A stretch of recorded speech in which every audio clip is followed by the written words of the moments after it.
Hey guys, welcome back to the channel. This is part 1 of our story.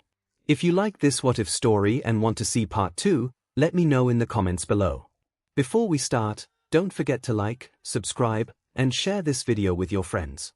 Also, check the description for more great content and my playlist. Now, let's start. Unlike most people, 𝐒𝐭𝐲 𝐔𝐻𝐻𝐼 didn't mind having to move to another prefecture. Her parents' construction company already didn't get much work. So if they had to move in order to make ends meet, then so be it. It's not like she was particularly attached to the tiny apartment she and her parents shared. Plus, she didn't really have any close friends at her old school. Not that it mattered, since that place got destroyed right after she left when someone drove a fireworks truck into it. Even so, 𝐒𝐭𝐻𝐻 couldn't help but be slightly nervous when introducing herself on the first day at her new school. Though she secretly knew she'd be fine. The nervousness just came with the territory. We have a new student joining us today, the teacher, Mr. Kobayashi, announced. Please come up to introduce yourself. 𝐒𝐭𝐻𝐻 walked up to the front of the class and wrote her name down on the chalkboard. I'm 𝐒𝐭𝐻𝐻 𝐔𝐻𝐻𝐼. It's great to meet you all. Please be kind to me, she said with a small bow. Alright, good. Mr. Kobayashi said, you can take the empty seat right next to Midoriya, and we'll get started. He pointed to a nervous-looking boy with green hair and freckles. As 𝐒𝐿𝐻𝐻 sat down, she sent the boy a friendly smile, earning a nervous squeak in response as he buried his face in a notebook. 𝐒𝐿𝐻𝐻's smile fell. Did she scare him? No, he was probably just shy. Maybe he wasn't too comfortable around new people. Part of 𝐒𝐿𝐻𝐻 wanted to leave him be, but the other part thought it wouldn't hurt to at least try and get to know him. After all, you miss 100% of the shots you don't take. Once the bell rang for lunch and everyone got out of their seats, 𝐒𝐿𝐻𝐻 turned to Midoriya to attempt a proper greeting. Hi. It's nice to meet you. Midoriya, was it?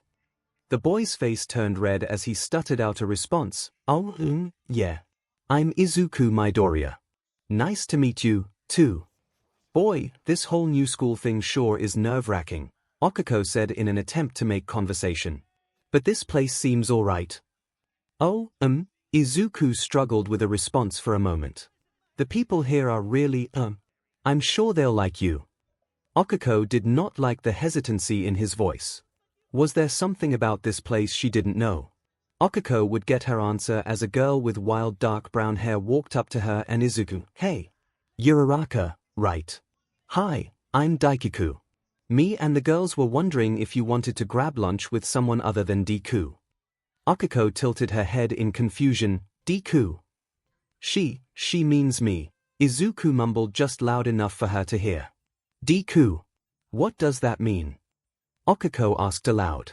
It means useless, Deku answered like it was common knowledge. Now come on, we're waiting for you. She gestured to a few other girls who were waiting by the door. Wait. 𝐒𝐻𝐻 waved her hands to get their attention. You guys call him useless as a nickname. Oh, right, guess I'll have to fill you in. Deku said, Deku's a total troublemaker, always showing up for class and picking fights. She turned to a spiky-haired blonde boy walking out of the classroom. Isn't that right, Bakugo? Damn nerd doesn't know his place, Katsuki grunted as he sent a glare towards Izuku. 𝐒𝐿𝐻𝐻 didn't miss how the green-haired boy shuddered in his seat and curled in on himself to look as small as possible. Anyways, you'd be best to stay away from Deku when you can, Deku said as if the boy in question wasn't sitting 3 feet away from her. So come on. We'll show you the way to the cafeteria. Right now, 𝐒𝐻𝐻 spotted more red flags than a game of Minesweeper. From what little she'd seen of Izuku, he seemed like the last to go around picking fights. She immediately went to decline the girl's offer. Thanks, but I'm not much of a lunch person. Maybe some other time. Your loss, Deku shrugged as she and her friends left the classroom, leaving only Izuku and 𝐒𝐻𝐻. You didn't have to do that, Izuku said as he pulled a bento box out of his backpack. I wanted to, 𝐒𝐻𝐻 smiled at Izuku. They were giving off rancid vibes. Plus, you don't seem like the type of person to cause trouble like that. Maybe not, but I attract trouble. And bullies, Izuku muttered that last part. People don't really like me too much. And you seem like a nice person. So I wouldn't want you to isolate yourself just for me. I'm not worth it. Well, that's not a very nice thing to say about yourself. 𝐒𝐭𝐻𝐲 tried to place a hand on Izuku's shoulder, but he immediately flinched at the touch. Could you at least tell me why people don't like you? Izuku averted his gaze from 𝐒𝐭𝐻𝐲 like he didn't want to see her reaction to whatever he was about to say. I want to be a hero, really. Me too. 𝐒𝐭𝐻𝐲 answered excitedly. I know it's only the second year of middle school, but I've already started training my quirk really hard for the UA entrance exam. Izuku perked up at that. Really? I want to go to UA, too. I mean, just about everyone does. It's the top hero school in the country. But what's your quirk? Does it have something to do with those finger pads? Is it cat-related? Maybe a transformation or minor mutation. 𝐒𝐿 beamed at the interest Izuku showed towards her quirk, even if he was off about its function. Nope, it's zero gravity. Anything I touch with all 5 fingers loses its gravity. She demonstrated her quirk by touching her bag with all 5 fingers and letting it float upward. Right now, my weight limit is 2 tons, but I'm hoping to get it up to 3 by the entrance exams. Izuku stared wide-eyed at the floating backpack. That's so cool. I mean, the rescue and combat capabilities are nearly limitless. Thanks, 𝐒𝐿 blushed a little at the praise. But it does have the drawback of me throwing up when I use it too much. But I don't eat too much, so I don't. 𝐒𝐿 slapped her hand over her mouth to cut herself off. What was that last part? Izuku asked with a concerned look on his face. Are you not eating enough, Uraraka? Oh, forget I said that. That was nothing, 𝐒𝐿 said with an awkward smile. She could tell Izuku wasn't buying it. You said you weren't much of a lunch person, but you did bring a lunch, right? Of course I did. 𝐒𝐿 pulled out her bento and opened it in front of Izuku. See? Izuku stared down at the bento. He didn't look entirely satisfied. That's a lot of rice. There's no way that's enough to power you until dinner.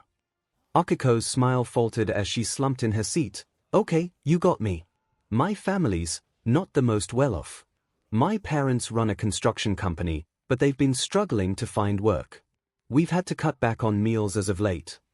Izuku gave 𝐒𝐿 a look of concern, but not pity. Well, if you want, I could ask my mom to make a bit more lunch each day, and maybe I could share it with you.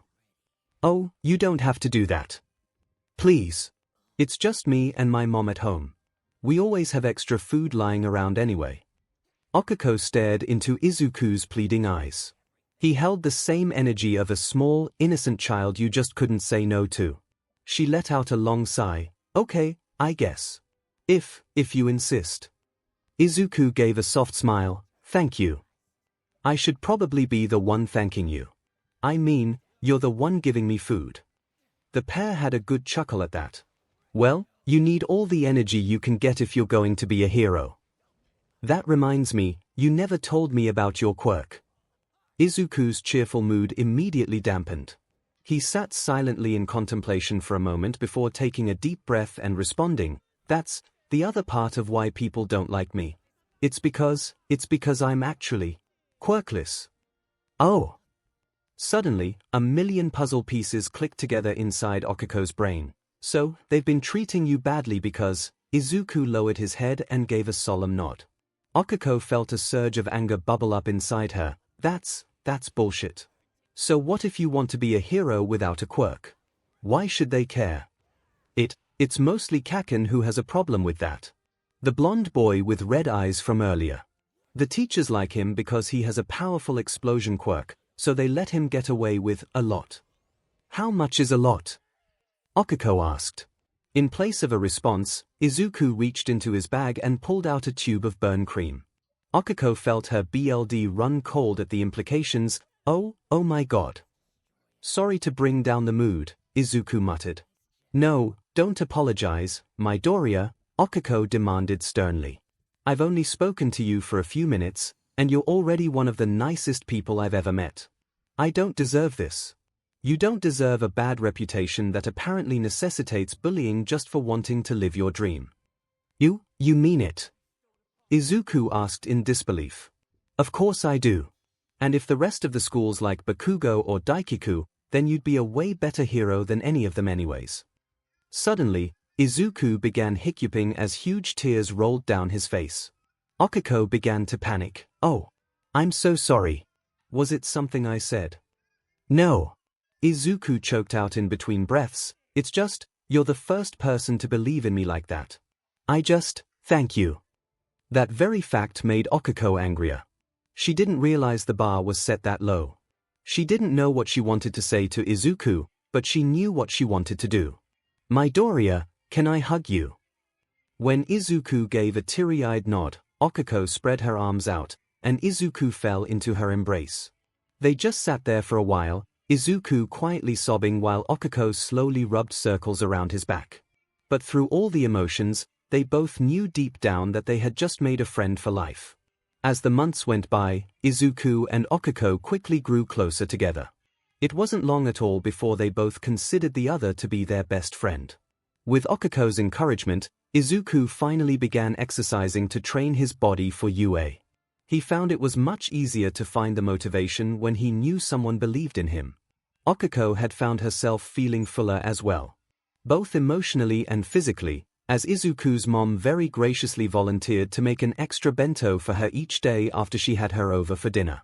All in all, Izuku and Okiko could both say they've been doing much better than they had in a long time. That is, except for one thing. Katsuki held Izuku by the collar in one hand while he held the boy's notebook in the other. "How many times do I have to beat it into your skull to get you to stop with the stupid stalker notebooks?" Katsuki yelled as he slammed Izuku into the wall, earning a grunt of pain from the boy. "Please, Katsuki," Izuku squealed. "I was just writing down some techniques for Okiko's quirk. Do I look like I care?" Katsuki slammed him into the wall yet again. "Listen here, Deku. Just because you have one person on your side doesn't make you any less of a worthless F." He punctuated his statement by setting off an explosion in his other hand, burning Izuku's notebook to a crisp. "Hey, leave him alone!" Okiko yelled as she ran into the classroom. "Stay out of this, round cheeks!" Katsuki yelled. "You know I never do." Okiko readied herself into a fighting stance. "Tsich," Katsuki snorted. He dropped Izuku on the ground and threw his charred notebook at him. "Don't forget the talk we had, Deku," he said as he stormed out of the classroom. "Sorry for leaving you there." Okiko apologized as she helped Izuku up. "No need to be sorry for having to use the bathroom," Izuku responded. "If anything, I should be sorry for you having to fight all my battles for me." "Hey, none of that. We've had this talk before. We both know you'd do the same for me." "I know. It's just, I can't believe I used to consider someone like him a friend." "Well, that was before you knew what a real friend looked like. Flattery will get you nowhere," Izuku grinned cheekily. "It got me to you. I think that's far enough." Okiko chuckled before getting back on topic. "But you're right. I just wish someone would do something about him. But we can never rely on the stupid biased teachers for anything. And it's not like we have the authority to go to the school board," Izuku said. "I mean, sure, all the evidence is there on camera. But who would listen to us?" Okiko paused in realization. "Wait, say that again. Who would listen to us?" "No, the other part. All the evidence is on camera." "Yes, that. What if we got that evidence and gave it to UA? There's no way they'd let Bakugo in after all the stuff he's done." "Okiko, that's crazy. It's not like the school would just give it to us.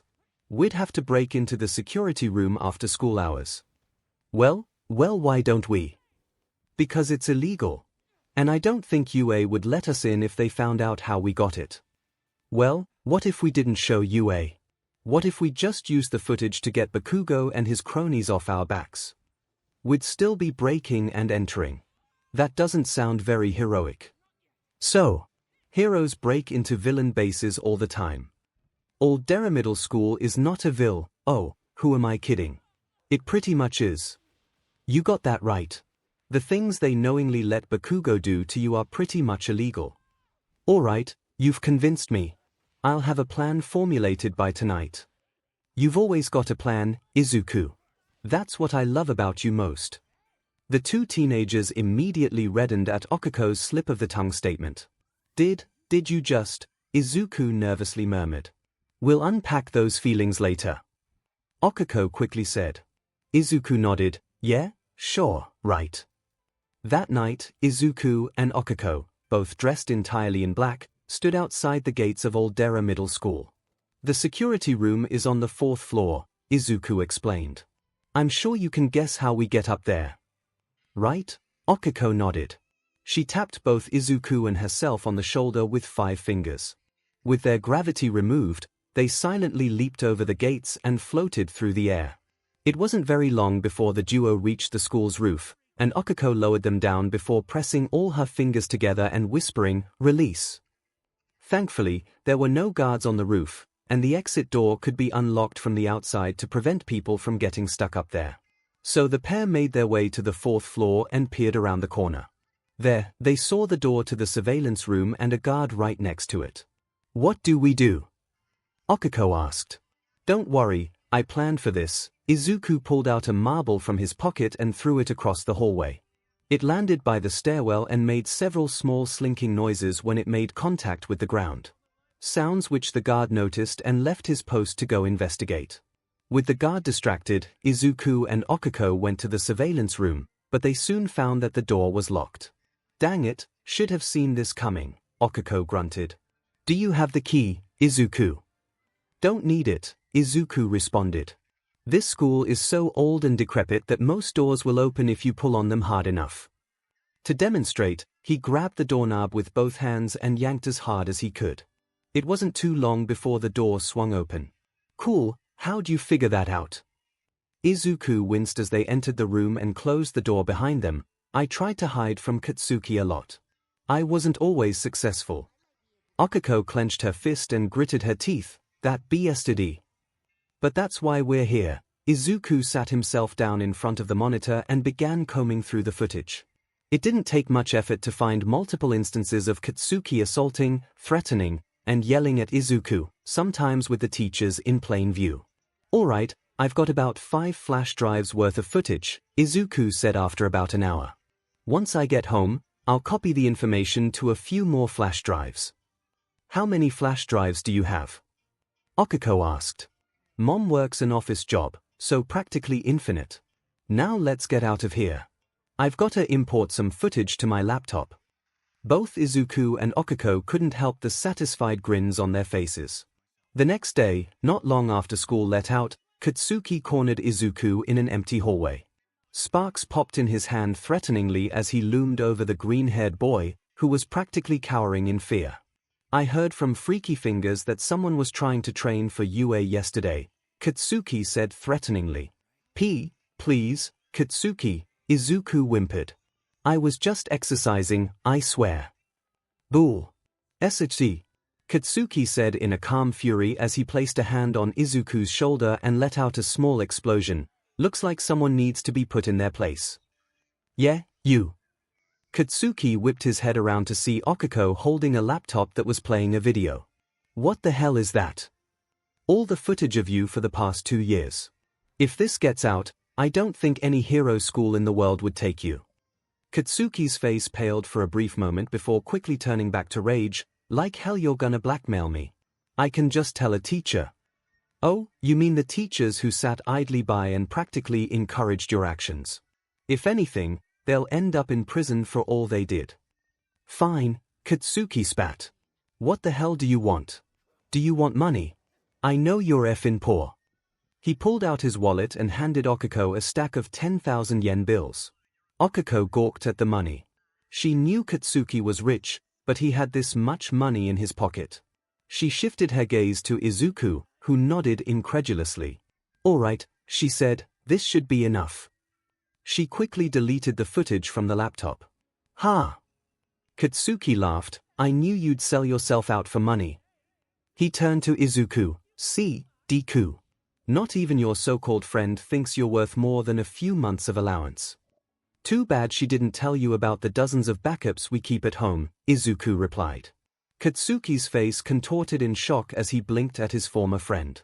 What? Yep. 𝐒𝐿𝐵 gave a sickeningly sweet smile. And if you and your cronies don't play nice, you'd be lucky to even step foot in any hero agency for the rest of your miserable life. And you have to pay me back for all the All Might figures you blew up, Izuku chimed in. And the notebooks, too. And school uniforms aren't cheap, either. Katsuki pulled his hair and shouted. Out, 𝐔𝐬𝐽, God damn it. Before he stormed off. Do you think he got the message? Izuku asked rhetorically. If he did, we finally get some peace around here, Okiko answered. If he didn't, there's no way we'll be seeing him at UA. Either way, he'll be getting his just dessert soon enough. Speaking of desserts, Katsuki gave you quite a bit of money. Wanna go grab some mochi? You read my mind. As Izuku and Okiko walked off, they found their hands inexplicably intertwined with one another's. Part of them wanted to blush nervously and pull their hands away, but the other part decided they didn't mind the closeness. Either way, they were both glad things were finally looking up. To say Tenya Ida was not excited about attending a new school would be an understatement. He was a creature of habit, and any deviation from that habit would throw off his entire self. Though he supposed it couldn't be helped. It's not like anyone could have predicted that his old school would be destroyed when someone drove a fireworks truck into it. His brother, Tensai, compared Tenya's situation to how heroes often had to work in unfamiliar places, so he decided to roll with that. But even so, this new school had Tenya longing to go back to the days of semi-private middle school harder than he ever thought possible. It was all down to a lack of order, students running in the halls, wearing their uniforms incorrectly, vandalizing the bathroom stalls. He even caught several kids smoking. Tenya could feel Aldera slowly chip away at his sanity, but he would not waver. For if he could not handle a rowdy middle school, then how could he handle the eternal rowdiness of heroics? Those thoughts went through Tenya's head as he marched out of school one day, the final bell having just rang moments prior. He was quickly pulled from those thoughts as he heard what sounded like a small explosion coming from the side of the building. This could mean two things, either someone's performing chemistry experiments outside of school hours, or a villain with an explosion quirk has made their way into the premises. Tenya quickly sprinted around the corner to see a green-haired boy shuddering against the wall as a blonde-haired boy, flanked by a boy with long fingers and a boy with hair seemingly made of rocks. Tenya immediately noticed small explosions coming from the blonde boy's hands, and he immediately sprung into action. "Stop right there!" Tenya shouted. Are you aware that using your quirk outside of self-defense is a crime? Everyone paused and turned to look at Tenya. The blonde boy let out a snicker before speaking. Who the hell do you think you are, glasses? You must be new, because you clearly don't know how things work around here. Yes, I am Tenya Ida. I just transferred here from semi-private middle school. And if you don't cease this activity immediately, I'll be forced to contact a teacher. The boy's smile grew feral. Oh, that makes sense. Let me introduce myself. I'm Katsuki Bakugo, and the teachers let me do whatever the F I want. He grabbed the green-haired boy by the mane and held him in front of Tenya. This is Deku, a quirkless piece of trash who's stupid enough to think he can be a hero. I'll make you an offer, glasses, either use those legs of yours to give Deku an engine-powered kick to the gut or leave us the F alone. Ida leaned back and audibly gasped, how dare you do such a thing?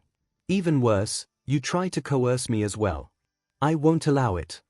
He stomped over to Katsuki, picked up Deku by the waist. Tenya seriously doubted that was his real name, hoisted him over his shoulder, and marched off. As Tenya left, he could hear Katsuki yell, "You can't hide behind glasses forever, Deku. You're gonna get your SHT kicked in twice as hard tomorrow." Ida, was it? Where are you taking me? The green-haired boy asked as Tenya carried him through the empty halls. Why, to the nurse's office, of course. I can practically feel the burn marks on your skin. Also, I don't believe I got your name. Izuku Midoriya. But could you please put me down? I don't need to go to the nurse's office. I have supplies in my bag. I would only waste her time anyway. Tenya stopped in his tracks and placed Izuku down on the floor, a concerned look resting on his face. While I commend your preparation, I am concerned that such preparations are necessary in the first place. Is this a frequent occurrence?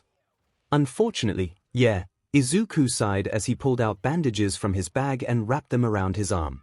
Why, that's deplorable. Surely someone would have said something to the teachers at this point. Maybe they have. I know my mom has. But all the teachers do is give Kaken a light slap on the wrist. And then he takes his anger out on me. Heck, most times it seems like they call me out in class just to focus his attention onto me. At those few words, Tenya entire worldview shattered in an instant. Throughout his life, Tenya was told to trust and respect his authority figures. And he was given no reason not to. The teachers at 𝐒𝐿 always looked out for their students. But to learn that Aldera's teachers not only ignored bullying, but practically encourage it. It drove him over the edge. No, Izuku blinked confusedly. No. No, what? No, no, no. I can't accept this. I won't accept this. Tenya turned and placed both hands on Izuku's shoulders. Midoriya, I will inform the teacher of Bakugo's plan to beat you mercilessly tomorrow. And they will intervene. They must. Ida, you don't have to do this. Yes, I do. You do not deserve to be beaten mercilessly simply due to an extra toe joint. As the brother of a pro hero, and aspiring hero myself, I will make sure of it.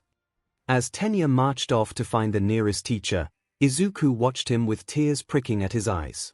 Sure, Tenya might have been in denial about the whole situation, but it was touching to see how much he cared for someone he just met. He was a real hero. Izuku suddenly perked up at that thought. Wait. Hero, brother, engines. Ingenium. After classes the next day, Tenya stood outside the school's entrance, waiting for Izuku.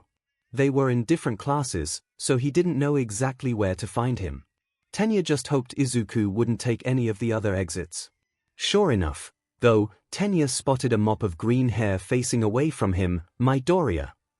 He walked over and spun the boy around, only to be met with a face covered in cuts and bruises. Hi, Ida. Izuku nervously mumbled, clearly noticing the blank expression on Tenya's face. The kind of expression someone gave when their worst fears had just been confirmed.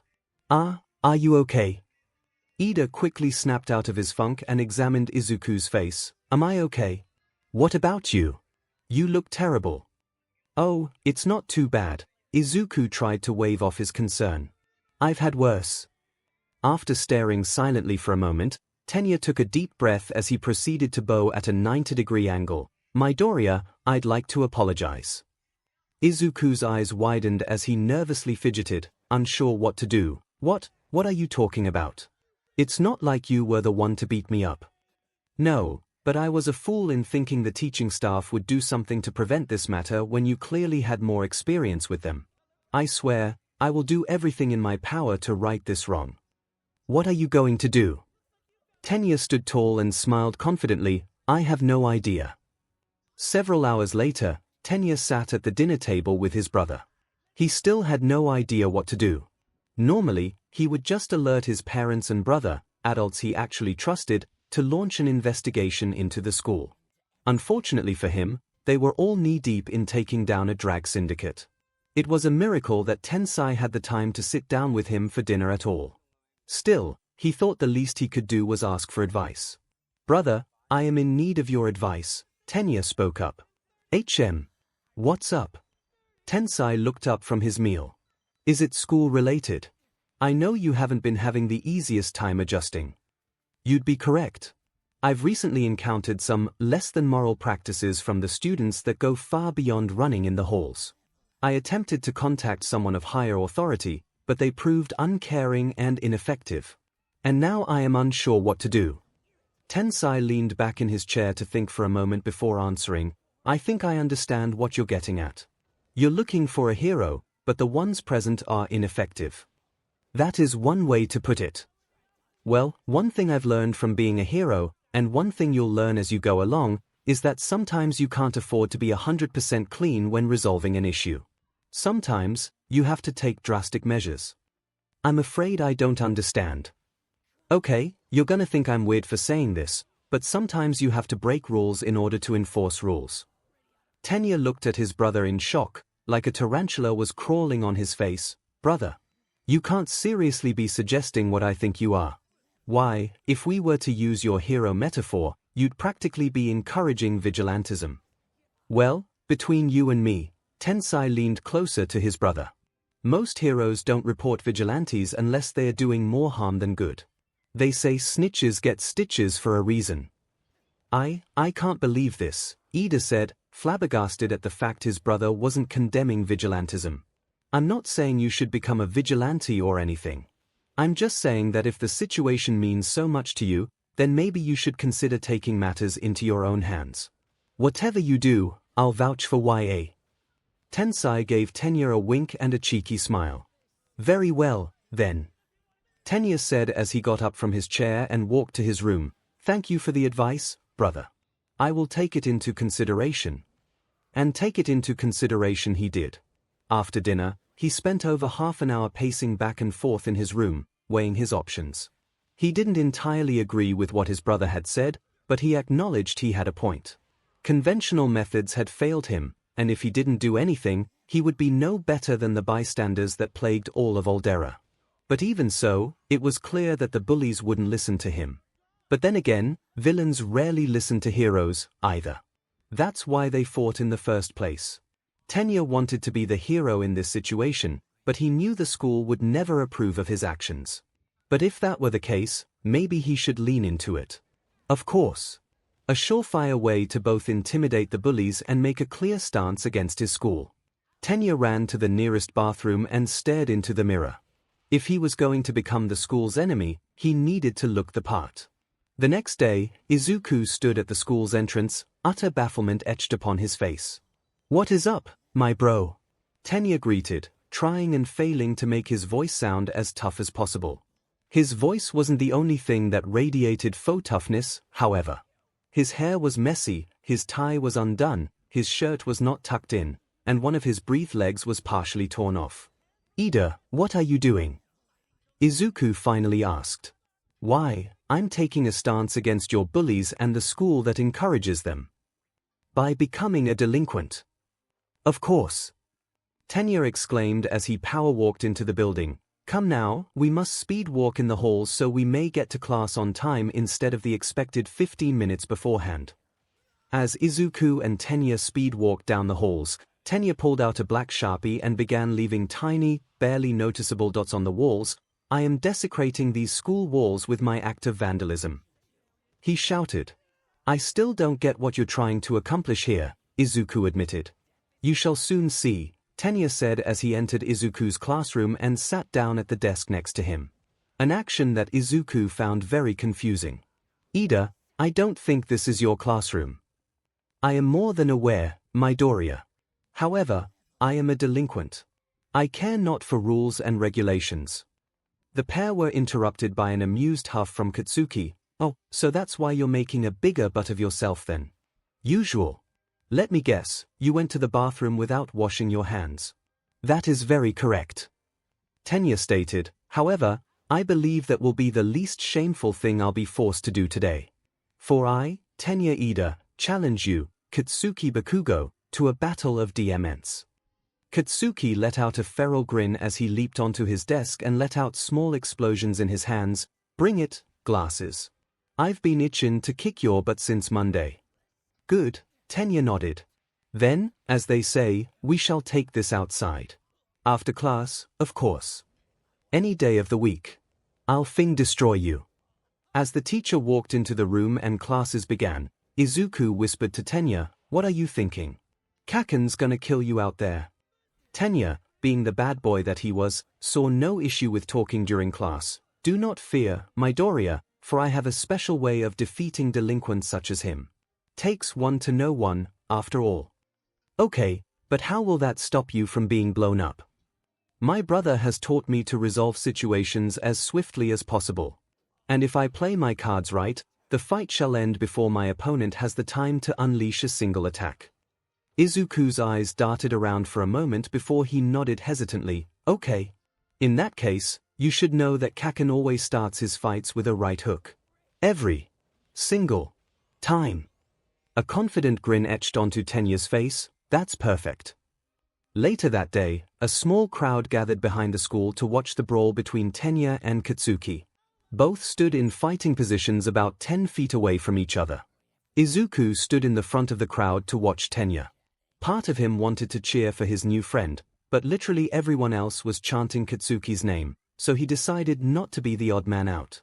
"You're gonna regret being such a goody two-shoes, glasses." Katsuki sneered. "I believe you are wrong, for I am a delinquent." Tenya responded, "But unlike you, I am a rebel. A rebel against this hierarchy that put you at the top and forced people like Midoriya to the bottom.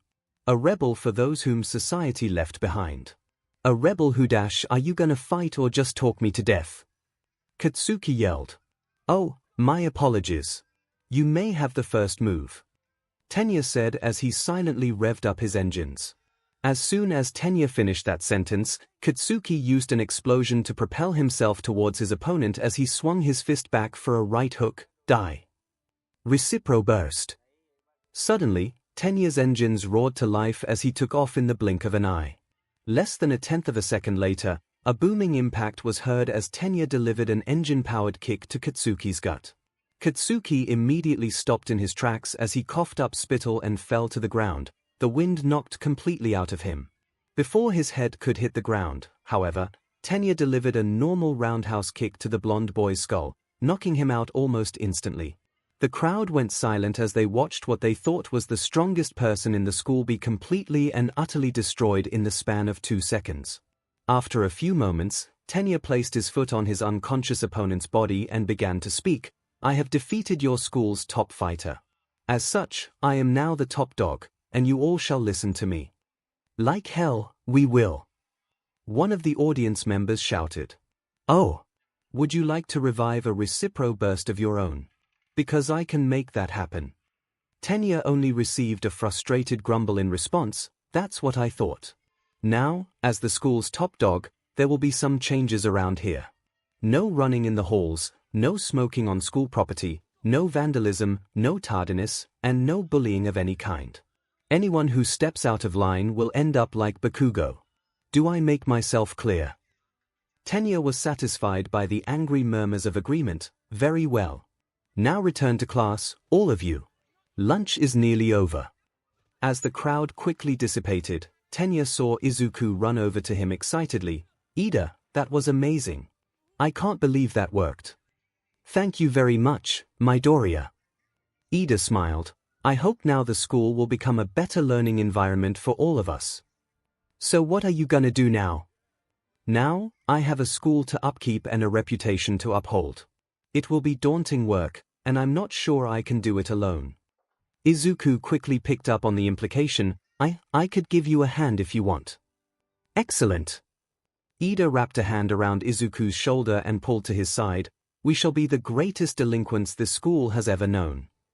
For not the first time in her life, Tsuyu Asui was glad her face had trouble emoting. That way, her new classmates wouldn't notice the nervousness she felt from being the new kid in class. It was bad enough that a fireworks truck had to ram into her old school, but being relocated to a different school than Habuko made it 10 times worse. Glancing at the freckled boy sitting at the desk next to her, Tsuyu figured she'd look something like that if she were allowed to emote properly, because that boy twitched and jittered like he had just learned someone was going to shoot him today. This confused Tsuyu even more. She was the new kid, so what did he have to be so worried about? Maybe she could calm both their nerves by introducing herself.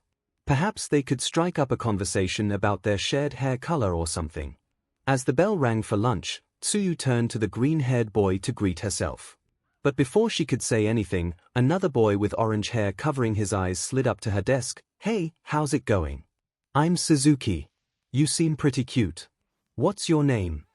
Tsuyu, equal parts flattered and annoyed by the introduction, returned the greeting. "Tsuyu Asui, call me Zu, Ribbit. And if you were trying to flirt with me, then sorry, but I'm not interested." Suzuki's face immediately soured as he stormed off. "Fine.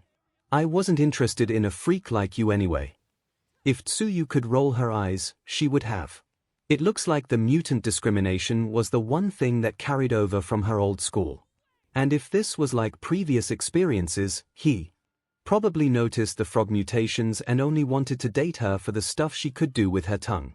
Regardless, Tushu knew exactly how to deal with these types of guys. "You call me a freak, but you're the one who flips from flirting to insulting on a dime, Ribbit," she said bluntly. Exactly how many times has that strategy landed you a date so far? A few scattered chuckles could be heard as Suzuki let out a low growl and whipped back around to face Tsuyu. Shut up. You don't know me. And you don't know me. Yet you called me a freak. So I guess now I can call you a hypocrite, too. Oh, go hang with Deku if you think you're so smart. I don't know who Deku's ribbit, but he sounds a whole lot smarter than you.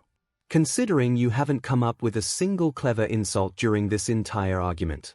I'd call you a dumbass, but I'm pretty sure your butt is smarter than your brain, ribbit. The whole classroom erupted into laughter as Suzuki shriveled up in embarrassment and ran out of the room. Tsuyu casually turned back to the freckled boy to introduce herself like she planned, only to find him staring at her in wonder like she was the lost city of Atlantis. Tsuyu did not let this slightly off behavior deter her. Hello. I'm Tsuyu Asui. Call me Zu, ribbit. Suddenly, the boy blurted out, please teach me your ways. Tsuyu was a little confused but decided to roll with it. Okay, I guess. Their brief conversation was cut off by a bark of laughter from behind them. Tsuyu turned to see a blonde boy lounging at his desk with his feet on the table, flanked by two other students. Looks like Deku decided he wants to grow a spine. Looks like we'll have to rip it out of him. He slammed his fist into his open palm, a small explosion popping off at the impact. Eep! The boy, apparently named Deku, squeaked before scrambling to pick up his stuff and running off. Tsuyu decided to follow him, because judging how things were going, he seemed like the one person in that room who wasn't a JRK. A few minutes later, Tsuyu and the boy sat eating their lunches on the school roof. Judging how the blonde boy threatened him earlier, Tsuyu assumed he ate lunch here often. You never gave me your name, ribbit, Tsuyu said in an attempt to break the silence. Oh, sorry. It's Izuku Midoriya. I was just really impressed by your boldness back there, he stammered out. It was nothing special, ribbit. I tend to say what's on my mind, so sometimes those kinds of things come out. But what did you say about wanting me to teach you? Oh, well, you seemed confident when you went off on Suzuki, and I thought you could teach me to do the same to Kaken. Kaken. Katsuki Bakugo. He bullies me because of my quirk, or lack thereof. He muttered that last part, but Tsuyu still heard it. Well, that just reeks of insecurity, ribbit. See. I just wish I had the confidence to say those kind of things to his face. Maybe then he'd leave me alone. Or he'd just double down on the bullying, but it never hurts to try. Okay. Is there anything stopping you besides the lack of confidence? I'm kind of not very good with words. I have a bit of a muttering problem, and I never know when to stop. My mom says it's not something I should be ashamed of, but I never like it when it annoys people. They always give me weird looks. And sometimes they hit me on the head to get me to shut up like I'm some sort of broken radio. And that really okay. I think I understand, Tsuyu interrupted as politely as she could. Izuku blushed in embarrassment as he pulled his knees close to his chest. Sorry. I did it again. Don't be, ribbit. If you want to insult people like I do, then you should direct that energy towards your bullies. How do I do that? Tsuyu placed her finger on her chin in thought. Maybe you need to work on focusing your thoughts. Let's try something. Tell me what you think of Bakugo, and don't stop talking until I say so. Oh, okay. Izuku said, a little nervous about being put on the spot. Well, Kaken's got a great quirk that lets him release explosions from his palms. His quirk control is amazing. He uses his explosions to make him more agile, quickly dodge attacks, and even fly. He's gonna be a great hero someday, and everyone in the school knows it, even the teachers. I always respected him, even if he hasn't really been my friend since the quirkless diagnosis. He always wants to prove he's the best, and I think he takes my dreams of being a hero as a personal challenge. I already wasn't the most well-liked, but he basically turned the entire school against me. But I still know he's gonna be a great hero, even if he uses his quirk on me. Which, now that I say it out loud, sounds kind of illegal. And now that I'm thinking about it, his quirk doesn't seem very well suited for rescue. In fact, Kaken has never once expressed interest in actually saving people. He was always more interested in fighting villains. And I always kind of worried that he'd accidentally use lethal force on a villain, what with him always yelling die and all that.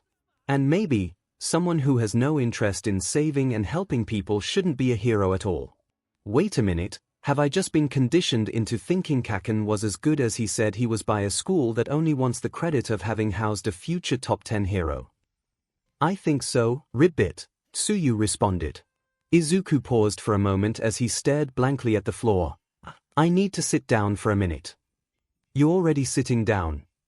In response to that, Izuku just laid down on his stomach, practically unmoving, for nearly the entire lunch period.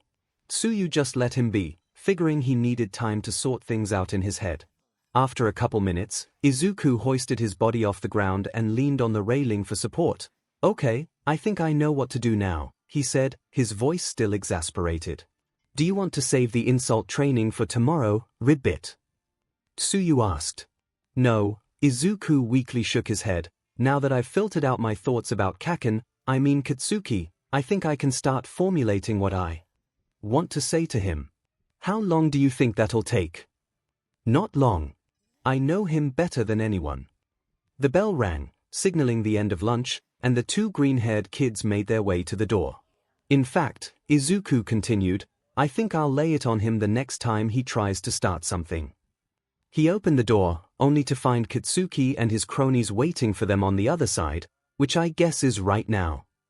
Thought you could run away from me, didn't you, Deku? Katsuki said threateningly as he and his cronies encroached upon Izuku, the boy slowly backing up in fear. Well, guess what? Next PRD is a study hall, which means twice the butt-kicking for you.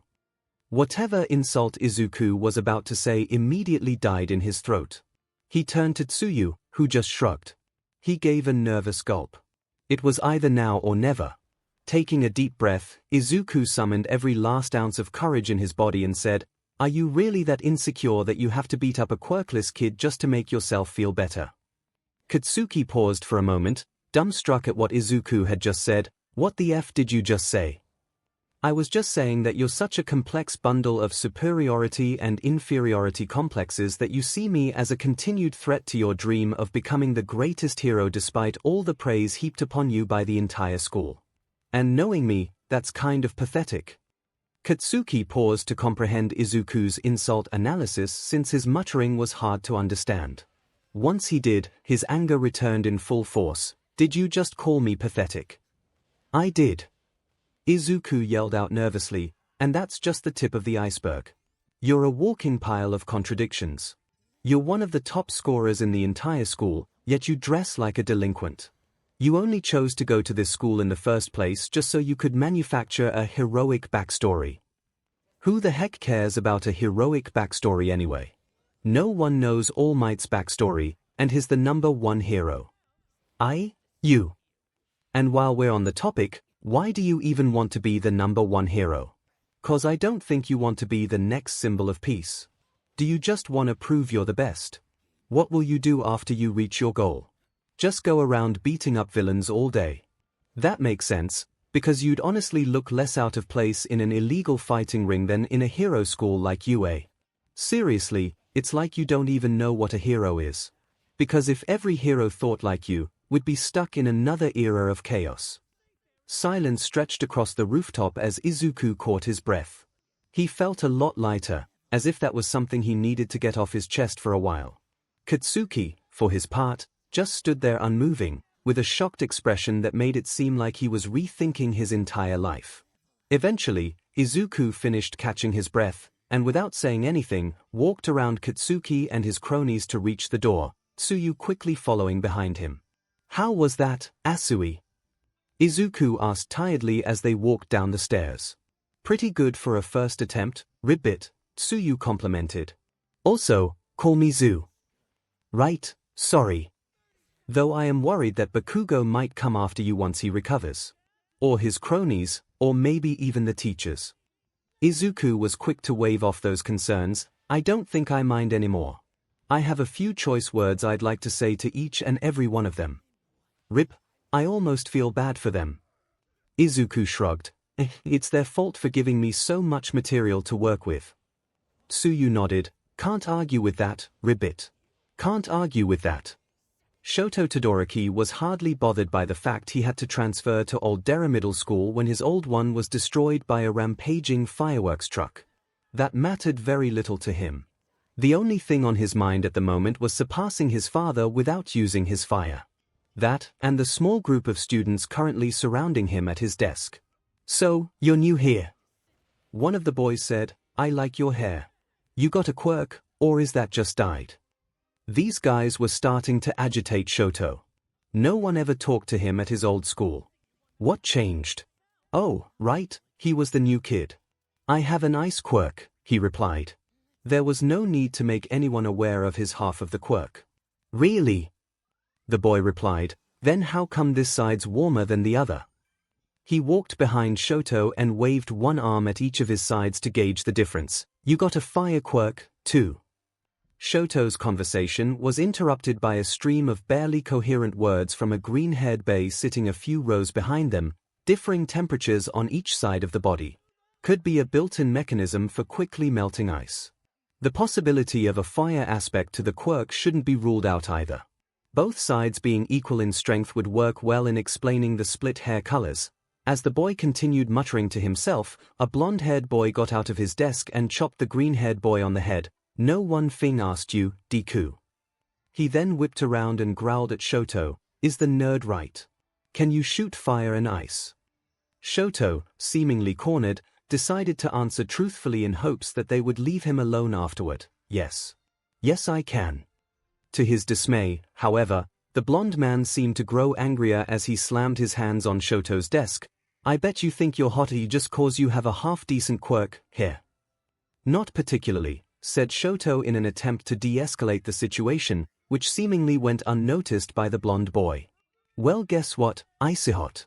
I'm Katsuki Bakugo, the top dog at this shithole of a school. And if you think you're such hot stuff, then how about I beat your butt on the roof tomorrow?" "Okay," Shoto nodded calmly. He figured he might as well. After all, he was going to be showing up more people than just his father on his quest to dethrone the number 2 hero. Might as well start now. "Good.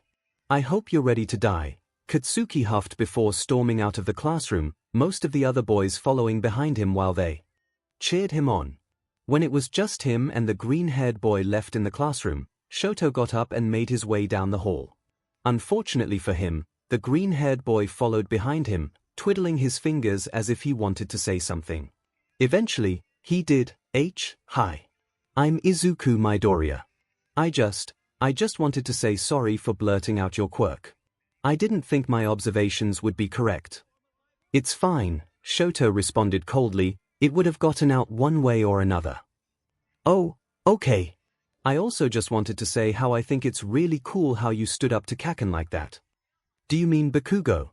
"I didn't stand up to him. He challenged me to a fight, and I accepted. Still, everyone's been complacent with him being at the top. And that's not very good for me. I'm just glad someone has the courage to step up to him. And that's another reason why I wanted to talk to you. Kaken's a really good fighter, and he's got great quirk control. I was hoping I could maybe give you a few pointers." Shoto didn't even turn to look at Izuku as he bluntly stated, "No," and kept walking. "No!" Izuku exclaimed. Why not? I can beat him on my own just fine." "I'm not saying you couldn't. I just want you to be prepared the best you can." Shoto lowered his eyebrows in annoyance. "I'm already prepared. You barely even know him." "I'll be fine." Izuku suddenly grabbed Shoto by the shoulder and turned him around to face him. His face was noticeably tinted red, and Shoto thought he had accidentally activated his quirk and turned up his body heat out of annoyance. "Todoroki, please listen to me," Izuku said nervously before lifting up his shirt, revealing several cuts, bruises, and most importantly, burn marks across his chest. "Look at what he did to me, Todoroki," Izuku said softly. "I don't want anyone else to have to experience this. So please, let me help you." As Shoto stared at Izuku's burnt chest, he couldn't help but feel an odd kinship with the boy. He had a striking suspicion they both went through similar pain, and the thought of that made his heart melt just a bit. "Okay," Shoto conceded, making Izuku breathe a sigh of relief. "Thank you," Izuku said. Meet me on the roof in a few minutes. I can grab lunch for you, it's the least I can do. What would you like? Do you like soba? Shoto immediately felt his kinship with the boy deepen. Okay, Shoto said as he slurped his soba, tell me what I need to know. Right. Izuku pulled out a notebook from somewhere and showed Shoto a page with an admittedly impressive drawing of Bakugo. Kaken's quirk is explosion. It lets him sweat a nitroglycerine-like substance and ignite it through his palms. He will try to blow you up, and he will go for the face. But not before he starts the fight with his signature right hook. That won't be a problem, Shoto chimed in. My ice has great range. Izuku hummed unsurely, that's the thing, your ice might be both a blessing and a curse. Shoto's eyes narrowed, my ice is not a curse. Just hear me out. You'll be fighting on the roof, and there's no doubt a lot of people will be watching. I'm just worried you might accidentally hit a bystander with one of your longer-ranged attacks, or a chunk of ice could fall off the roof and land on someone. Shoto sighed, that's a good point. But thankfully, I have a plan. It's pretty cold out today, meaning Kaken will likely be wearing multiple layers in order to generate more sweat. If you're careful with your fire, you can burn off his dash. No. Shoto glowered. No. Izuku raised an eyebrow, you don't like the plan. I swore that I'd never use his fire, Midoriya. I can win using only my ice. Wait, why don't you want to use your fire? That's, like, half your quirk. Shoto slowly ran a hand down his scar. These flames have caused nothing but pain and suffering my entire life, he said solemnly. Izuku was still unsure of a few details, but he could pick up the context clues. He slowly walked closer to Shoto. Look, Todoroki, I don't know what you've been through or who hurt you, but I do know Kaken better than anyone. And I know for a fact that you won't be able to beat him unless you give it your all. He'll probably try to coax you into using your fire during your fight. He'll want to fight you at your best. Shoto's glare deepened. I don't care what either of you says to me. My ice is enough to win. I'll make it enough if I have to. Kaken can literally burn through your ice. You have to fight fire with fire or you're gonna lose. Izuku shouted. He paused and took a deep breath before continuing, I know you've been hurt by fire before, Todoroki. But it can still be used to help people, to save people. I mean, there are plenty of heroes with fire quirks. Just look at Endeavor. The very mention of that man made Shoto's blood boil. Without spraying a word to Izuku, Shoto stormed to the roof's exit and slammed the door behind him. Izuku, for his part, was unsure what he said that made Shoto so angry. Was it the mention of Endeavor? He supposed that made sense. He probably got compared to him a lot growing up. Either way, Izuku couldn't help but worry for his new classmate. Would his ice really be enough, or would Katsuki blast right through that too? He supposed only time would tell. As Shoto stormed down the stairs, his initial surge of anger quickly faded and was replaced with an odd feeling of guilt. This didn't make any sense. Shoto never felt guilty about refusing to use his fire before. What made this instance so different? As Shoto replayed his conversation with Izuku in his head, he couldn't deny that Izuku was just trying to help. He had no idea about Shoto's relationship with the number 2 pro hero. Plus, it felt nice to have someone so concerned for his well-being besides his siblings. And he hardly counted Fuyumi and Natsuo since he rarely saw them. Shoto signed. Izuku may have meant well, and judging by the burn marks, he may have been able to relate on some level, but he could never understand the full picture. He had to prove to himself, to his father, that he could fight without his left side. If he couldn't, then he might as well give up on his dream of being a hero right then and there. The next day, Shoto found himself on that same roof again. This time staring down Katsuki while surrounded by a large group of students. He spotted Izuku watching at the front of the crowd. Shoto found it heartwarming that he still came to cheer him on despite his abrupt exit yesterday. Any last words before I blast your butt off, icy hot? Bakugo taunted with a devilish grin on his face. Let's just get this over with, Shoto drawled. Works for me. Now die. Katsuki propelled himself forward with an explosion, right arm pulled back into a hook, just as Izuku predicted. Shoto sent out the biggest glacier he could without hitting any of the bystanders towards Katsuki, and he was quickly encased in ice. The roof went silent in anticipation. After a short moment, Katsuki let out a huge explosion from inside the glacier and blasted himself toward Shoto. Did you really think it'd be that easy? He didn't, which is why he sent 3 walls of ice toward Katsuki, who exploded past the first 2 and launched himself over the other. Now in midair, Katsuki rocketed towards Shoto, who quickly leaped out of the way. Katsuki landed right next to him and let out a huge explosion aimed right at his face. Shoto quickly blocked it with an ice wall and planted his right foot on the ground. The floor quickly became encased in ice, as did Katsuki's feet.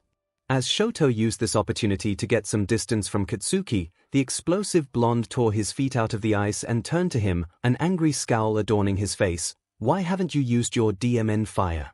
You think you're too good for me? Personal reasons, Shoto responded as he sent another smaller glacier Katsuki's way, unable to ignore the ice slowly crawling up his skin.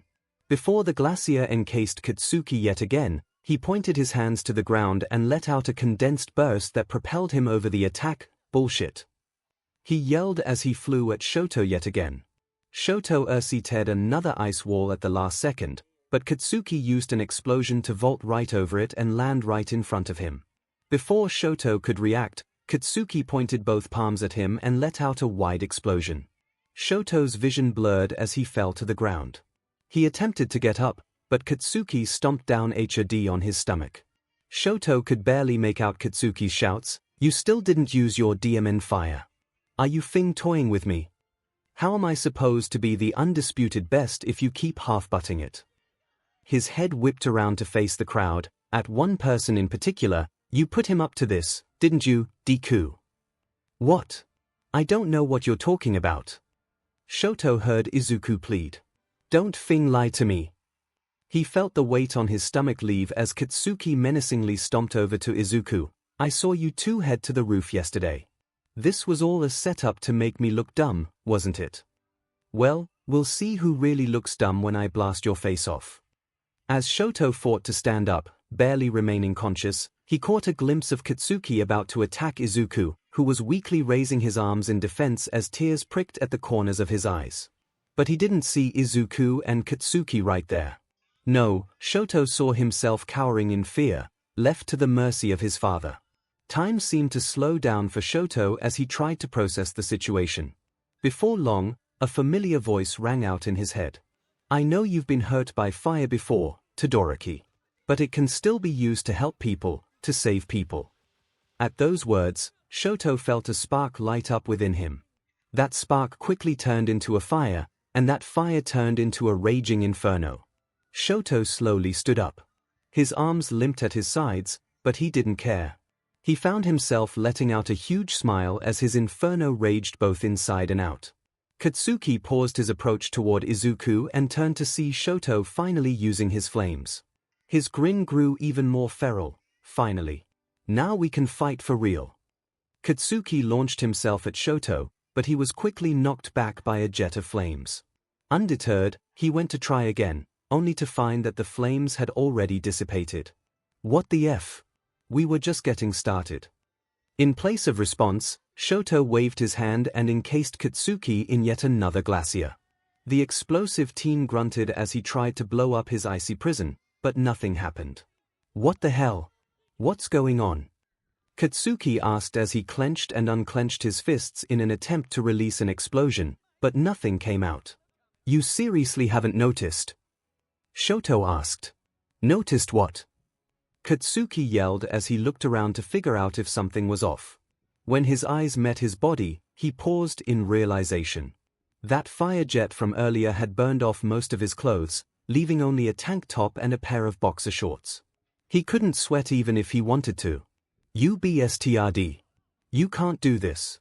That doesn't count. Hey, look. One of the students in the crowd shouted, Bakugo wears all mic boxes. The crowd immediately erupted into laughter as Katsuki screamed out in anger and embarrassment.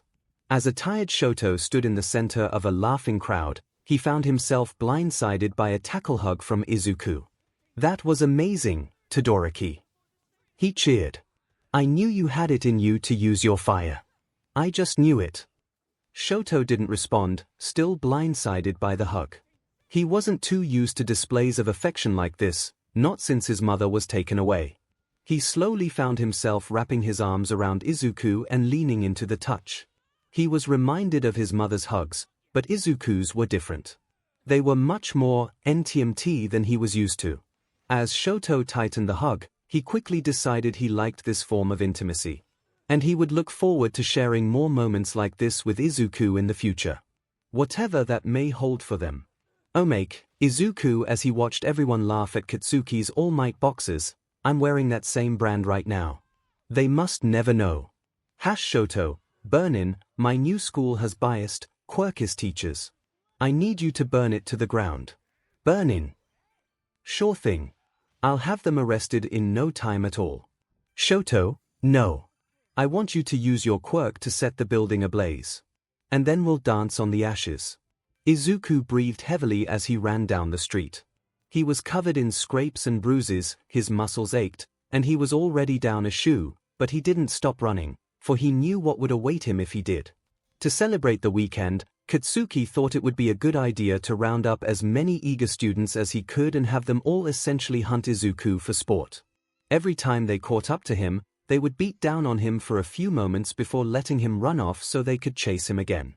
Izuku had just been caught for the 4th time that afternoon, and even though he was doing his best to make the most of his head start, he had a sinking feeling they would catch up to him in no time flat. From about a block away, Izuku could hear someone yell, "Time!" signaling that his PRD of grace was over. In a desperate attempt to escape his tormentors, Izuku carelessly ran into the nearest alleyway.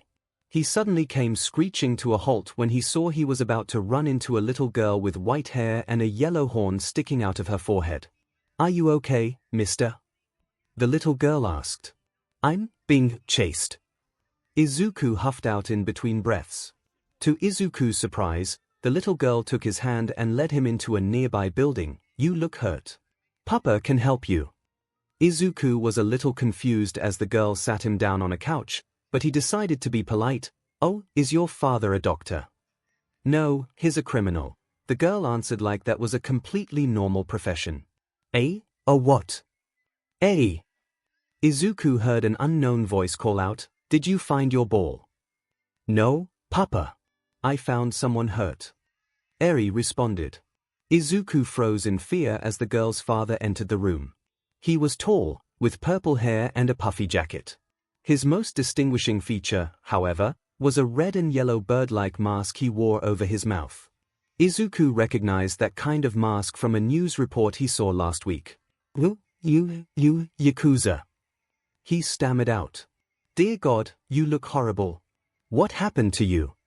The Yakuza man asked, seemingly ignoring Izuku's fear and panic. "No matter. Nothing I can't fix." The Yakuza man reached out to Izuku, who instinctively flinched back in fear, earning an eye roll from the man. "Calm down. Just because I run the Shai Hasaikai doesn't mean I'm going to kill you."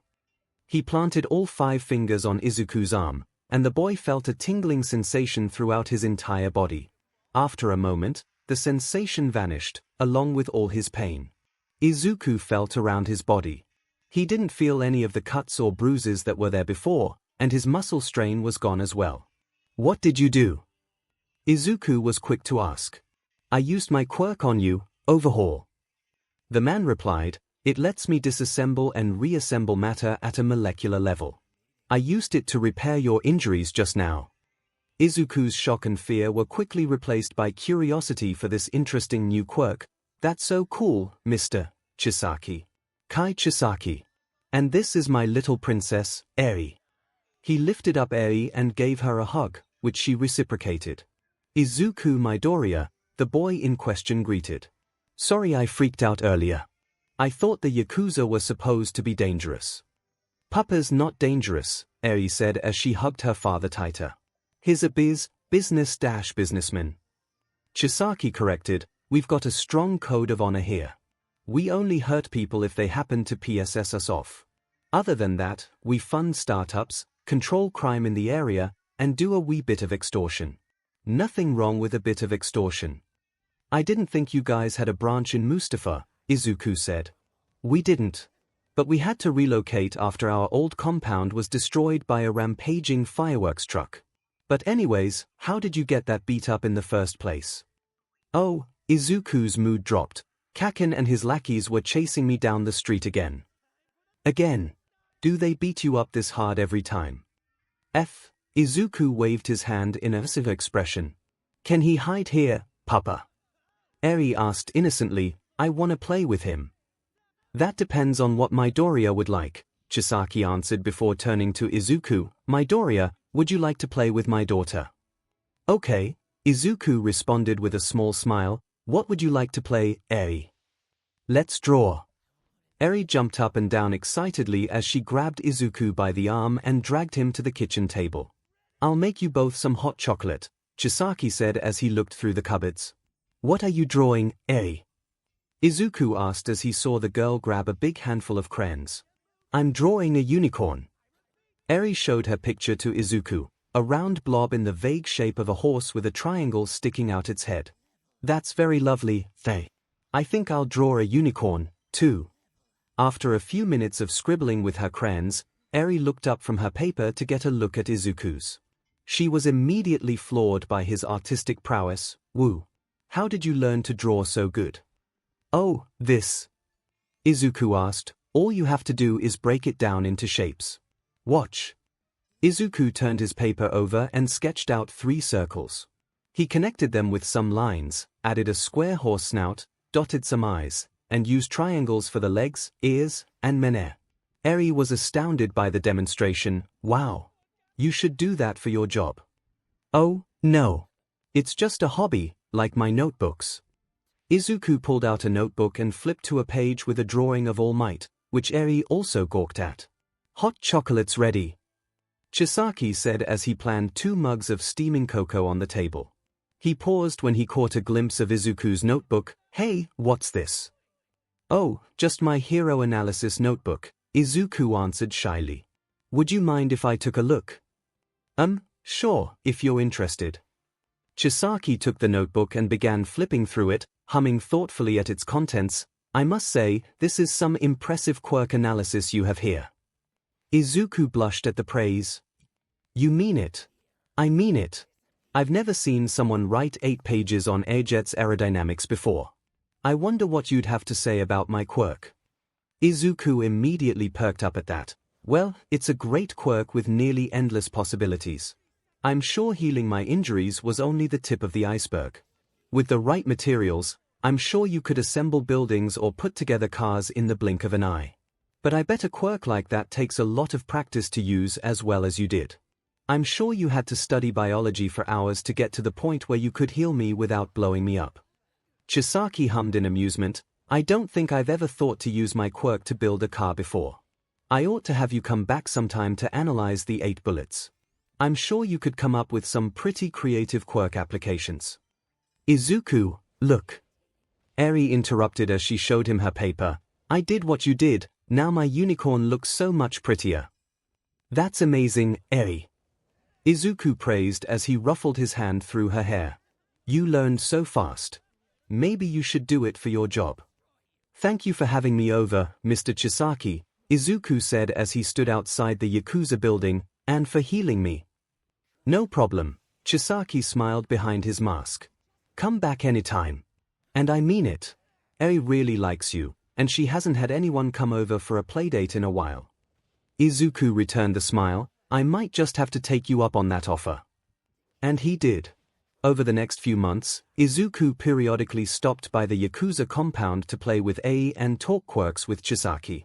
It wasn't long before Eri started seeing him as a big brother. He even met the rest of the 𝐒𝐻𝐼 Hasaikai to give them all valuable quirk advice, which they were all eternally grateful for. It took practically no time for the 𝐻𝐼 Hasaikai to start treating 𝐒� as one of their own. Not like they ever disliked him in the first place, because as Mimic once said, if boss likes you, you're alright. If boss dislikes you, burn in hell. One rainy day, Chisaki and Eri were playing a board game in the living room when they heard a knock at the door. Chisaki looked up at the clock. It was that time again. You can come in, Midoriya, he said.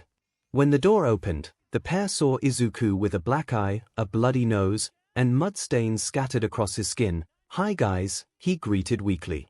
Chisaki immediately got up and placed his hand on Izuku, his quirk fixing his eye and nose. "Are you okay, Izuku?" Eri asked worriedly. "I'm fine," Izuku tried to brush off. "Kaken just cornered me after school again. That's the 5th time this month," Chisaki pointed out, "and worse yet, he made you filthy." "I can handle it," Izuku assured with a false smile on his face. "Besides, if it weren't me, it would just be somebody else. That's a sacrifice I'm willing to make." Chisaki groaned as he punched the bridge of his nose. "Just go wash up. You know where the showers are." "Thank you." When Izuku was out of earshot, Chisaki slumped on the couch and signed. He noticed Eri nervously walk up to him. "Papa, why do people keep hurting Izuku?" she asked nervously.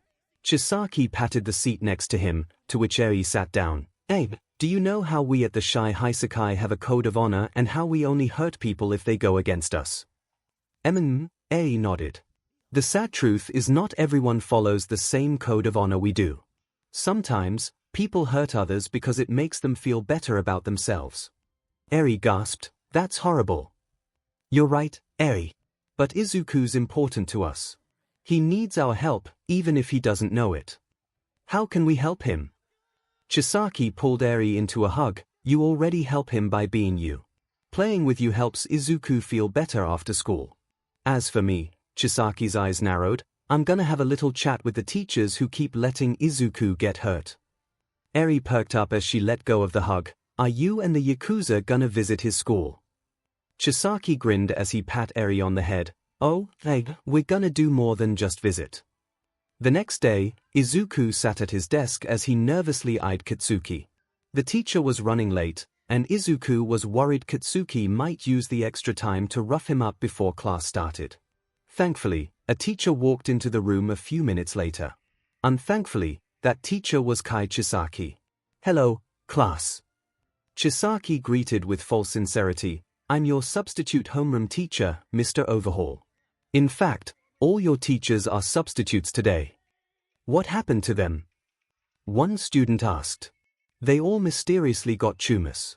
But don't worry, they'll be better by tomorrow. Now, which one of you is Katsuki Bakugo? The F do you want?" The boy in question responded.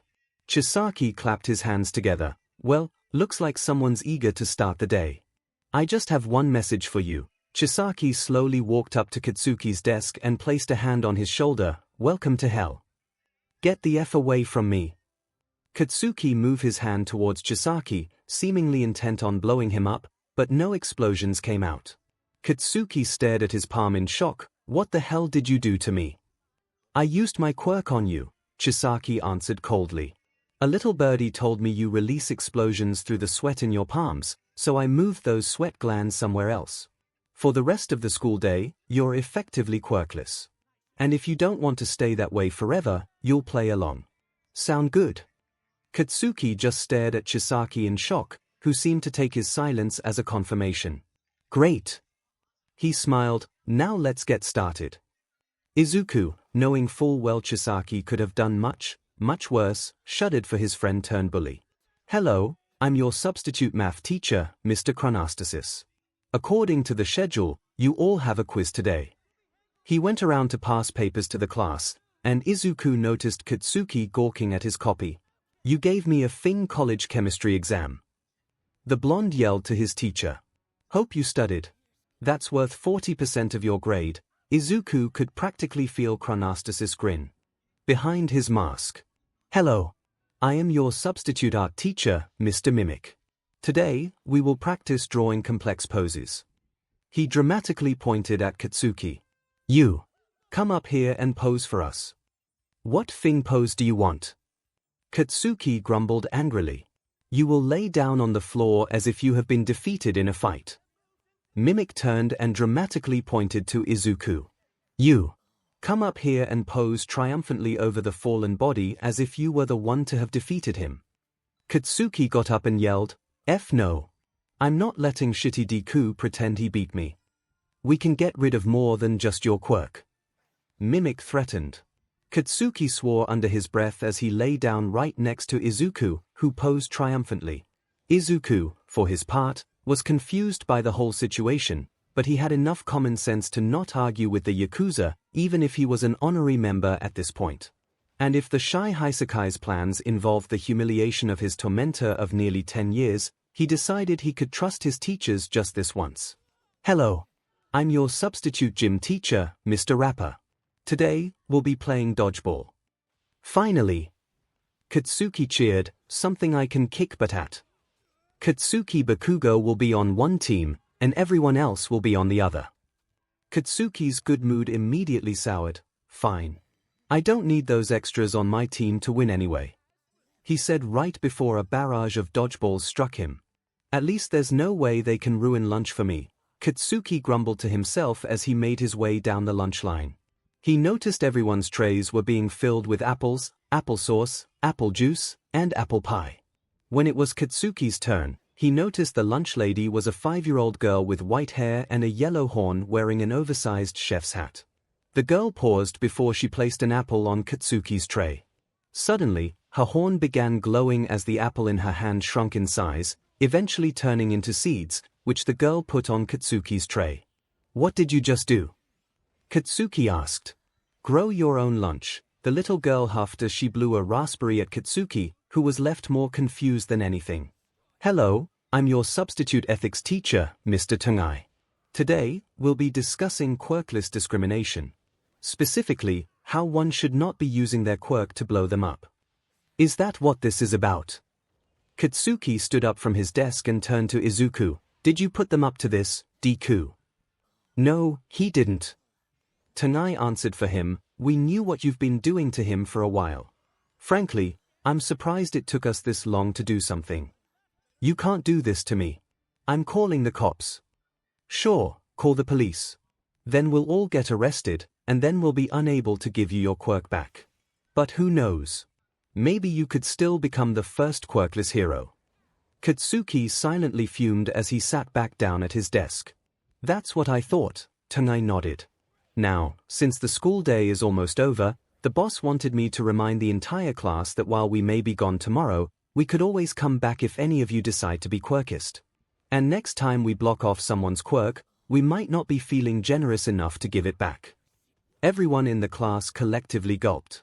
Except Izuku. Izuku just smiled. He was glad to have such caring friends who were willing to stick their necks out for him, even if the way they did so was kind of illegal. But Izuku quickly decided that a little bending of the law was worth it if he could live out the rest of his school days in peace. Hey! Leave him alone. Izuku felt Katsuki and his cronies pause their beatdown.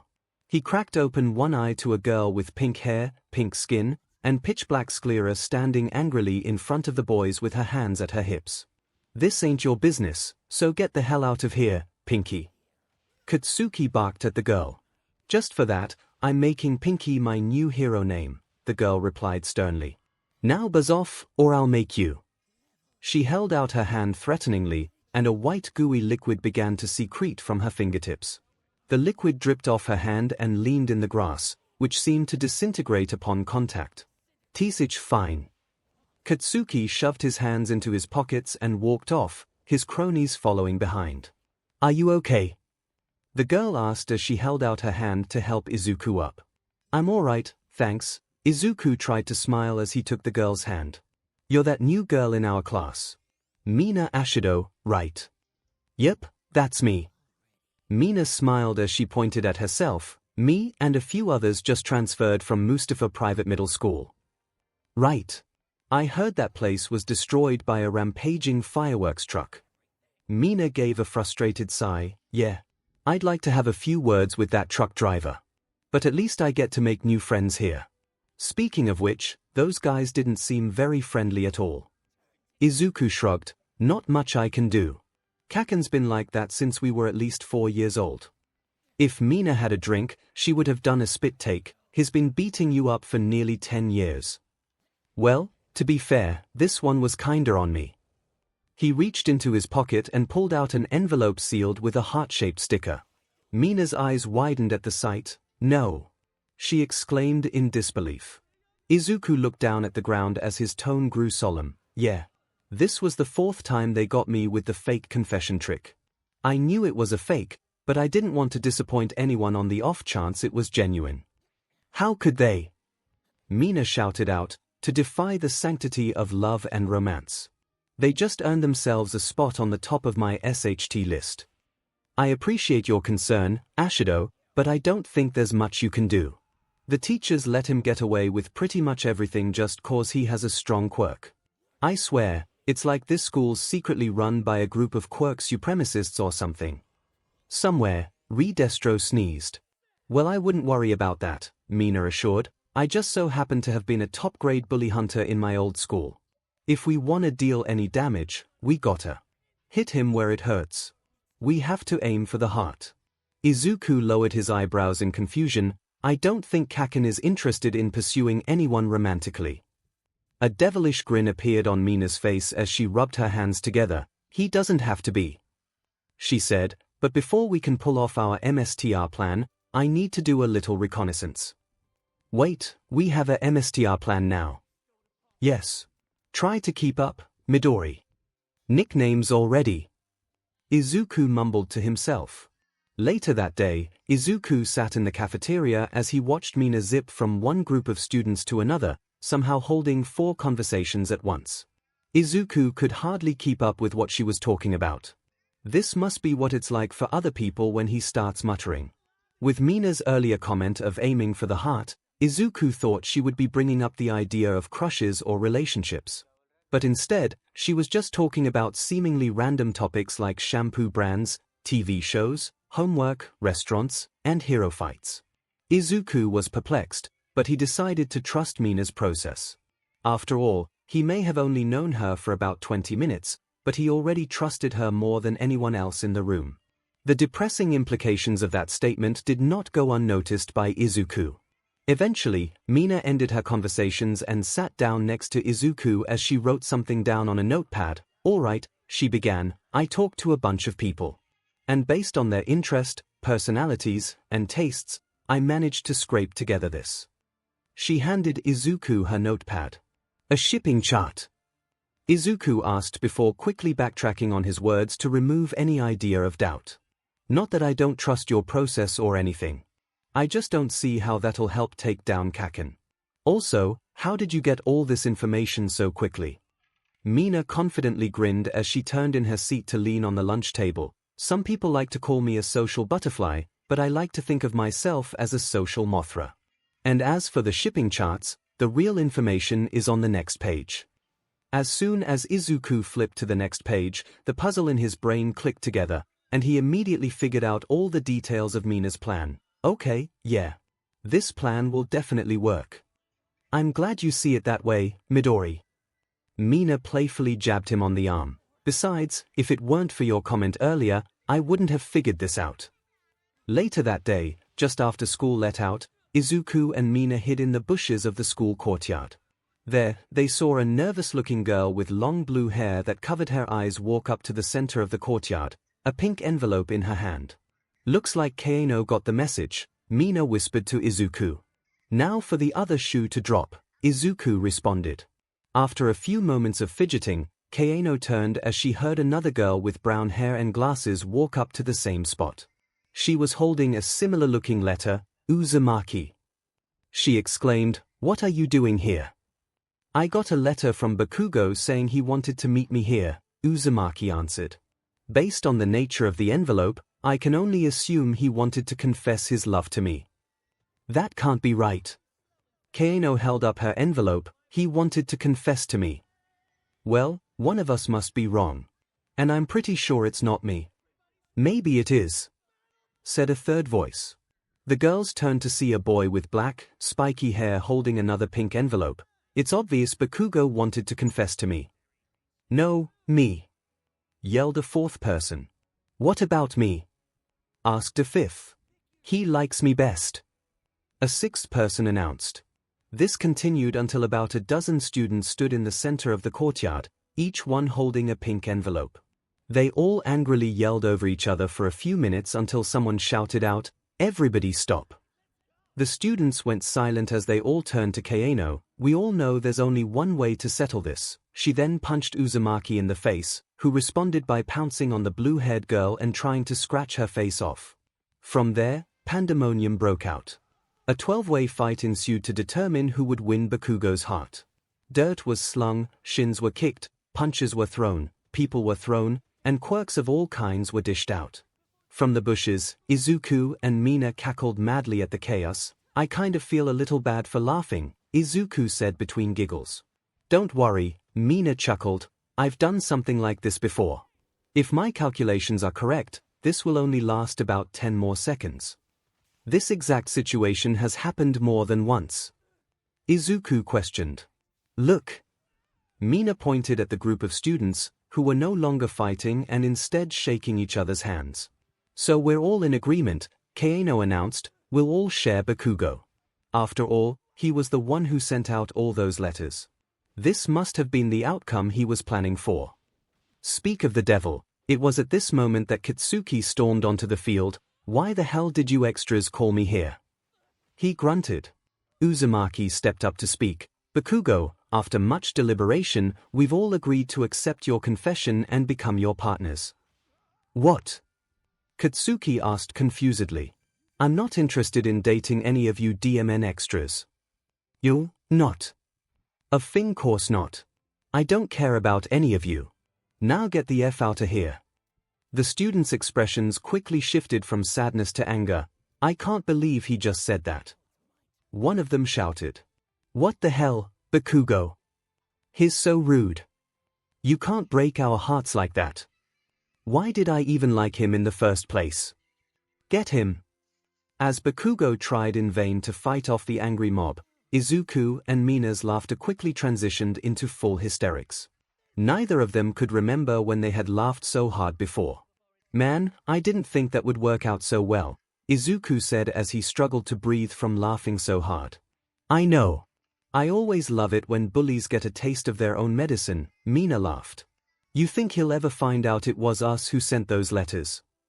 No way, he'll be too busy dealing with all the students whose hearts he just broke. That turned out to be true.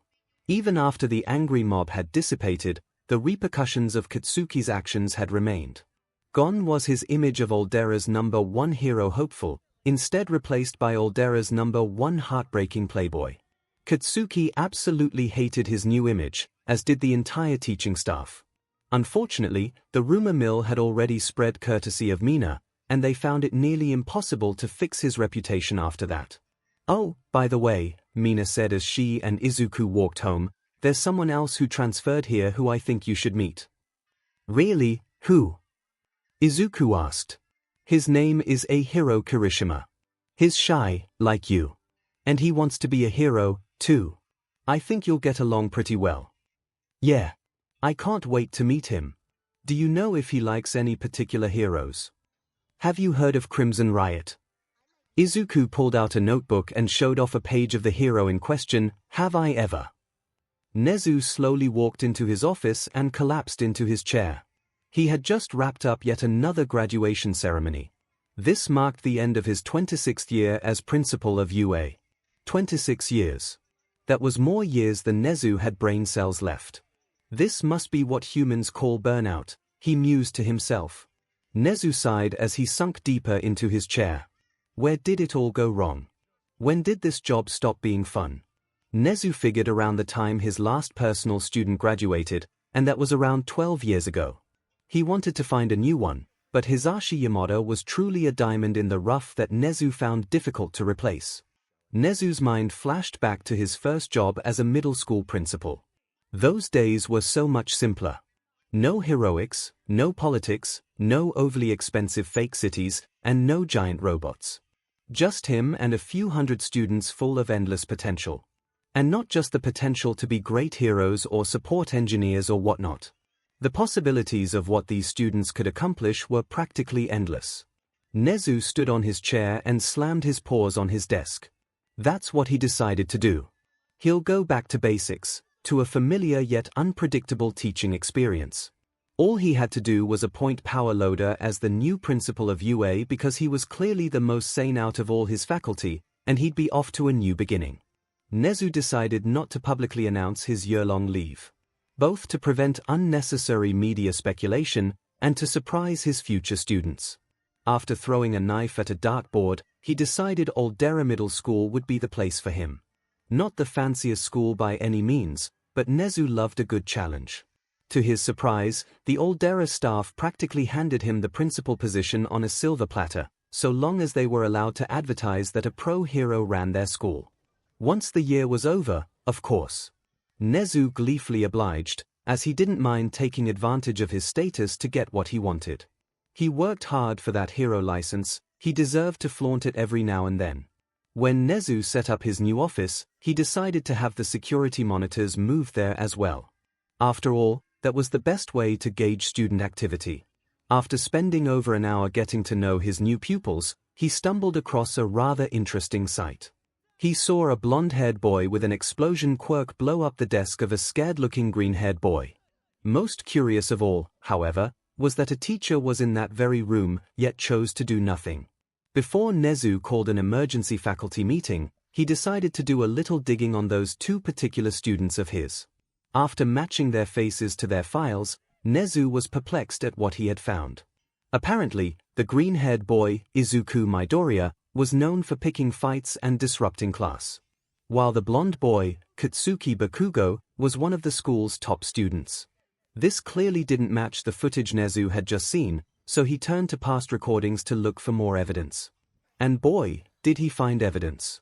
Just about every day for the past 2 years, Katsuki and various other students had been viciously bullying Izuku. Their actions ranged from stealing his stuff and shoving him in the hallway, to actively using their quirks to harm him. All the while the teachers rarely intervened. 𝐒𝐲 quickly decided to cancel his faculty meeting. Right now, there was someone he wanted to speak with. Just because this wasn't the first time Izuku Midoriya got called to the principal's office didn't mean he wasn't nervous. Especially since it was usually both him and Katsuki who got called up. It always went the same. Katsuki would beat him up, the principal would give him some sort of fake punishment, and Izuku would be reprimanded for having the gall to get beaten up. But considering the rumors of a new principal, Izuku figured he might as well expect the unexpected. When he got to the office, Izuku reached to open the door. To his surprise, however, the door swung open on its own before Izuku could touch the handle. "Come in, come in." He heard an unfamiliar voice greet him. But Izuku did not come in, as he was shocked into silence by the sight he beheld. Sitting at the desk was none other than the principal of UA himself. After remembering how to form sentences, Izuku yelled out, "Oh my god. It's the mysterious mammal hero, 𝐒𝐲." 𝐒𝐲 let out a chuckle, always nice to meet a fan. "But please, come in. Would you like some tea?" As Izuku sat on the other side of the desk, his mind still struggled to comprehend the situation. "You're here. You, the most famous principal in Japan, are now the principal of our school." He let out a crazed chuckle. "What the hell did I eat last night to give me a dream like this? I assure you, Mr. Midoriya, this is not a dream. I may be a dog, mouse, or bear, but what's important is that I'm your school's new principal. And I'm here to have a little chat with you." Izuku's confusion quickly dissolved into pure nervousness. So much for a good impression. "Right. You probably saw my file and realized how much of a troublemaker I am. I'm really sorry.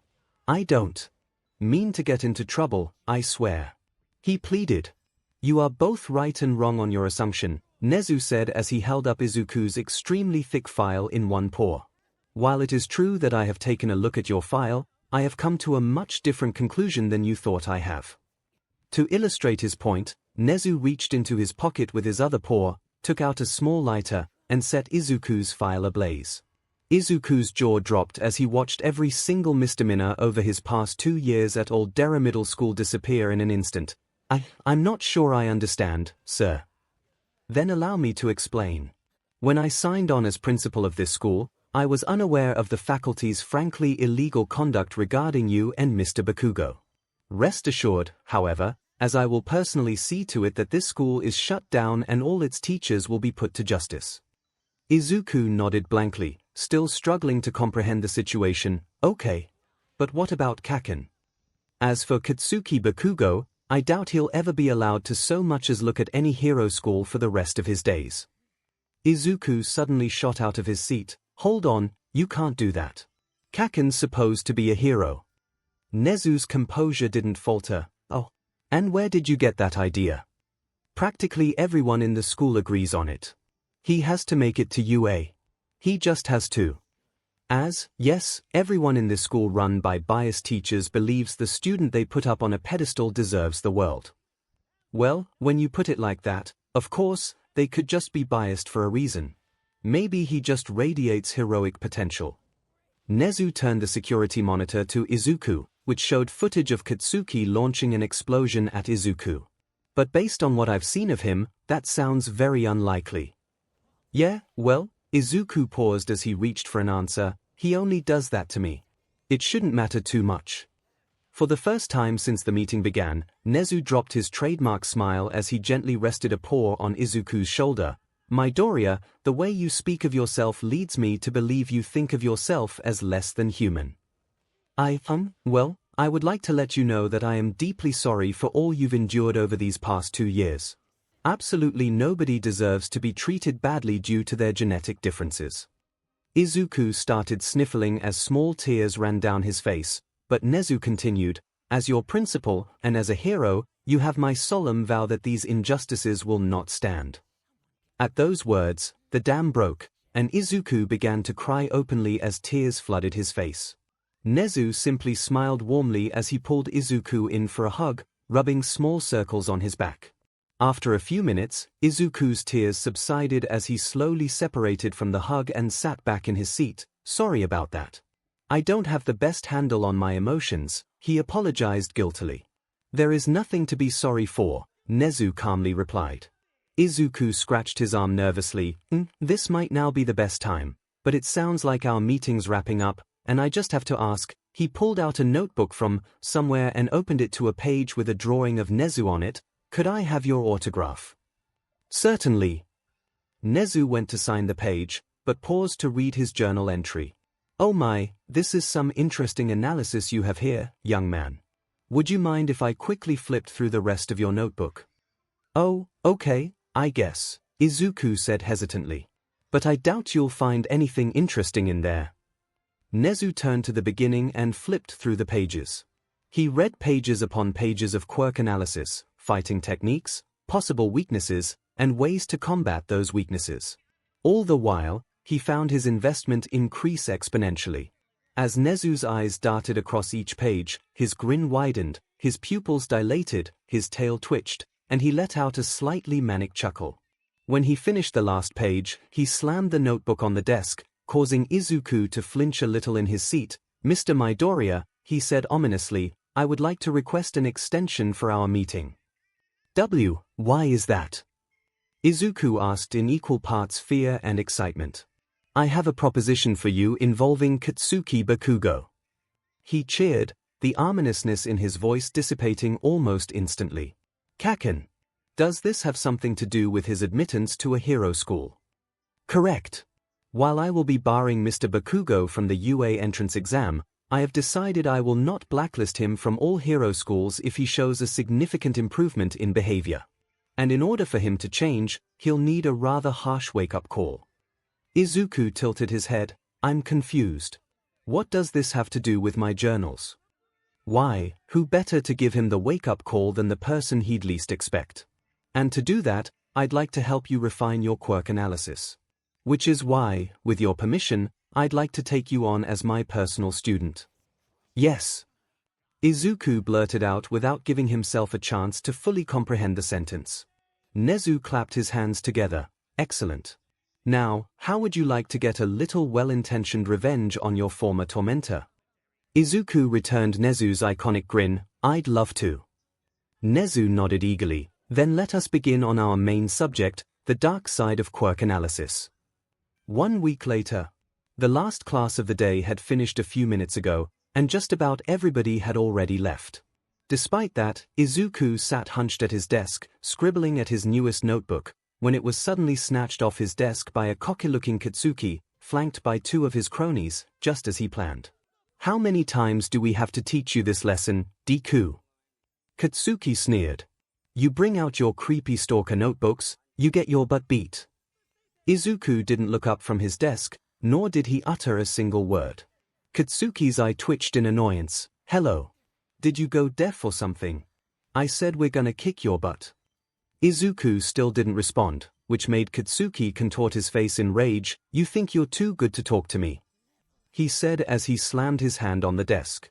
Then, in the blink of an eye, Izuku grabbed Katsuki's hand off the desk, turned it over so his palm was facing upward, and jammed the eraser part of his pencil into its center.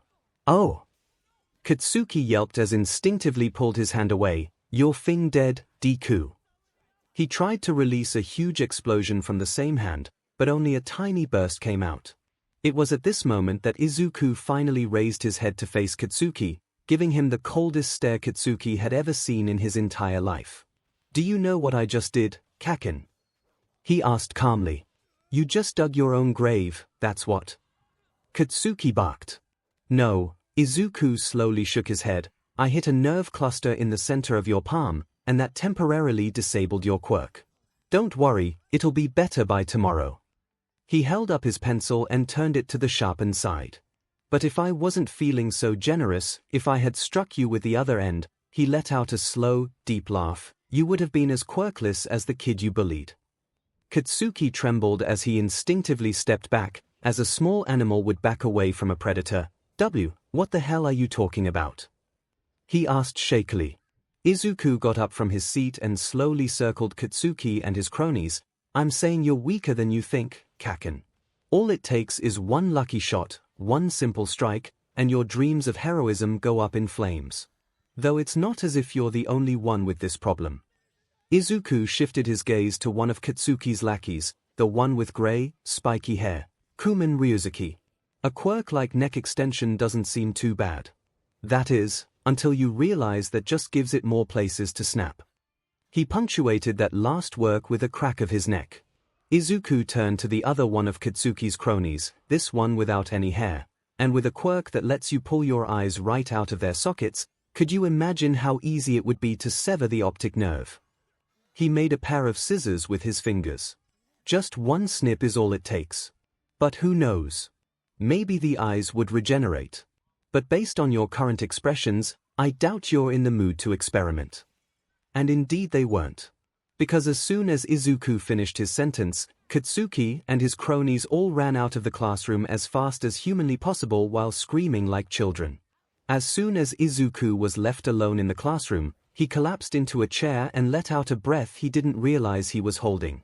He couldn't believe that actually worked. He looked up at a nearby vent grate. How was that? He asked. Absolutely marvelous. Couldn't have done it better myself. Nezu said as he popped out of the vent. I hope Kaken takes that lesson to heart, Izuku said to himself. Indeed, Nezu nodded. It's only a matter of time before I finalize this school's shutdown. And I'll gladly go out of my way to make sure neither of you go to the same school ever again. Several days later, once Aldera had its doors closed and its teachers arrested, Izuku and Nezu sat in the cockpit of a wrecking ball, ready to rake Aldera over the coals one last time. Might I offer you the first swing? Nezu asked politely. Actually, Izuku pulled out a small remote with a singular red button. I've got a better plan for destruction.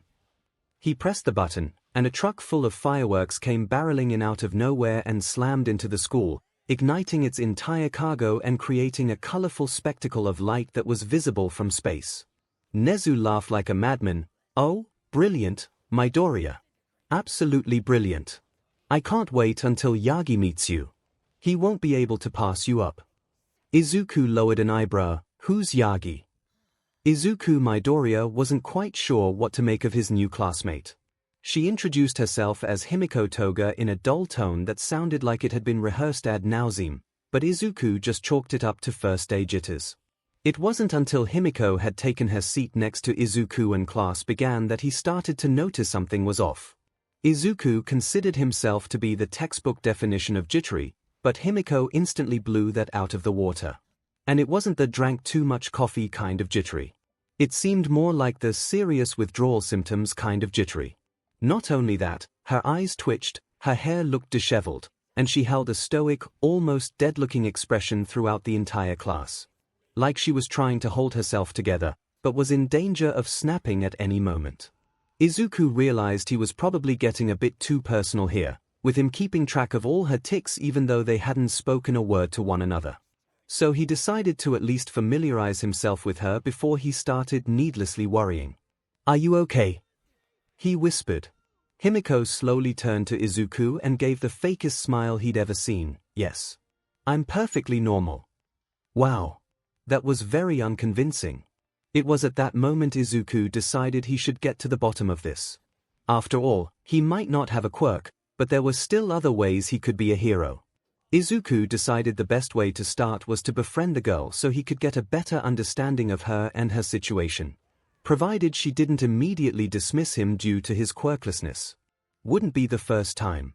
After class let out for lunch, Izuku turned to Himiko and smiled at her. "Hi, I'm Izuku Midoriya. You're Himiko Toga, right?" "Yes, that's me. It's great to meet you, Midoriya," she replied with that same dull, practiced tone. "Would you like to go eat lunch together?" Izuku gulped. He didn't usually eat lunch at the cafeteria. That just gave Katsuki and his cronies more chances to pick on him. But still, he would do what had to be done and pray for the least humiliating outcome. "Sure," he said with a thumbs up. So, Izuku began to ask as they sat down, "What do you like to do?" "Normal girl things," Himiko replied. Like what?" "Oh, you know, painting nails, styling hair, doing makeup, the color pink." "Okay." Izuku could tell she was faking it from a mile away. What exactly she was faking was still unknown, so he just had to keep digging. "What about heroes? Do you have a favorite hero?" "I like All Might." Normally, Izuku would be ecstatic about finding another All Might fan. Unfortunately, it was painfully obvious Himiko had just named the first hero that came to her mind. So either she didn't like heroes, or she was just that out of the loop. Izuku suspected the latter. "You don't seem very sure about that," Izuku said as he held a hero notebook in front of Himiko. "Maybe we can find one that works for you. You seem like the type to be into the wild pussycats," or maybe Shizuku was cut off as a familiar pair of hands grabbed onto the notebook and started pulling it towards him. "You've got some nerve showing your shitty face around here, Deku." Katsuki spat. Izuku's grip on the notebook didn't falter. "Kaken, I was just showing Toga some cool heroes." "Stop, please," he pleaded as he tried to pull it back, but failed due to his lack of muscle. "For the last time, Deku, no one cares about your shitty stalker notebooks." Katsuki yanked HRD on the notebook, freeing it from Izuku's grasp. "Oh!" Izuku yelped. He looked at his finger. The sudden JRK from Katsuki gave him a paper cut. "Shoot. I think it's bleeding," he muttered to himself.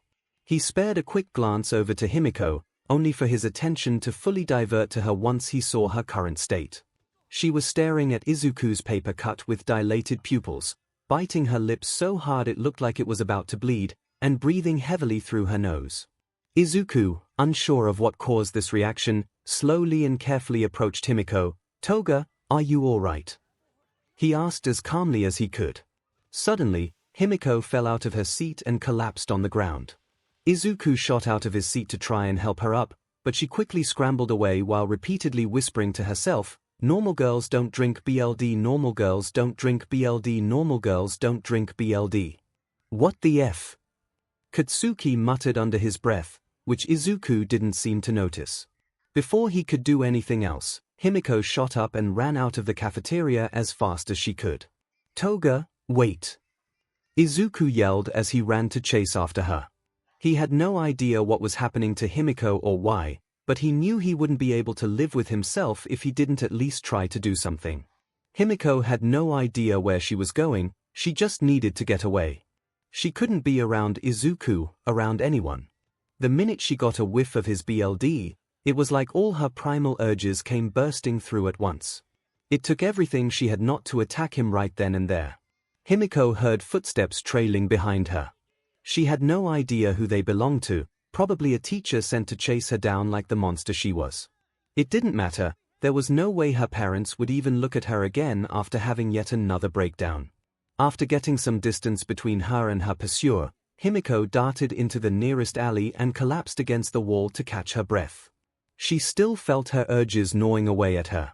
She couldn't stop salivating. She needed BLD. She spotted a rat scurry past her, lunged to grab it, and quickly sank her teeth into its back. She could barely register the rat's small squeak of pain as she drained its BLD. It tasted like rotten onions, but 𝐒𝐿 didn't care. It still made her feel fuller than anything she'd eaten in the past 2 years of her life. 𝐒𝐿 could feel tears streaming down her face as she continued to drink. She hated that she was enjoying this, that she took sick pleasure from her monstrous actions. It was no wonder everyone at her old school looked at her like she was messed up.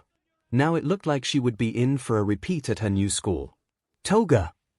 𝐒𝐿 paused as she let the rat fall out of her mouth. She slowly turned to see Izuku watching her with what had to be fear in his eyes. 𝐒𝐿's heart sank as she found herself breathing heavily. No. No no no no no. Stay away from me. She yelled. Toga! Calm down. I just want to help, Izuku said slowly. Why hadn't he run away yet? Did he not just see what 𝐒𝐿 was doing? No. Please. Get away. I'm a monster. Toga, listen to me. I just need you to breathe. Can you do that? Izuku demonstrated by taking a deep breath in, then out, which 𝐒𝐿 reluctantly copied. After a few minutes of doing that, 𝐒𝐿 could hear the outside world again and fully grasp the weight of her actions. She curled her knees to her forehead as she began quietly weeping. Through her near-silent sobs, 𝐒𝐿 could hear Izuku slowly approach and sit down next to her. Why are you still here? She asked. Can't you see I'm just a monster? You're not a monster, Toga. Izuku gently placed a hand on 𝐒𝐿's shoulder. I drink BLD. 𝐒𝐿 snapped. How does that not make me a monster? I attacked that rat, and I was this close to attacking you. Now everyone's gonna hate me because I couldn't just be normal for 10 seconds. 𝐒𝐿 felt all her pent-up emotions release at once, and she buried her face into her hands as she sobbed louder than she ever had before. All the while, Izuku just sat next to her and rubbed her shoulder understandingly. After a few minutes, 𝐒𝐿's tears subsided, and she returned to her curled-up position. Izuku cleared his throat before saying, Toga, does your quirk have anything to do with BLD, by chance? 𝐒𝐿 absently nodded. Then I think it's likely that BLD is just a dietary necessity for you. Like how someone with a lion quirk would need a lot of meat in their diet. When was the last time you had BLD? 2 years ago. Izuku's eyes widened. Okay, that explains a lot. Are your parents aware there are clinics for people whose quirks require dietary supplements? My parents said normal girls don't drink BLD. Oh, Izuku said as if he just heard something world-shattering. Well, if you want, you could have some of my BLD. 𝐒𝐿 looked up in shock. I'm sorry, what was that? Izuku held out his arm to 𝐒𝐿. You're clearly malnourished.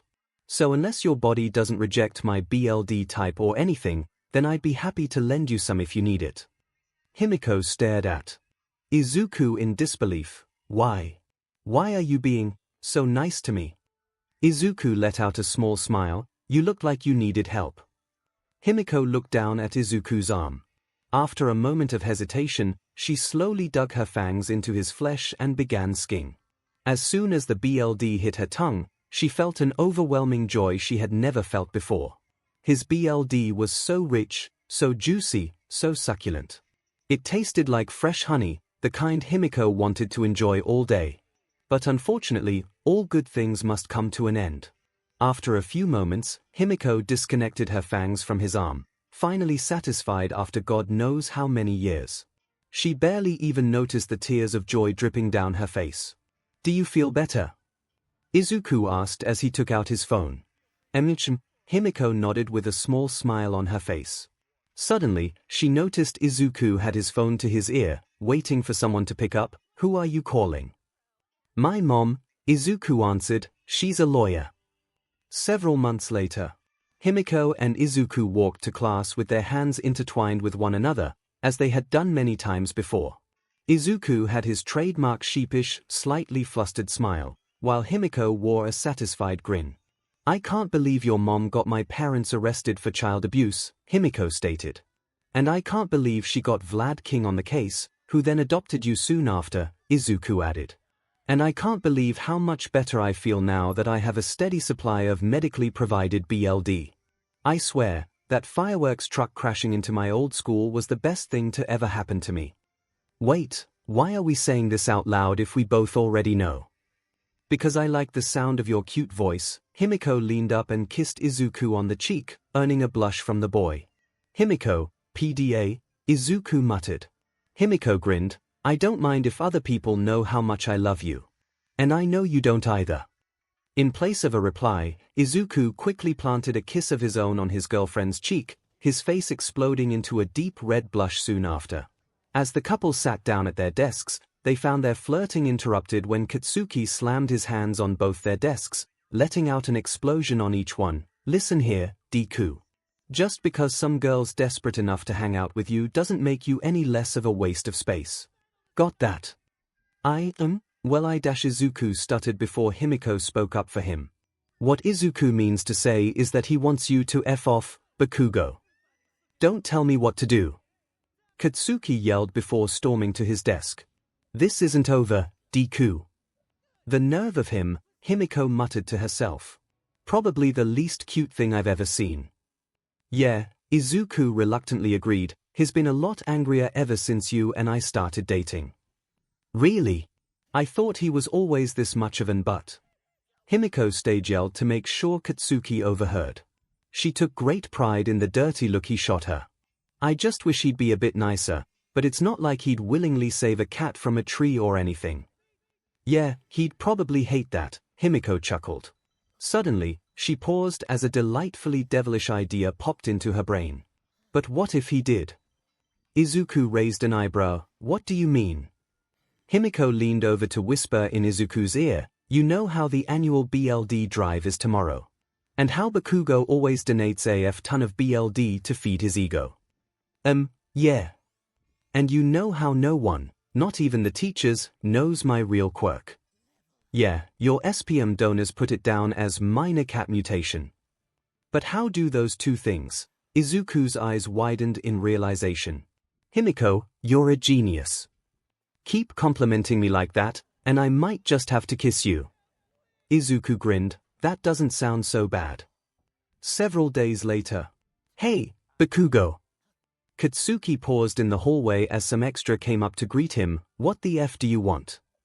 "I just wanted to say thank you for giving me that birthday present yesterday. How did you know seagulls were my favorite bird?"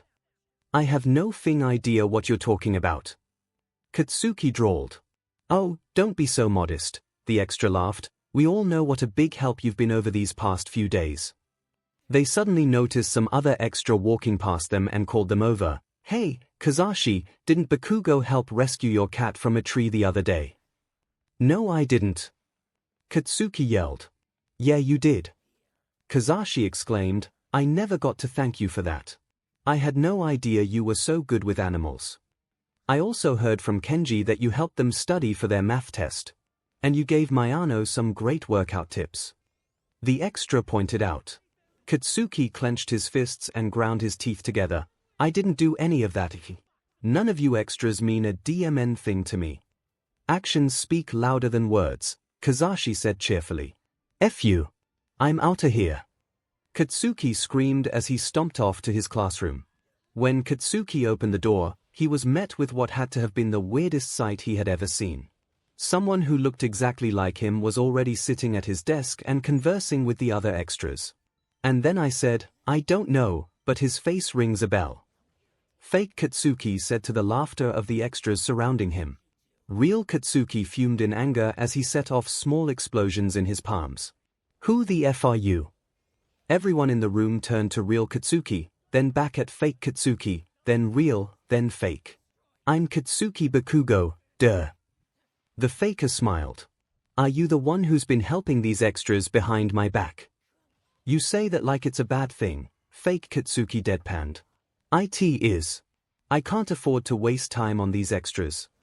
Hold on. Hold on. Izuku ran up between the two Katsukis. Let's just figure out who the real Katsuki is calmly and civilly. Shut the F up, Deku. Real Katsuki yelled.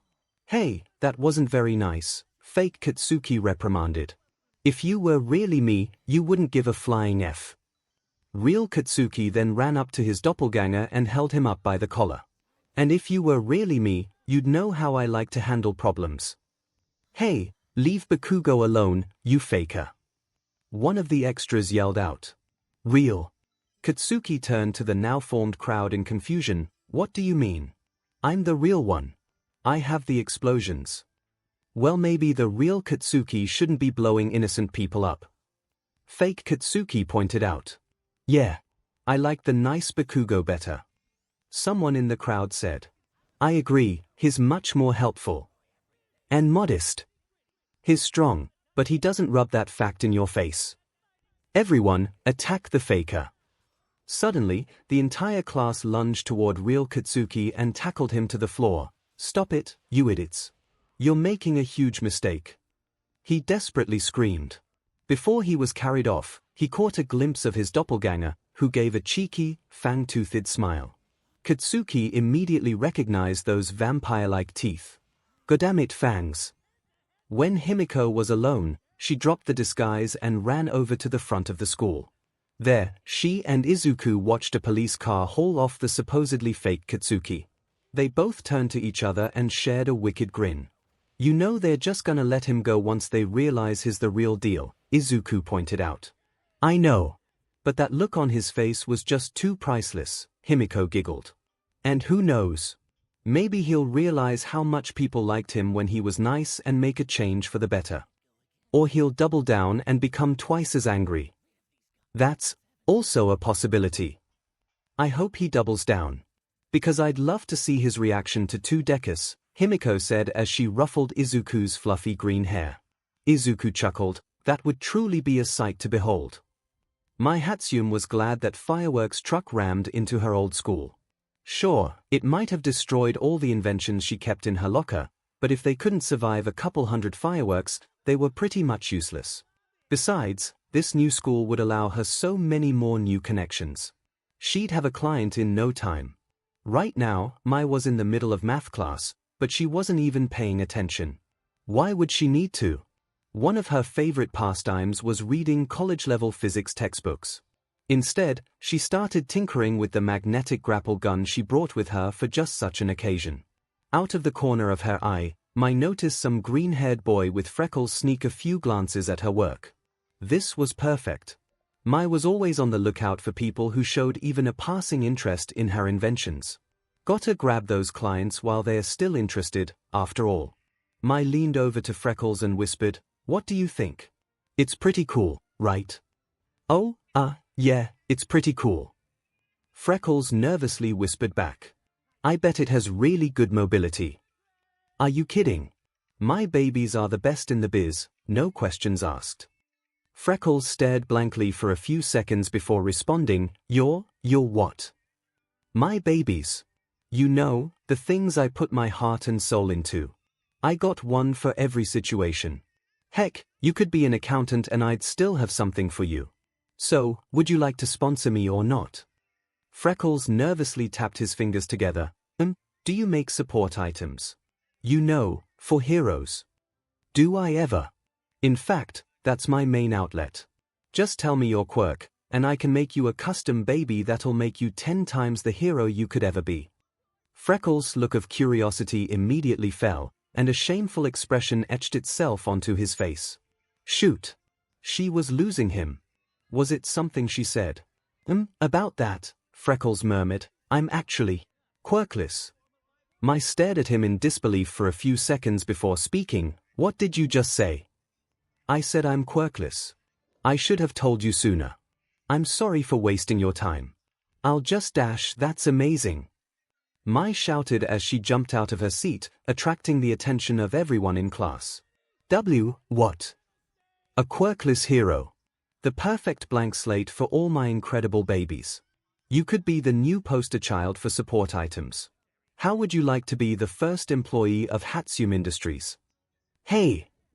My turn to see an angry blonde boy stomp over to her. If you think a quirkless loser like Deku could be a hero, someone needs to blast some sense into you. He menacingly held up a hand, and tiny explosions popped from his palm. No thanks.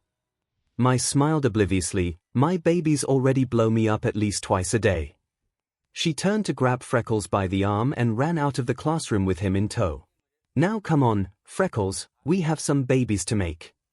Fortunately, Mai did not notice the shocked expressions from everyone in the classroom upon hearing that statement. Unfortunately, Izuku did. Did you really have to drag me to the roof in the middle of class? Freckles asked. Yep. Mai answered confidently, innovation waits for no man, woman, or child. And I fall into at least one of those categories. Okay. If we're going to be working together, I should probably introduce myself. I'm Izuku Midoriya. Cool. Your name has already been forgotten. Mai beamed. Anyway, if we're gonna make you some support gear, we'll have to start with some measurements. Heads up, that might end in an explosion. After that, I'll get to building. A few dozen explosions later, we'll be ready to test the prototypes, and then the explosion count will be in the hundreds. Izuku winced. Can we maybe not have so many explosions, please? What's got you so worried, Freckles? Explosions are just a sign of progress. No such thing as a bad explosion, I always say. Well, you know Kaken. The guy with the explosion quirk. I do. Such a cool quirk. He must make so much progress. Yeah, he does. And that's the problem. To illustrate his point, Izuku rolled up his sleeve, revealing a starburst-shaped burn mark on his arm. He made a lot of progress on me this morning. Mai's smile slowly faltered. Oh, that's not good. Yeah, Izuku nodded solemnly. So do you think you can maybe tone down the explosions? I don't know. I've never made anything without at least a couple explosions. I can't even butter my toast without the knife bursting into flames. Why are you so insistent on including explosions anyway? Izuku asked. If your inventions didn't explode, wouldn't you be able to reuse the parts from your failed prototypes? I think that would save a lot of money. Mai paused to digest that statement. The more she thought about it, the more sense it made. She was trying to start a business, after all. It would be important to save money wherever you could. And Mai knew from experience just how much property damage her explosions could cause. Mai lunged at Izuku and pulled him into a tight, constricting, life-extracting hug. Freckles, you're a goddamn genius. This is why I hired you. Can you please stop strangling me? Izuku squeaked out. Mai obliged as she pulled out a notebook from her pocket and began sketching ideas. I can see it now. I'll build you the biggest, coolest, most explosion-proof set of armor in Japan. But I'm not gonna stop there. What's better than absorbing explosions? Redirecting them right back at YA. That's right, it'll absorb kinetic energy and release it at full force. Oh, kind of like fat gum, Izuku chimed in. Exactly. Except instead of food, this baby's gonna be powered by science. Science. Izuku cheered. That's right. Now, you'll have to stop by my garage a few times a week for fitting and testing. That sound good? Of course it does. So what are we waiting for? Let's get to inventing. Prototype number 1. Izuku stared at the pieces of the suit in awe. They looked like a medieval suit of armor, complete with a helmet and everything, except this one had dark green plating with neon green circuits running across it. I like the design, he said. Don't get too attached, Mai warned. For this test, I'm throwing each part in the oven to monitor its heat resistance. If it can survive 30 minutes at 350 degrees Fahrenheit, then we're golden. 30 minutes later, Mai opened the oven to several puddles of melted metal and one nearly intact chest plate. All right, she smiled, the chest plate survived, which means it'll serve as the baseline for the rest of the parts. A suit of armor made entirely of chest plates. Izuku mused. Don't go giving me any more ideas. Mai joked. Prototype number 2, why did you lay down the suit on the highway? Izuku asked. First of all, Mai began, it's called the Kinetic Enforcer. Second of all, I'm testing said kinetic enforcement by seeing if it stays together after getting run over multiple times. But look, it's already withstood a pickup truck, a sports car, an 18-wheeler, and an RV. What about the incoming fireworks truck? The what now? Thankfully, the fireworks truck did not explode upon running over the kinetic enforcer, but it did cause all the pieces to scatter everywhere. Curse you fireworks trucky! My shouted into the air. Prototype number 3, alright, this is your first wearable prototype. How does it feel? My asked. Izuku slowly walked around in his suit of armor. Just about every step looked to be a struggle for him. It's surprisingly comfortable, but it's really heavy. Kinda hard to walk in. Yep, I figured. Moving in that suit is a full-body workout, which means you gotta put on some muscle. Is that why you built a treadmill? Yup. We'll start with a 5-mile jog and see how you feel from there. Izuku could already feel his muscles begin to ache. Prototype number 4. As Mai and Izuku walked to class, Izuku clad in his kinetic enforcer, Mai checked off several boxes on her clipboard. Alright, so far it survived fire, hammers, axes, knives, and fireworks trucks. That means there's only one test left. You don't mean what I think you mean, Izuku said worriedly. Don't worry, Freckles, my babies have never let me down before, and they ain't gonna start now. What the F are you wearing, Deku? Katsuki yelled as Izuku and Mai made their way into the classroom. He's wearing my newest baby. Mai announced. Say hello to the kinetic enforcer. Guaranteed to protect his but while kicking yours in the process. Ah, I get it. Katsuki menacingly strolled up to the pair. You're both so brain dead that you think Deku can be a hero if he straps enough metal to himself. Well, guess what, Deku? Katsuki grabbed Izuku by the arm and dragged him out of the classroom. We're taking this outside. And I'm gonna beat you up so hard, they'll be finding chunks of metal up your butt for weeks. Izuku wanted to be scared, but if these last few weeks with Mai had taught him anything, it was that she would rather die than have one of her inventions fail during a presentation. So he had the utmost faith in his friend's skills. I'd like to see you try, Kaken. He challenged. Whatever you say, it's your funeral. At this point, Izuku and Katsuki had reached the school's courtyard, with Mai following close behind. Katsuki set Izuku down, shoved a hand in his armored chest plate, and yelled out, Die. A huge explosion enveloped the robot, and Katsuki gave a cocky smirk at the damage he assumed he caused. But when the smoke cleared, Katsuki's jaw dropped when he realized he hadn't made a single scratch. What the F? Oh, too bad. Mai taunted.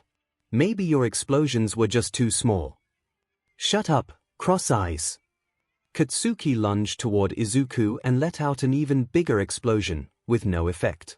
He planted both hands on Izuku's helmet and released a concentrated blast, not even a scratch. He peppered the entire suit with tiny explosions in hopes of weakening it. Izuku didn't even flinch. He even grew desperate and went for the junk, still nothing. After about 10 minutes of mindless explosions, Katsuki stood in front of Izuku, clearly winded, but still not yielding. All right. If you think you're so tough, why don't you be a man and fight back already? Izuku said hesitantly. I'm not sure about that. This thing has built up a lot of kinetic energy, and I wouldn't want to seriously hurt you or anything. Oh, so you're too good for me, is that it? Katsuki yelled. You think I can't take it? Think I'm too weak? Well, how about this? In a flash, Katsuki turned and blasted over to Mai, who didn't seem to even process the danger she was in. He winded back. A devastating right hook, prepared to show Izuku how serious he really was. Then suddenly, he found himself held back by a cold metal hand that grabbed him by the arm. You know what? Forget what I said earlier. Izuku winded back a punch, and the circuits covering his armor lit up like a Christmas tree. Funneling all his stored kinetic energy into his fist, he sent a devastating uppercut at Katsuki's chin with the yell of, Detroit Smash. Sending Katsuki flying into the sky, past the horizon, and eventually completely out of sight. Great job, Izuku. Mai congratulated him as she beat him on the back. I knew you'd make great use of my baby. Thanks, Mai, Izuku said as he took off his helmet, Couldn't have done it without you. I wonder how much airtime Blasty got. There's a strong chance he landed in a different prefecture. I bet with the next iteration, we could send him to a different country. I ought to get started right now. Izuku laughed. Knowing Kaken, he'll probably want revenge for what I just did to him. So we'll have plenty of opportunities for test runs. As Izuku Midoriya made his way to the entrance of Old Dera Middle School, neither he nor anyone else was able to notice the 7 ghost-like figures floating over the boy. First day of school. First day of school. First day of school. Banjo chanted excitedly. I believe you are mistaken, Fifth, for this is far from Ninth's first day. 𝐒𝐭𝐻 corrected. He's talking about us, genius. Ian snarked. You know, since Ninth got 1 for all this morning. And it's a good thing he did. Nana chimed in. I can't imagine what would have happened if Toshi didn't stop Ninth from pushing himself too hard. I'm still confused why we're ghosts, though. Ian mused before turning to Kudo and Bruce, who were both facing the nearest wall. What about you guys? Learn any secrets of the universe by staring at a wall all day. If the second and third holders heard anything, they seemingly chose to ignore it. I actually have a theory, Yoichi began to explain. Us being ghosts is just the first step to reaching singularity. 𝐒𝐭𝐻 nodded. That would explain why we can't yet communicate with Ninth. Banjo snorted frustratedly. Still, it'd be nice if we could pick 𝐻T up. Yeah, then we could at least write a letter explaining all this. Nana agreed. I was thinking more along the lines of being able to touch a fidget cube again, but that works too.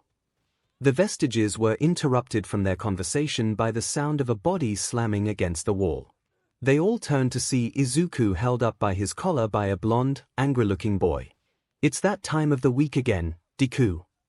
The blonde boy growled threateningly. Please, Kaken, Izuku practically begged, I don't have any more burn cream on me. Katsuki held up his other hand threateningly as he gave a sinister smile. All right then. Just 'cause you said that, I'll make sure these explosions cut extra deep. As Nana watched this encounter, she felt her eye twitch in anger. Looks like this is the Kaken Ninth's been bringing up to Toshi during beach training. He looks a lot meaner than Ninth described him. Yoichi said. I don't care what he looks like. No one threatens our Ninth like that and gets away with it. Nana floated over to Katsuki and began throwing punches at the back of his head. Unfortunately, they all phased right through him, not that it stopped her from trying. Yoichi sighed. Give it up, 7th.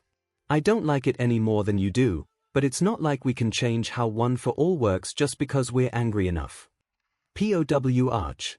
What the hell hit me? Katsuki yelled as he turned to find the culprit, only to see no one else in the general vicinity. Unbeknownst to him, Nana was floating right in front of him, staring at her fist with a cheeky grin on her face. Guys, she said to her ghostly companions, if we concentrate hard enough, we can touch stuff. No need to tell me twice. Banjo said. Floating over to a confused Katsuki, he focused all his energy into his pointer finger and began repeatedly poking Katsuki across the body. The other vestiges sans Kudo and Bruce just shrugged and joined in the poking as well. What the hell? Katsuki grunted as he felt around his body, trying to find the source of the poking. Do I have ants or something? With that idea in his head, he ran off to the nearest bathroom to take a look at himself. But before he left, he turned to Izuku and shouted, This isn't over, Deku. Izuku, for his part, was confused about the whole ordeal. But he decided not to look a gift horse in the mouth as he made his way to class. Heh! Works every time, Banjo congratulated himself as he dusted off his hands. To my knowledge, this is the first time something like this has happened. 𝐒𝐭𝐻 stated. Yeah, and it worked. Nana snickered as she sinisterly rubbed her hands together. And now that we know how to enhance our ghost powers, this is only the beginning. Later that day, the vestiges found out that Katsuki made good on his threats when he cornered Izuku in the school courtyard. I told you this wasn't over, Deku. Katsuki threatened as he looked over a cowering Izuku. Hey, how come Ninth doesn't fight back? Ian questioned. I mean, 1 for all aside, we all saw how ripped he got by the end of his training. Learned behavior, probably. Yoichi guessed. And if we want to help him overcome it, we can start by sticking up for him, and maybe it'll inspire Ninth to do the same. And I know just how to do it. Banjo said as he flew over while carrying a soccer ball. Where'd you get that? Nana asked. Somebody left the sports equipment shed unlocked. Now watch this. Banjo dropped the ball to the ground, focused all his spiritual energy into his foot, and kicked the ball right at the back of Katsuki's head. Ghoul. Oh. Who did that? Katsuki yelled. He whipped his head around to find the perpetrator, only to see several pieces of sports equipment floating ominously in front of him and Izuku. Play ball. Nana shouted as she swung a bat and whacked a baseball toward Katsuki, which beamed him on his forehead. 10 hut. Hike. Ian yelled as he threw a football at Katsuki's gut, knocking the wind out of him. 4. Yoichi called out as he whacked a golf ball at Katsuki's shin. Tennis. 𝐒𝐻𝐽 said flatly as he hit a tennis ball at Katsuki's PP. My apologies, I did not intend for it to land there. As Katsuki fell to the ground in pain, Izuku felt his confusion increase exponentially. Was this some form of divine intervention? Did this have something to do with the quirk he just got? Was one for all haunted? Izuku decided he should make a new notebook on Poltergeist, just to be safe. The next day, before class started, Izuku sat at his desk, enraptured in his new Poltergeist analysis for the future notebook. But the vestiges weren't focused on that. Their attention was on Bakugo as he slammed his hands on one of the students' desks. I know it was you, you demon extra. Katsuki accused. Okay, first of all, my name's Uzumaki. The girl clarified. Second of all, what exactly do you think I did? Don't play dumb with me. I know you have a telekinesis quirk. You were the one who chucked all that sports equipment at me, weren't you? Well, stop it. It's freaking me out. Something tells me our little second lookalike is afraid of ghosts. En joked. Uzumaki looked offended at the accusation. I can barely even lift my own handbag with my quirk, much less pelt someone with sports equipment. Bull. SHC. We should probably do something about this. Yoichi said, I don't want innocent people to get caught up in this. Nana floated over to Katsuki. Not to worry. I've got a foolproof plan.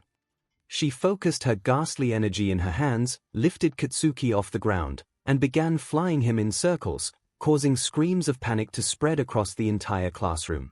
See? You're doing it right now. Katsuki yelled. No, I'm not. Uzumaki defended. I'm not even moving my hands. Well, who the F else could it possibly? Katsuki paused as he caught a glimpse of Izuku, who looked just as terrified as everyone else. In a flash, Katsuki tore himself from Nana's grasp, lifted Izuku out of his seat, and shoved him against the wall. It was you, wasn't it, Deku? What are you talking about, Kaken? Izuku asked nervously. I don't know anything. Don't lie to me. Weird SHT only happens to me when you're around. You have some sort of telekinesis quirk, don't you? You've just been hiding it this whole time because you think you're better than me. What kind of copium is that boy smoking? And where can I get some? Banjo chuckled. No time for jokes. Nana said, Bakugo's about to beat up Ninth. We have to do something. Seekers that we can't just possess him. Inside, that would make things a hell of a lot easier. Who says we can't? Yoichi asked rhetorically as he phased into Izuku, thereby possessing him. Suddenly, Izuku's posture straightened, and his expression shifted from fearful to one of cold fury, a change that was quickly noticed by everyone in the class, including Katsuki. You're wrong, Bakugo. Izuku said coldly and quietly. Izuku doesn't think he's better than you, but we do. Katsuki instinctively took a step back as a seed of fear was planted into his mind. What are you talking about, Deku? Who's we? Izuku let out a small, confident smile as he began slowly rising off the ground thanks to Nana lifting him up. We are the vengeful spirits of this school. And we have decided to intervene on your little charade. Katsuki gulped nervously as he took another step back. So what? You're haunting Deku. What's that supposed to accomplish? 𝐒𝐿 let out a small chuckle, which slowly grew into a laugh, which slowly grew into a booming cackle of pure evil. Yoichi picked up a few things from his brother while he was alive, including his trademark evil laugh. As the lights began rapidly flickering on and off thanks to 𝐒𝐭𝐻 at the light switch, 𝐒𝐿 flew up to Katsuki's face and said, "You're a fool, Katsuki Bakugo. Have you seriously not considered how your actions have led up to this point? We're not haunting him, we're haunting you." 𝐒𝐿's cackle returned in full force as he rose higher into the air, and various chairs, desks, and other items began floating off the ground and circling him thanks to Banjo and his many WHPs. Katsuki tried to back off, but Ian picked him up and brought him to 𝐒𝐿's level. The possessed green-haired boy stared at him with a feral, malicious grin. "But we're not ruthless. Far from it, actually. If you agree to change your ways, we'll leave you be. So, what do you say, Bakugo?" Katsuki's brain struggled to find an answer. His eyes darted around until he caught a glimpse of the group of students watching him expectantly. He knew if there was any moment to back down, it certainly wasn't now. "I'm gonna kill you a second time." Katsuki blasted himself at 𝐒𝐿 as he wound back an easily telegraphed right hook. 𝐒𝐿 rolled his eyes as he flipped Katsuki over his shoulder and sent him careening toward the ground with a loud thud. Katsuki got up to see 𝐒𝐿 hovering over him with a disappointed look on his face. "Wrong choice," he said with an echo that made it sound like 7 voices speaking at once. That was when Katsuki gave into fear and immediately booked it out of the classroom. A few moments later, 𝐒𝐿 and the rest of the class could hear the main doors to the school open from outside. They all peered out the window to see Katsuki running out the door, down the steps, through the gates, past the sidewalk, and onto the street, where he then got hit by a fireworks truck because he did not look both ways. The entire class, including 𝐒𝐿 and the vestiges, instinctively flinched back at the sight. He didn't look dead, but he'd definitely broken more than a few bones.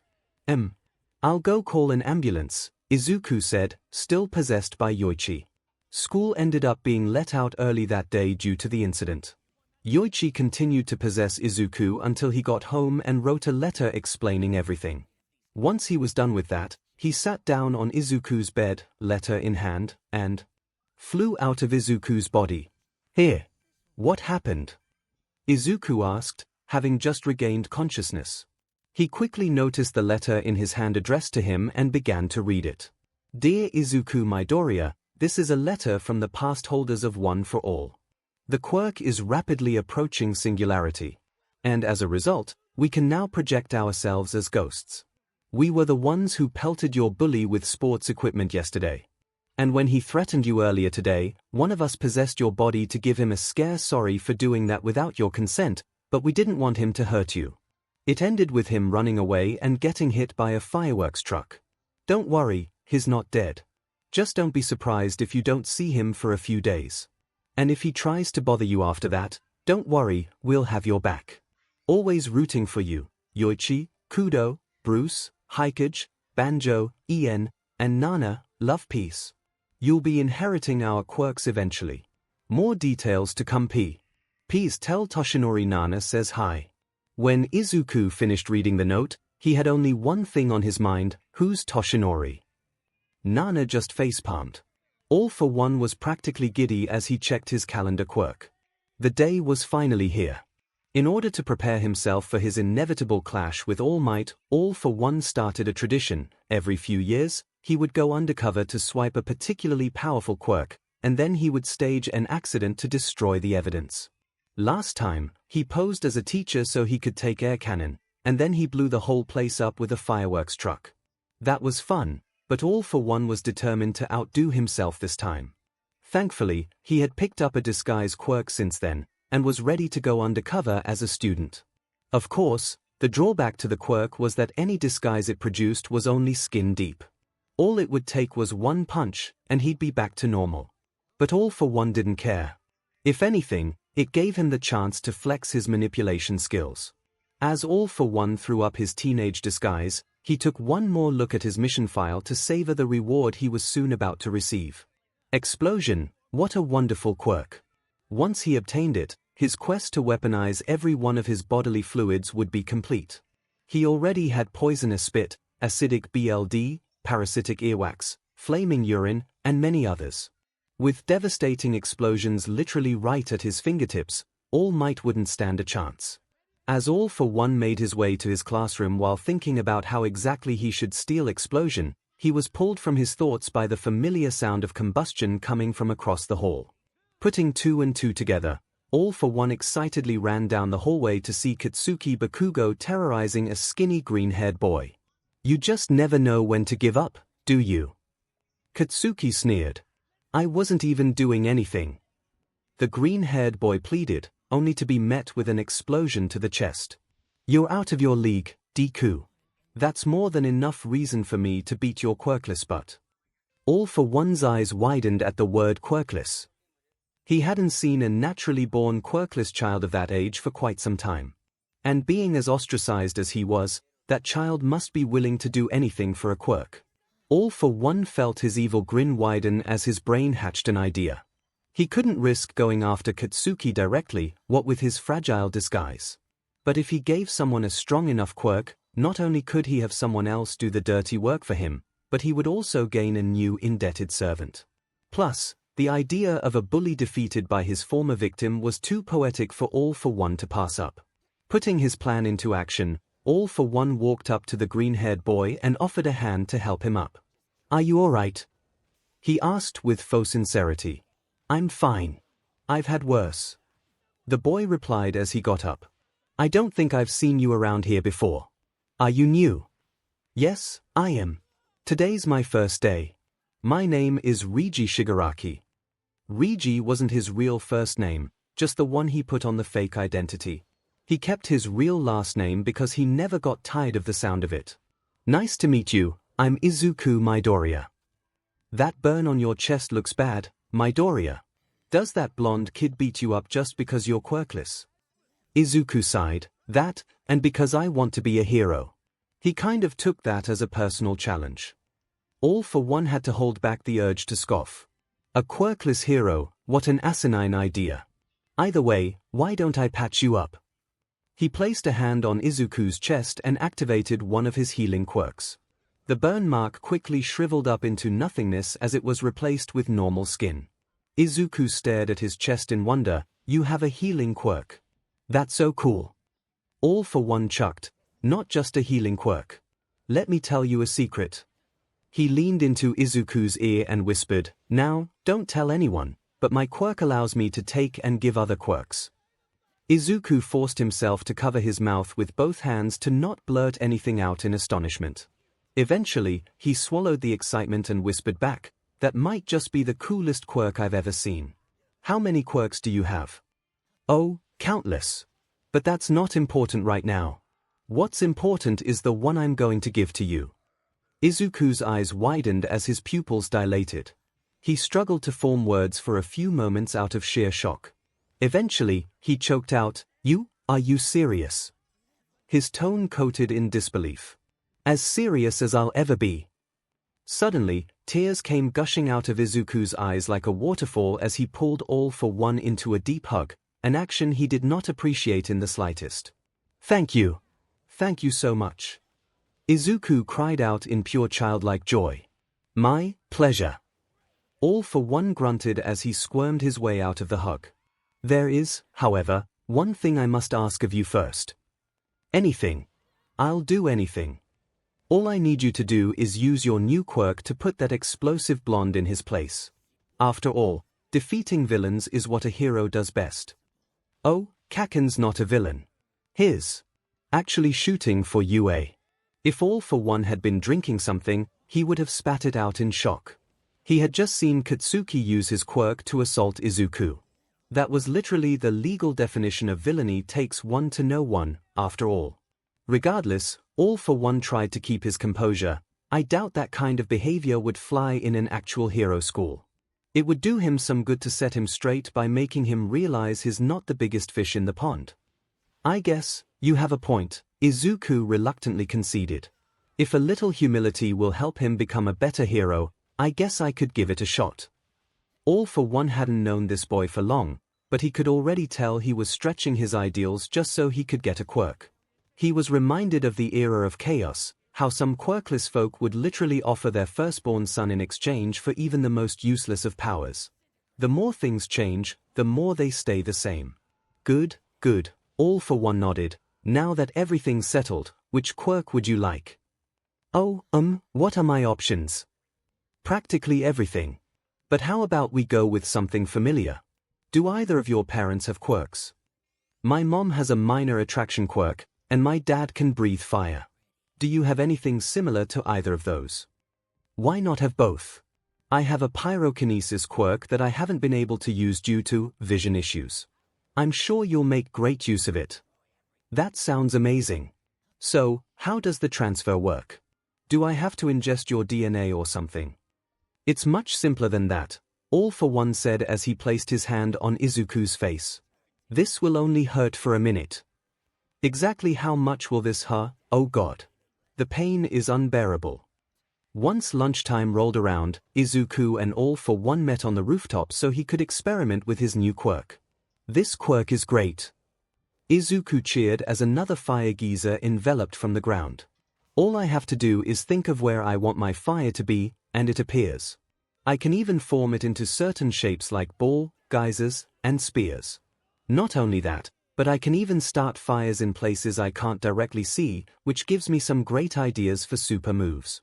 Of course, there's the downside of my head burning up if I use too much fire at once, but I wonder if I can mitigate that with an ice pack. Or maybe I could dash. Alright, that's enough. All for One interrupted. Do you think you're ready to take on Katsuki Bakugo yet? I'm not sure, Izuku admitted. I mean, I've only had this quirk for a few hours, and Kaken's had his since he was 4. Well, too bad. Because I already scheduled a fight in the courtyard right after school. You what? Izuku shouted. How did you even get him to agree to that? All for One gave a devious smile. Oh, I have my ways. Would you like to beat up Midoriya in the courtyard after school today? You don't have to tell me twice. I can't do this. It's just not possible. Izuku began to panic. I'll probably use pyrokinesis wrong, then he'll beat me up in front of the entire school, then I'll just be an even more worthless Deku since I seriously thought I could beat him with a quirk I just got, then I'll dash. Izuku was cut off as All for One grabbed his face by the cheeks and pulled him close. Listen here, Izuku Midoriya. I gave you that quirk with the express purpose of beating Katsuki Bakugo. You mean Katsuki Bakugo? Whatever. Point is, I would not have given it to you if I didn't think you could win with it. So you will win this duel. Understood? Yeah? Okay. Izuku nodded as best he could. He was equal parts frightened by his new friend's demeanor, and grateful that he not only had a quirk, but someone who believed in him, which made him believe in himself just a little more. Once school was out, Izuku and Katsuki met at the school courtyard. But it wasn't just them. What looked like half the school had gathered around them in a large circle. Izuku gulped. No one else knew about his new quirk. Had all these people come just to see Izuku get beat up? He couldn't worry about that now. His mind was currently focused on Katsuki, who was grinning cockily like he already knew the outcome of this fight. I don't know why you came to fight me, Deku. But as long as I get to put you in your place, I couldn't care less. Katsuki said while cracking his knuckles. Izuku did his best to tune out those threats. He remembered how All Might once said heroes should strive to save the day as quickly as possible. And with his new super move, he'd be able to do just that. Taking a deep breath, Izuku stood in a fighter's pose and said, I'm ready when you are, Kaken. Works for me. Now die. The minute Katsuki blasted himself toward Izuku, the boy stretched his hands outward and activated his quirk. Suddenly, Katsuki stopped soaring through the air and tumbled to the ground. He got on his knees and began violently coughing and hacking, almost like he was about to cough up a lung. What did you do to me? He said in between coughs. I started a small fire in your lungs. Izuku explained, hopefully not enough to cause any permanent damage, but just enough to send you into a coughing fit. And don't worry, the flame should already be out by now. As Katsuki continued coughing, All for One emerged from the crowd and walked between the two boys as he clapped slowly and ominously. Well done, Midoriya. I wouldn't have been able to get this far without you. Izuku raised an eyebrow. What are you talking about? Why this, of course. All for One jetted over to Katsuki in the blink of an eye and planted a hand on his face. As he began to take his quirk, Katsuki screamed in agony as he tried to force the villain's hand off him, but to no avail.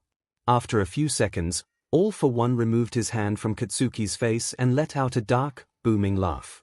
Izuku's eyes widened in shock and realization. You stole Kaken's quirk. He what? In a fit of rage, Katsuki jumped up and slugged All for One across the face. As soon as the punch made contact, the villain's disguise shattered like a glass sculpture, revealing a tall man in a black suit and Darth Vader-like mask. Izuku and Katsuki instinctively took a step back at the reveal. What the F are you? Katsuki asked. The villain grumbled in annoyance, but still went to answer the question. I am the symbol of evil. I am the greatest villain to have ever lived. I am All for One. And now that you all know who I am, I'm afraid I can't let you live. All for One charged a purple ball of energy in his hand, but before he could do anything with it, Izuku shouted, "Enno," and activated pyrokinesis again. Izuku went for the same super move he tried with Katsuki, but instead of keeling over in a coughing fit, All for One just keeled over as the energy ball dissipated in his hand. After several moments of silence from the crowd, Katsuki slowly inched over to check his pulse. His face paled at the coldness he felt. He's dead. What? Izuku screamed. You killed him. And he had my quirk. You just made me quirkless, you fing prick. I didn't know that would kill him. It was supposed to send him into a coughing fit. How was I supposed to know his respiratory health was that bad? He was wearing a Darth Vader mask. What did you think was gonna happen? Well, sorry for saving your life. Wait a minute, someone from the crowd said. Deku has a quirk now. He used it to defeat the villain, someone else pointed out. He saved our lives. The whole school. He's a hero. Woo! Go Deku! The crowd suddenly burst into cheers as they crowded around Izuku, showering him with praise. Both Izuku and Katsuki were confused by this, but for different reasons. Izuku wasn't used to this amount of praise, especially after he just killed a man. And Katsuki was still reeling from having his quirk taken away from him. As the crowd picked up Izuku and carried him off into the sunset, Katsuki could only fall to his knees in defeat as he wondered what choices in life led him down this path. He was now quirkless, useless, a Deku. His dreams of becoming the #1 hero had just been shattered in an instant. All those conflicting emotions quickly bubbled up inside him and released in an ear-splitting roar of pure emotion that shook the entire foundation of the school. Gra! Right then, Katsuki felt like the weakest man alive. Izuku Midoriya was being carried off into the sunset by his classmates, and he hated it. They called him names, they beat him up, they took his stuff, and yet the moment he used his quirk to do something vaguely heroic, they started treating him like the new Katsuki. Almost as if they were desperate to cling to the school's next hero hopeful. Izuku figured the teachers would do something similar, the thought of which made him even angrier.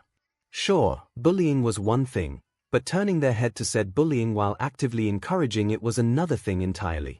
They'd probably pretend like the past year and a half of middle school didn't even happen. And that wasn't even mentioning the fact that he just killed a man.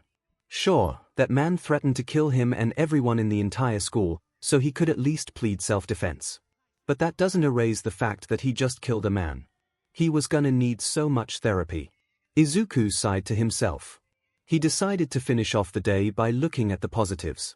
He had a cool quirk now, so his dreams of heroism were finally back on the table. And who knows? Maybe he could use his newfound influence to get Aldera shut down for good. Only time would tell. I'm Togaru Kamakiri. I'm about kick in and then slice in that but into ribeye steak. Izuku was immediately wary of this new student. Granted, he figured their class would be getting at least one new member, considering the fireworks truck incident that went down last week. But he wasn't expecting him to be so outwardly aggressive. Izuku knew not to judge someone too harshly, but Kamakiri honestly gave him Katsuki vibes. Sure, his mantis quirk looked super cool. But Katsuki also had a good quirk, and Izuku was already reminded this morning how he usually acted. He could still feel the bruise. As Kamakiri made his way to his seat, thankfully not next to Izuku, he noticed the mantis boy sending a challenging glare to nearly everyone in the class, almost as if he was scoping out the area for potential fighters. Just about everyone he glared at nervously averted their gazes, except one. "What are you looking at me for?" Katsuki growled. "If you got something to say it to my DMN face." Kamakiri got straight to the point. "You seem tough." "Who are you?" "Katsuki Bakugo. And you bet but I'm tough. Strongest in the school, no question." "Is that so?" Kamakiri grinned. "I was the best fighter in my old school as well. And that's a title I intend on keeping." "Well, if you wanna die so badly, I can give you more than a little help." Katsuki threatened as an explosion popped in his palm. "May the better fighter win," Kamakiri challenged as a sharp blade burst from his arm, tearing open his uniform sleeve. "No fighting during class." The teacher interrupted. "You both can handle your business after class." As class began, and Kamakiri and Katsuki glared daggers at each other, Izuku couldn't help but feel conflicted. His suspicions that Kamakiri was like a second Katsuki seemed to be proven right. But was that a good thing? If Kamakiri somehow won this duel and became Aldera's new top god, would he become Izuku's new tormentor as well? He honestly couldn't tell. But then again, just about everything hinged on the fight's outcome, so Izuku knew he couldn't miss it. "Is that all you got, Baku brat? Shut up and blow up, Mohawk."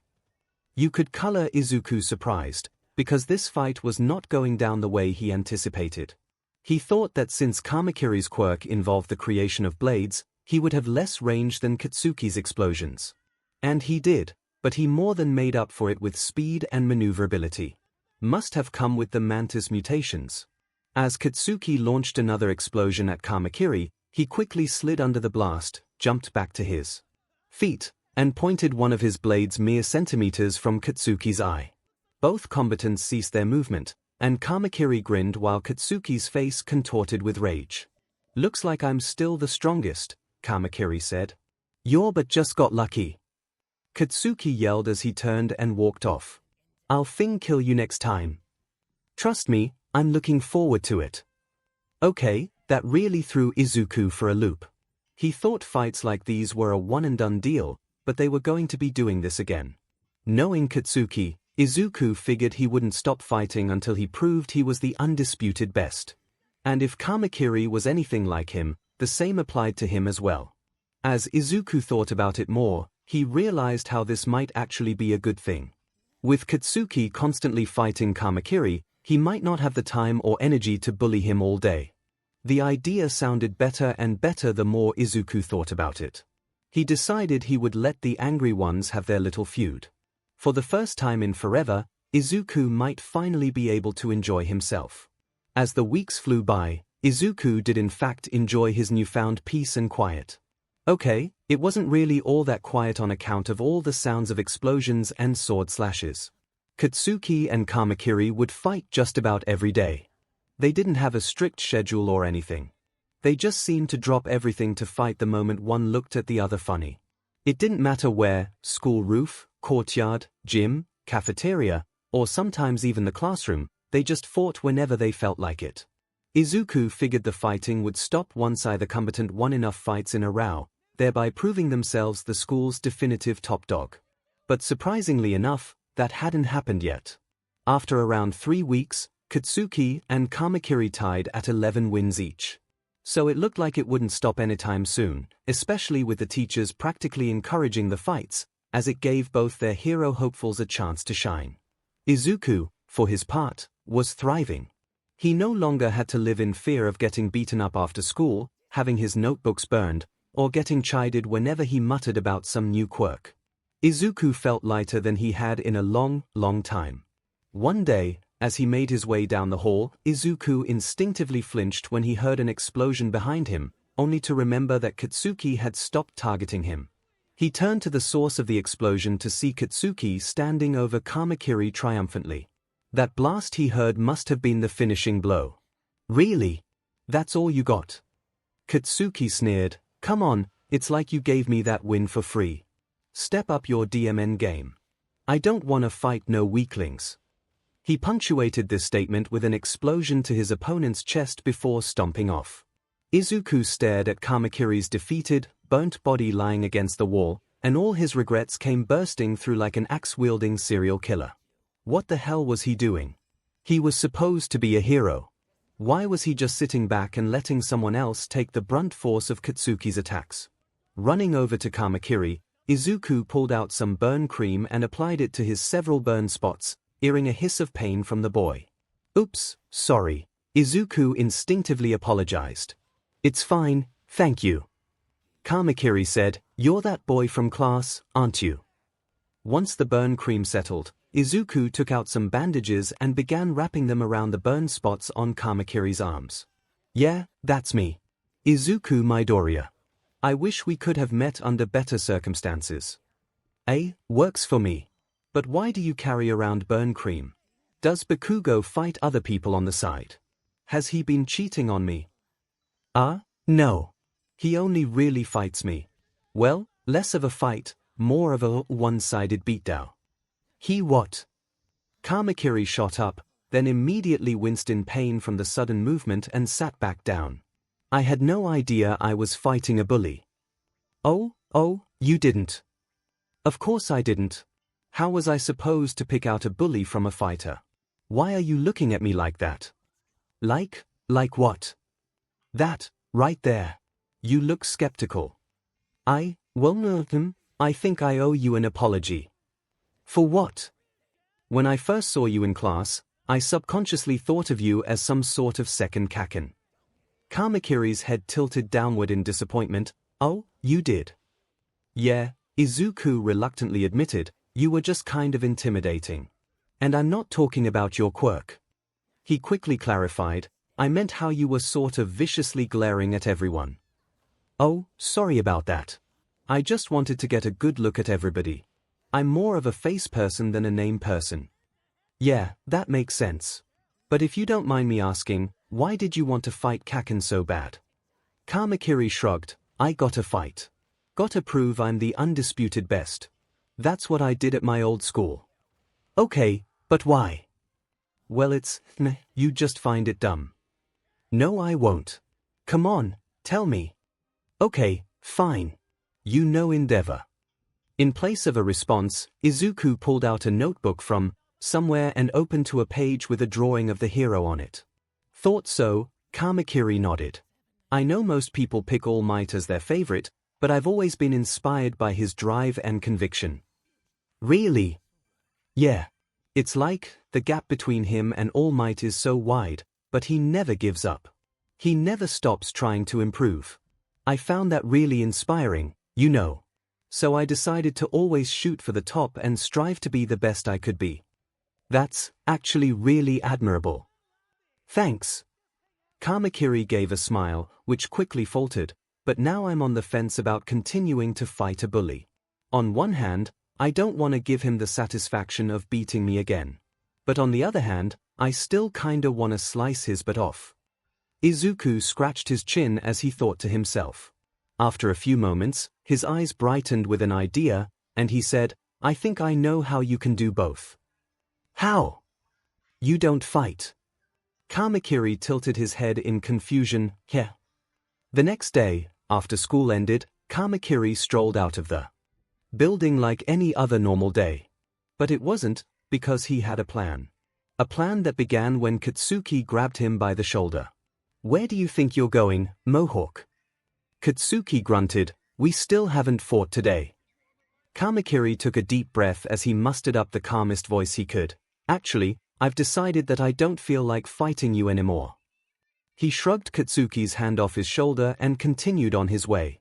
Katsuki paused in shock for a moment before catching up to Kamakiri and yelling, "What do you mean you don't want to fight?" "I mean I don't want to fight." He made his way down the sidewalk as Katsuki followed.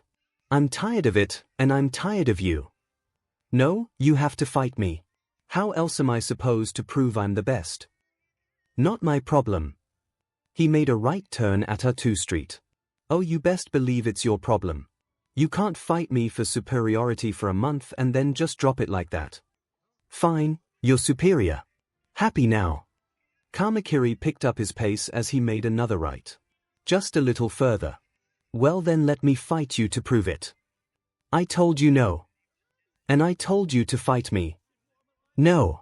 Katsuki grabbed Kamakiri by the shirt and threateningly popped an explosion in his face. Fight me, you demon BSU, or I'll send you to hell. Kamakiri glanced to his right. Sorry, I didn't quite get that. Could you repeat? I said fight me you demon BSU, I'll blast you straight to hell. A new voice cleared their throat. What? Katsuki whipped his head to the right, only to be met with the Buster hero, Airjet looming over him with his arms crossed. Katsuki peered behind him to see he was standing right in front of the Airjet agency. Katsuki immediately put the pieces together. Kamakiri led him to a hero agency, where he just used his quirk to threaten someone. In front of a hero. Oh god damn it. 2 weeks of juvenile detention. Izuku laughed. Yup. Your plan worked like a charm, Kamakiri exclaimed. See? There was no reason to prove you were the best if he was already the worst. Hopefully, that'll teach him not to pick any more fights. Yeah, but now I need a new sparring partner. A new sparring partner, eh? Izuku perked up. How would you feel about teaching a newbie like me? Kamakiri scratched his chin thoughtfully as he nodded his head. I do like a good underdog story. How do you feel about trying out a sword? More excited than you could ever imagine. Izuku breathed as he dashed around another corner. He had spotted Katsuki during his walk to school and took a detour to avoid getting beaten up too early in the day. Unfortunately, the detour was longer than anticipated, and he was now in danger of being late to class. Izuku was so worried about making it to class on time that he didn't notice the other person right in front of him until he collided with them, sending him to the ground. Izuku rubbed his head and groaned, sorry about that. Hey, don't worry. I've got shock absorption. An eerily familiar voice replied. Izuku cautiously gazed up to see someone who looked exactly like him. Okay, maybe not exactly like him. The doppelganger looked a few inches taller, and his hair was a slightly brighter shade of green. The most noticeable change, however, was his wardrobe. The red shoes were the same, but he wore a white button-up t-shirt, a pair of green slacks, a stubby red tie that was partially singed, and most noticeably, a pair of large, black, circular goggles with dots of green in the center. But even with all that, the resemblance was still uncanny. Whoa, you look just like me. The doppelganger gaped. Who are you? Izuku asked. I'm Izuku Midoriya. But I'm Izuku Midoriya. You are. Then that confirms my theory. The doppelganger in goggles said, this might get confusing, so how about we call you Izuku and me Midoriya? Okay. I guess. Izuku nodded his head. But what was that you said about a theory? Oh, right. I woke up in this spot about a minute before you ran into me. The last thing I remember was a truck full of fireworks careening toward me. So I'm thinking I got isekai'd into an alternate universe. Izuku's eyes widened. Do you think it was some kind of quirk? No. I tried reaching for one, but I didn't feel anything. Wait, you can feel quirks? Yeah, it's all part of quirk transfer. I guess that requires an explanation. Does your mom have attraction in this universe? At Izuku's nod, Midoriya continued, good. Well, my version of attraction allows me to give and take other quirks. Cool, right? Izuku's jaw dropped. Are you kidding?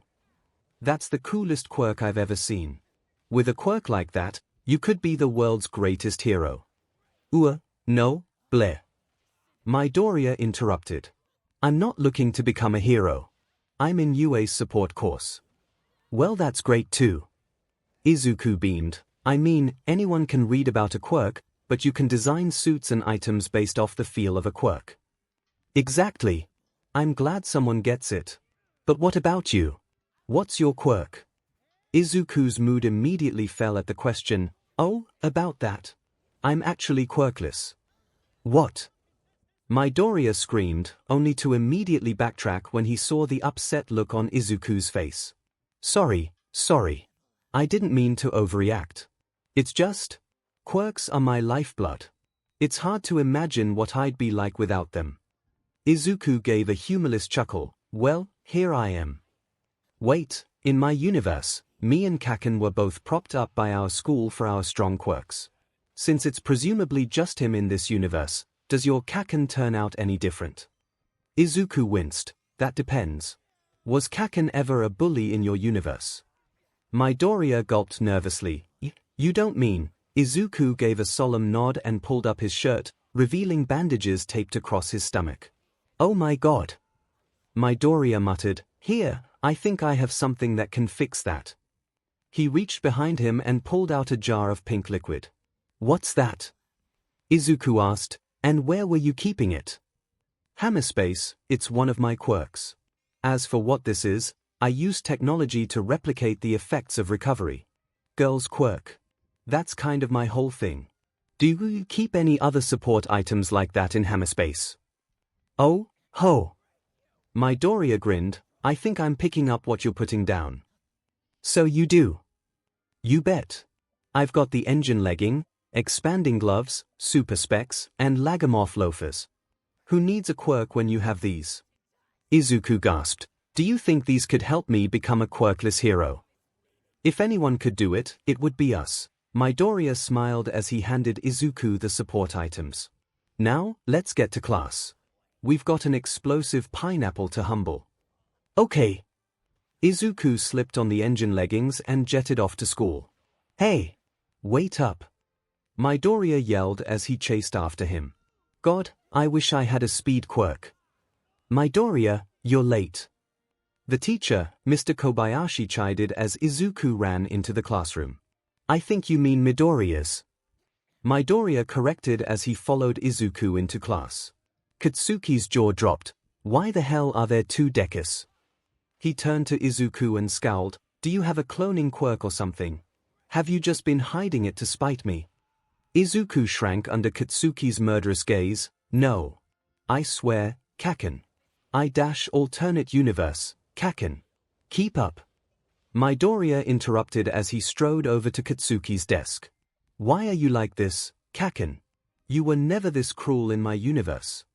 Alternate universe me sounds like a thing was, Katsuki retorted. He wasn't. He was just less of a bully. But it seems like you need to be taken down a peg. And now that I think about it, so does this whole school. What the F is your quirkless but gonna do? Midoriya let out a full-bodied laugh before staring down Katsuki with a devious, downright chaotic smile. Oh, 𝐭𝐿, who said I was quirkless? He grabbed an imaginary rope with both hands and yanked as hard as he could. Yoink! As soon as Midoriya pulled on the rope, Katsuki felt a gaping emptiness in his very soul. What the F did you do to me? I dunno, 𝐭𝐿. You tell me. Midoriya smirked as he pointed his palm upward and released a tiny explosion. The entire class gasped at the sight. You took my thing quirk. Katsuki snarled like a wild animal. He lunged at Midoriya in an attempt to tackle him, but slammed against his body like he just hit a brick wall. Midoriya smiled as he rolled his eyes. Shock absorption. He said in a sing-songy voice. Mr. Kobayashi slammed his hands on his desk to get everyone's attention. That is quite enough. Midoriya-yeah. Both Midoriyas said at the same time. The one with the goggles. Give back the quirk, or your alternate universe self will be blacklisted from every high school in the country. Whatever you say. Midoriya threw an imaginary baseball in Katsuki's direction. About effing time. Katsuki tried to release an explosion in his hand, but nothing came out. Hey! What the hell did you do to my quirk? Katsuki was pulled from his rage when he heard an explosion from his right side. He turned to see his quirk being used by the person sitting next to him. Wow! This is awesome! Katsuki's seatmate exclaimed as he let out a few more explosions. Midoriya, Mr. Kobayashi said, clearly unamused. Yeah. Both Midoriyas said at the same time. You know who I'm talking to. Now give the quirk back to Katsuki. Midoriya huffed as he crossed his arms. Stop pretending to care about him. I've been to this school in my universe, and I know you only let him get away with everything because he has a strong quirk. If he had any other quirk at all, you wouldn't give two shts about him. Izuku gasped, profanity. From my alternate universe self. Besides, I'm sure the person I gave explosion to still wants to go to you, don't you? I sure do. Katsuki's seatmate nodded eagerly. I'm trying for the art program. Good for you. Midoriya gave a thumbs up. But not so good for Aldera. I know how much you wanted a future top 10 hero. Unfortunately, you lost your chance 10 years ago. More like 5 seconds ago. Mr. Kobayashi bemoaned. I wasn't talking about Kaken, you dolt. I was talking about him. Midoriya dramatically gestured to Izuku as if he were a sculpture crafted by Michelangelo himself. Look at this boy. He's got the heart of a hero and the drive to match. Who? Midoriya. Yeah. Both Midoriyas said at the same time. Stop that. There's no way he can be a hero. He's quirkless. Midoriya scoffed, my alternate universe self doesn't need a quirk to be a badass. Watch. He walked over to Katsuki, picked him up by the shoulders, and chucked him out the window. Izuku's heroic instincts kicked in, and he immediately sprang into action. He charged up his engine leggings, raced through the halls and outside the school, and caught Katsuki in midair with his expanding gloves. The entire class, who saw this rescue play out as they peered out the broken window, gaped in surprise at the sudden save. Why did you do that? He could have gotten hurt. Izuku asked his doppelganger. Don't worry. I gave him shock absorption before I threw him out the window. He wouldn't have felt a thing, Midoriya chuckled. Shock absorption? Katsuki questioned. I can't become number one with a weak butt quirk like that. I know a guy who would have been offended by that statement. But suit yourself. Yoink. Midoriya yanked on another imaginary rope to take back shock absorption. He then turned to the rest of the class. Let this be a lesson. You all better start treating Izuku with some respect. And if you don't, nothing's stopping me from coming back here and taking all your quirks too. This was a bald-faced lie on Midoriya's part, but he knew everyone at Aldera valued their quirks too much to go against him. As Midoriya saw the looks of fear on the teacher and students, he knew his work there was done. Welp, I best be off. Just don't forget what I told you. I know how much all of you value quirks in this society, especially the teachers, for some weird reason. With that said, Midoriya jumped out the window and used shock absorption to break his fall. As soon as he hit the ground, Izuku ran up to him and pulled Midoriya into a tight hug. I can't thank you enough for this, he said, tears in his eyes. Gimme back my quirk, you bastard. Katsuki yelled, which was ignored by both Izukus. I just have one more parting gift for you, Midoriya said as he handed Izuku a folder full of papers. Here are the blueprints for the items in case they break. I put Mai's phone number in there, too. Izuku raised an eyebrow. Who's Mai? Your future partner in crime. By the way, I strongly suggest trying for a dual course at UA. Being able to make your own support gear will save you a lot of money. Thanks, I'll try. Then I guess this is goodbye. See you around. Midoriya waved goodbye as he ran off into the street. Hey! Where the hell do you think you're going? You didn't give me my quirk back. Katsuki went to run after Midoriya. But before he could reach him, Midoriya got isekai'd by another fireworks truck, and his body quickly faded away. God damn it! Katsuki yelled. Don't worry, Kaken. Izuku tried to console. My alternate universe self gave me these 𝐒𝐿odo gauntlets. He pulled out a pair of gauntlets shaped like a 4-round revolver, colored green and black to resemble the texture of a grenade. As long as you store these things with enough nitroglycerine, you can still be a hero. Shove it, Deku. I don't need your fing pity. Katsuki spat as he stormed off. Izuku just shrugged. Oh well, more quirks for me. After Midoriya got hit by the second fireworks truck in the span of 24 hours, he woke up on a park bench, expecting to be back in his own universe. To his surprise and disappointment, however, he woke up to the sight of yet another alternate version of himself, this one with entirely black hair. Are you okay? Asked black hair Izuku. I'm fine, Midoriya answered as he got up. I've just been multiverse hopping. You wouldn't happen to be quirkless as well, would you? Black hair Izuku gave a confused look. Quirkless. What does that mean? You know. Quirks, superpowers, meta abilities. Black hair Izuku gave a light-hearted laugh. Oh, come on. Everyone knows superpowers aren't real. The realization hit Midoriya like a ton of bricks. He had stumbled his way into a universe without quirks. Devastated, he fell to his knees and screamed out, "Ow!" The next fireworks truck couldn't run him over soon enough. Sir Night-Eye let out a frustrated sigh as he hung up the phone. He had just had his first conversation with All Might for nearly 5 years, and it was to inform him that the #1 hero had chosen a new successor. The worst part was that he had chosen a quirkless middle schooler over the boy Night-Eye spent the last 2 years training for the express purpose of being the 9th holder of One for All. This was absurd. Night-Eye knew All Might was a sentimental fool, but not to this extent. Couldn't he see how much the world needed All Might and not some quirkless nobody? One for All was a legacy, not some kind of throwaway quirk to play hot potato with. It didn't matter. Night-Eye knew what he had to do.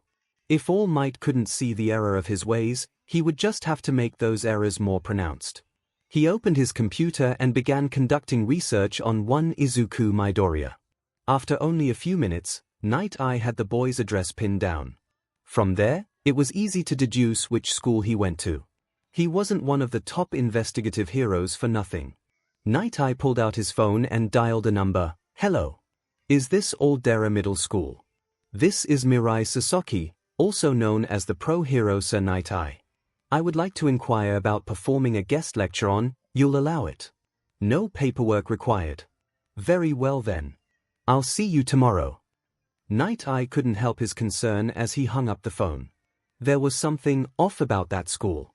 Oh well, he could look into that later.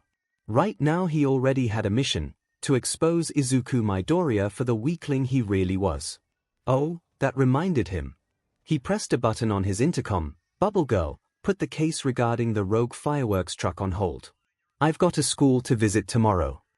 After finishing his lecture on the importance of the investigative side of heroism, Night-Eye couldn't help but notice everyone in the classroom looked either bored, withdrawn, distracted, or asleep. Well, all except one. Izuku Midoriya hung onto every word like a lifeline, vibrating excitedly nearly the entire lecture. Why was he so invested? He was going to be inheriting All Might's power. All Might didn't specialize in investigation. That was his job, so why even bother? Regardless, as the students filed out of the room, he sneakily stuck a small microphone under the teacher's desk. Now, he would be able to expose Izuku Midoriya's true character, and Night-Eye doubted All Might would like what he heard. As Night-Eye turned to leave, he halted as he found himself face-to-face with a nervous-looking Izuku who was holding a notebook. Sir Night-Eye, sir?" he asked. Night-Eye had to restrain himself from rolling his eyes. Why the hell was he so nervous? If he was going to be the next symbol of peace, he needed to exude an air of unyielding confidence. Just another reason why Mirio was the superior candidate. Oh right, he still had to respond. "Yes?" he asked, his voice portraying as little emotion as possible. "Well, I just wanted to say how much I enjoyed the lecture. A lot of people ignore the investigative side of heroics, and I think what you do is really cool in its own right. Not to mention I really admire your fighting style and how you fight quirkless most of the time. It's just, you've been a huge inspiration to me and Dash. Can we get to the point?" Night-Eye drawled. "Can I have your autograph?" Izuku held his notebook out to Night-Eye and opened it to a page with a drawing of the hero on it. Night-Eye silently signed the page, wanting to get the interaction over with as soon as possible. "Alright, there you go. Now run along." Thank you so much, Sir Night-Eye. I really appreciate it," Izuku said as he ran out of the classroom. Finally, he was alone. After double-checking the tiny microphone to make sure the audio was crisp, Night-Eye let out a small smile as he exited the classroom. In just a few days, All Might would have irrefutable proof that Izuku was the incorrect choice for a successor and that Mirio was the only acceptable option. A few days later, Night Eye sipped his coffee as he transferred the microphone audio to his computer. There was more evidence here than Night Eye could have ever imagined. There were so many instances of Izuku getting bullied by his classmates and teachers. Night Eye played back one of the most damning pieces of evidence. "Where the hell have you been disappearing to after school, Deku?"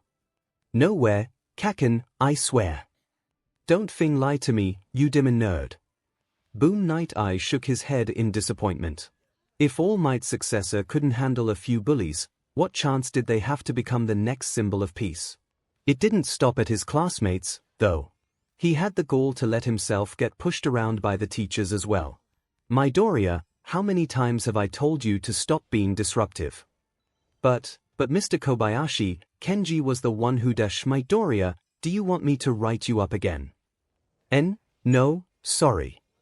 Seriously, what kind of hero would take that CRP lying down? Night Eye decided he didn't even need to include the context when he emailed the audio footage to All Might. The evidence got his message across clearly enough. Izuku Midoriya was unfit to inherit One for All. And Night Eye was confident All Might would feel the same. The next day, Night Eye stood in front of Aldera in shock as he watched the teachers get hauled into police vans. "You can't do this." He heard a blonde boy yell as he was shoved in the bus to juvenile hall, "I'm supposed to be the #1 hero." Night Eye still didn't know what to think. He assumed All Might would take one look at the footage and decide to give One for All to Mirio. Instead, he used his influence to get Aldera shut down and its teachers arrested. Where the hell did he get that idea from? Night Eye hoped he would find out as All Might strode up to him in his muscle form. "Mirai," he said, "I wanted to thank you for bringing the horrors of this school to my awareness. I know we haven't seen eye to eye on everything in the past few years, especially regarding our choice of successor, but I'm glad you managed to put that all behind you for the greater good."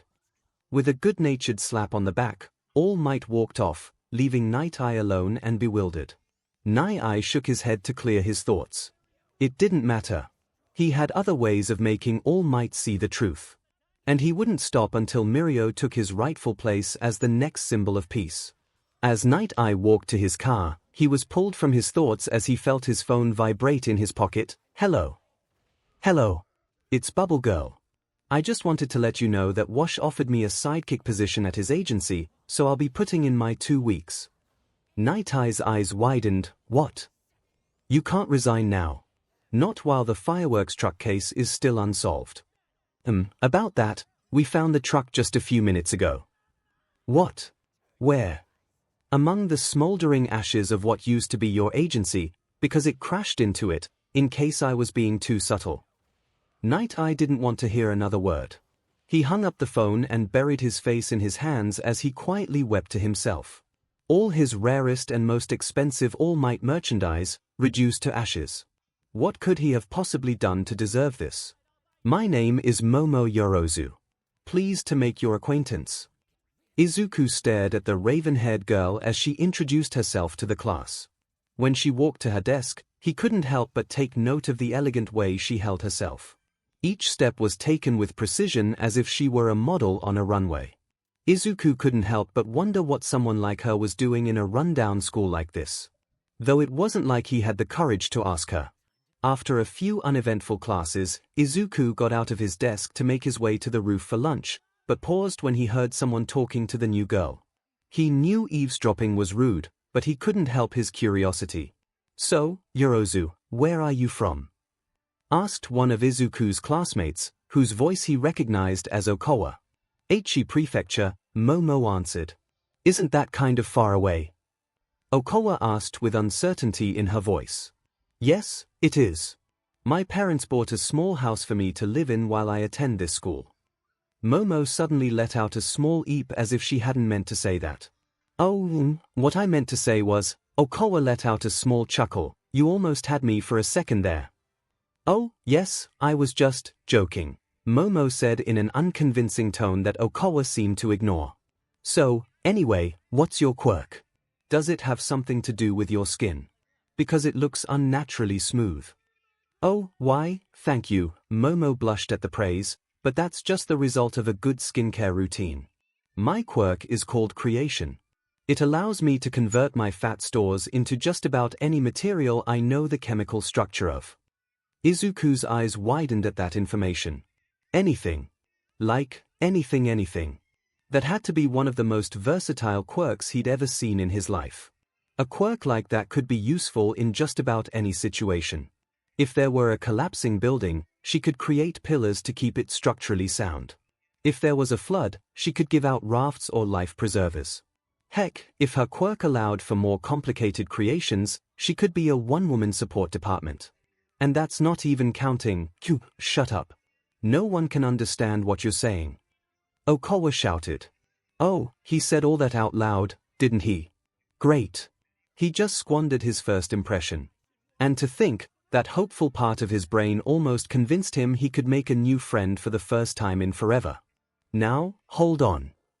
Momo spoke up, getting Izuku's attention. I understood him just fine. Izuku's jaw dropped like an anvil. You understood that? Yes. I very much did. Momo nodded. As a matter of fact, I found your insights on my quirk very eye-opening. Would you, perhaps, like to share more of your insights over lunch? Now, hold on. Okawa interjected. I'm not sure you want to hang out with someone like Deku. Him and his quirklessness tend to attract trouble. Momo turned to glare at Okawa. I'm sorry, I don't believe his quirk status ever came up during this conversation. And if you're the type to write someone off based solely on their quirk, then you and I have nothing to say to each other. Okawa scoffed as she turned to walk out of the classroom. Fine, whatever. It's your social life. When Okawa left, Izuku nervously twiddled his thumbs as he glanced up at Momo. You didn't have to do that just for me.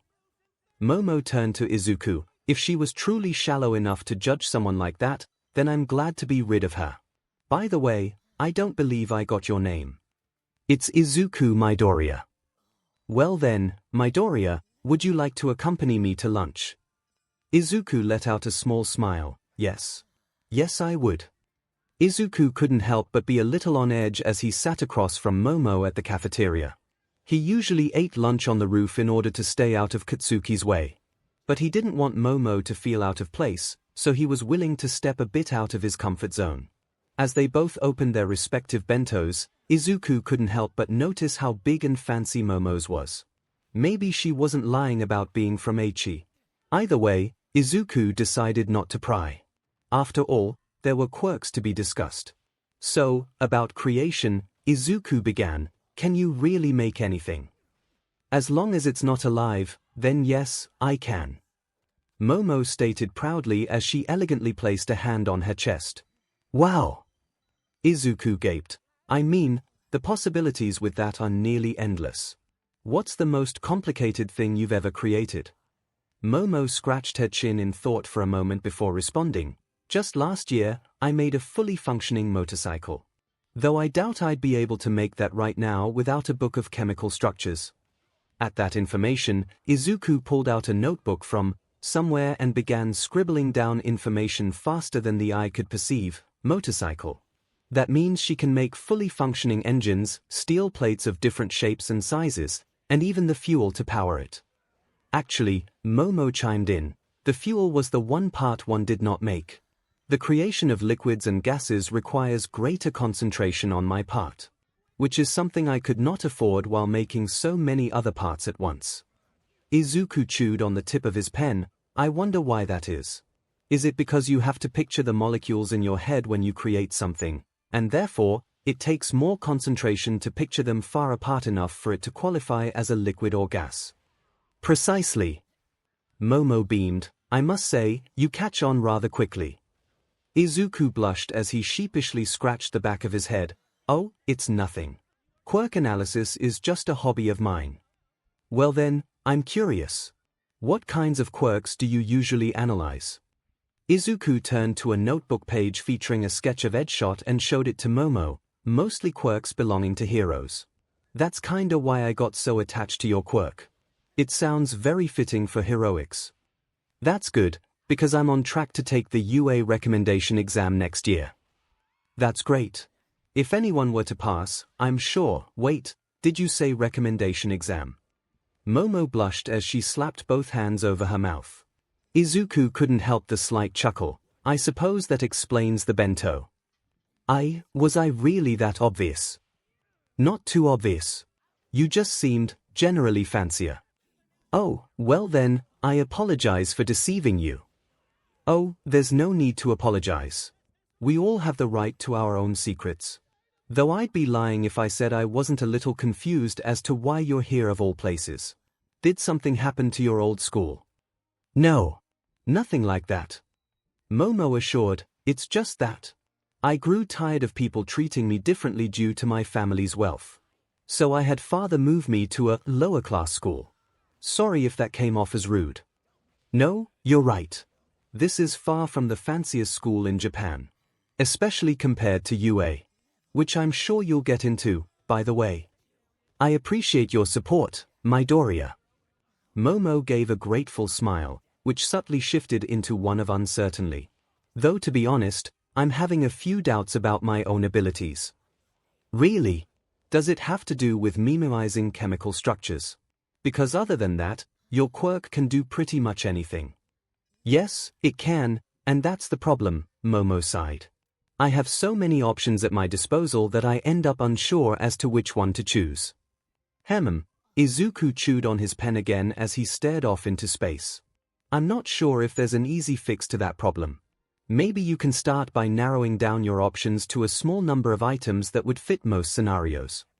I've attempted something similar before, but I've quickly found a roadblock in the form of an exhausting number of variables to keep track of. Then maybe you just need a basis to work off of. Like, when I watch a villain fight, I subconsciously ask myself what heroes would be best for this situation. That's a good mindset to have. But it's not like I can replicate their quirks or anything. Izuku sat up in realization. Who said you can't? I mean, you can make anything. There's got to be a good number of heroes whose quirks you can replicate. He quickly flipped to another notebook page. Take Midnight for example. It may take a good amount of concentration, but there's theoretically nothing stopping you from producing sleeping gas. That right there could take out a large majority of villains. Momo hummed to herself, why, I've never thought about it like that. Izuku turned to another page. Of course, there are also environmental heroes like Endeavor and Backdraft. Those are self-explanatory. Though in Endeavor's case, you might need to make a flamethrower instead, since I doubt you have the same fire resistance he does. He flipped to another page.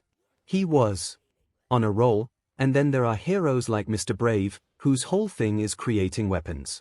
So really, I think it's all a matter of perspective. If you think like a pro, you're likely to get similar results.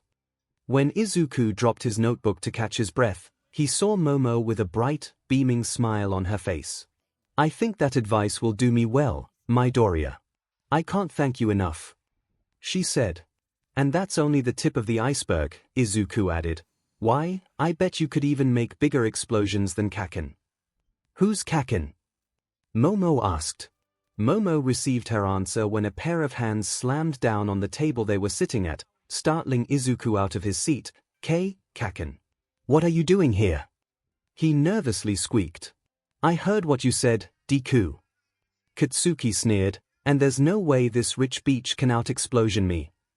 Momo's eyebrow twitched in annoyance, but she kept her calm demeanor. Are you aware it's rude to assert yourself like that? She asked Katsuki. I don't care what's rude. If it concerns me, I'll assert all I want. I don't believe a passing mention qualifies as concerning you. What? You think you're better than me just because you got some rich butt parents and a fancy quirk? You're rich too, Kaken. Izuku pointed out. Shut the F up, Deku. I believe that's quite enough. Momo leaned across the table to glare at Katsuki. I do not believe I am superior to you based on quirk status alone. But if we take personality into account, then I believe you have some catching up to do. Katsuki returned Momo's glare with equal force. Oh yeah. Well, guess what? Personality means SHT to me if I can blast your butt straight to hell. Even if that were possible, I believe I could blast your butt to hell far more efficiently than you ever could. Then why don't you put your money where your mouth is and prove it? I wouldn't have it any other way. Behind the school, after class. We'll see who's the real king explosion murder. The only thing I'll be murdering is your chance of victory. TCH. I doubt it, Katsuki growled as he stomped off. After a few moments, Momo's confidence dissipated, and she sat back down in her seat with her eyes wide. What did I just do?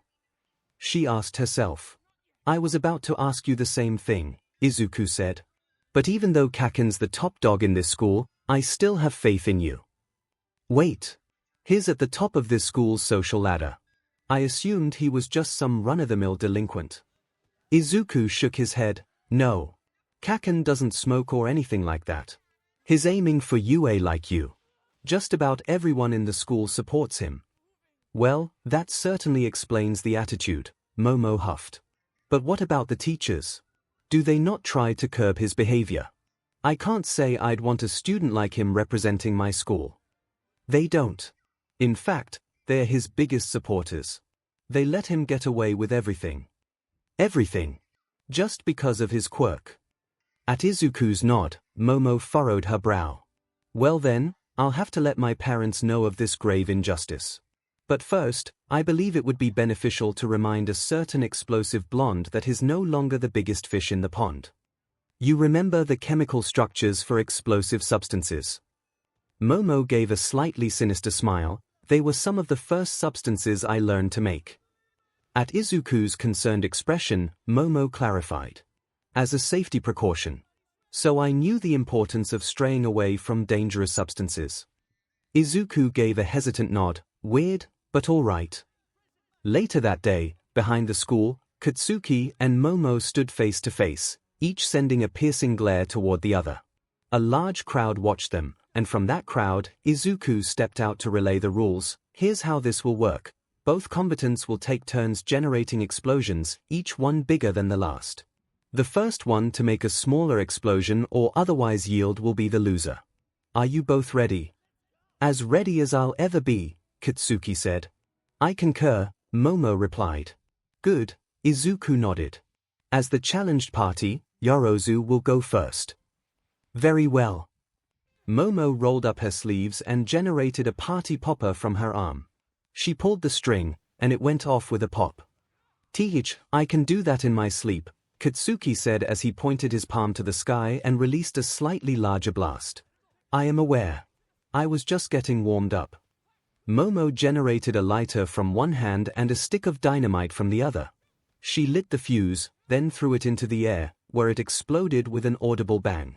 Bracing his wrist with his left hand, Katsuki discharged a larger blast right next to Momo's. Momo's stance did not waver. She pulled out a Gatorade energy bar from her pocket and took a bite. After swallowing, she reached down to her thigh and pulled out 3 round cartoon bombs. She only lit one fuse before throwing them all into the air, the explosion from one causing a chain reaction from the other two. You're not the only one who can do fancy 𝐒𝐻D ponytail. Katsuki held up both hands as he released a huge explosion segmented into 3 smaller parts which decreased in size, like a matryoshka doll but with explosions.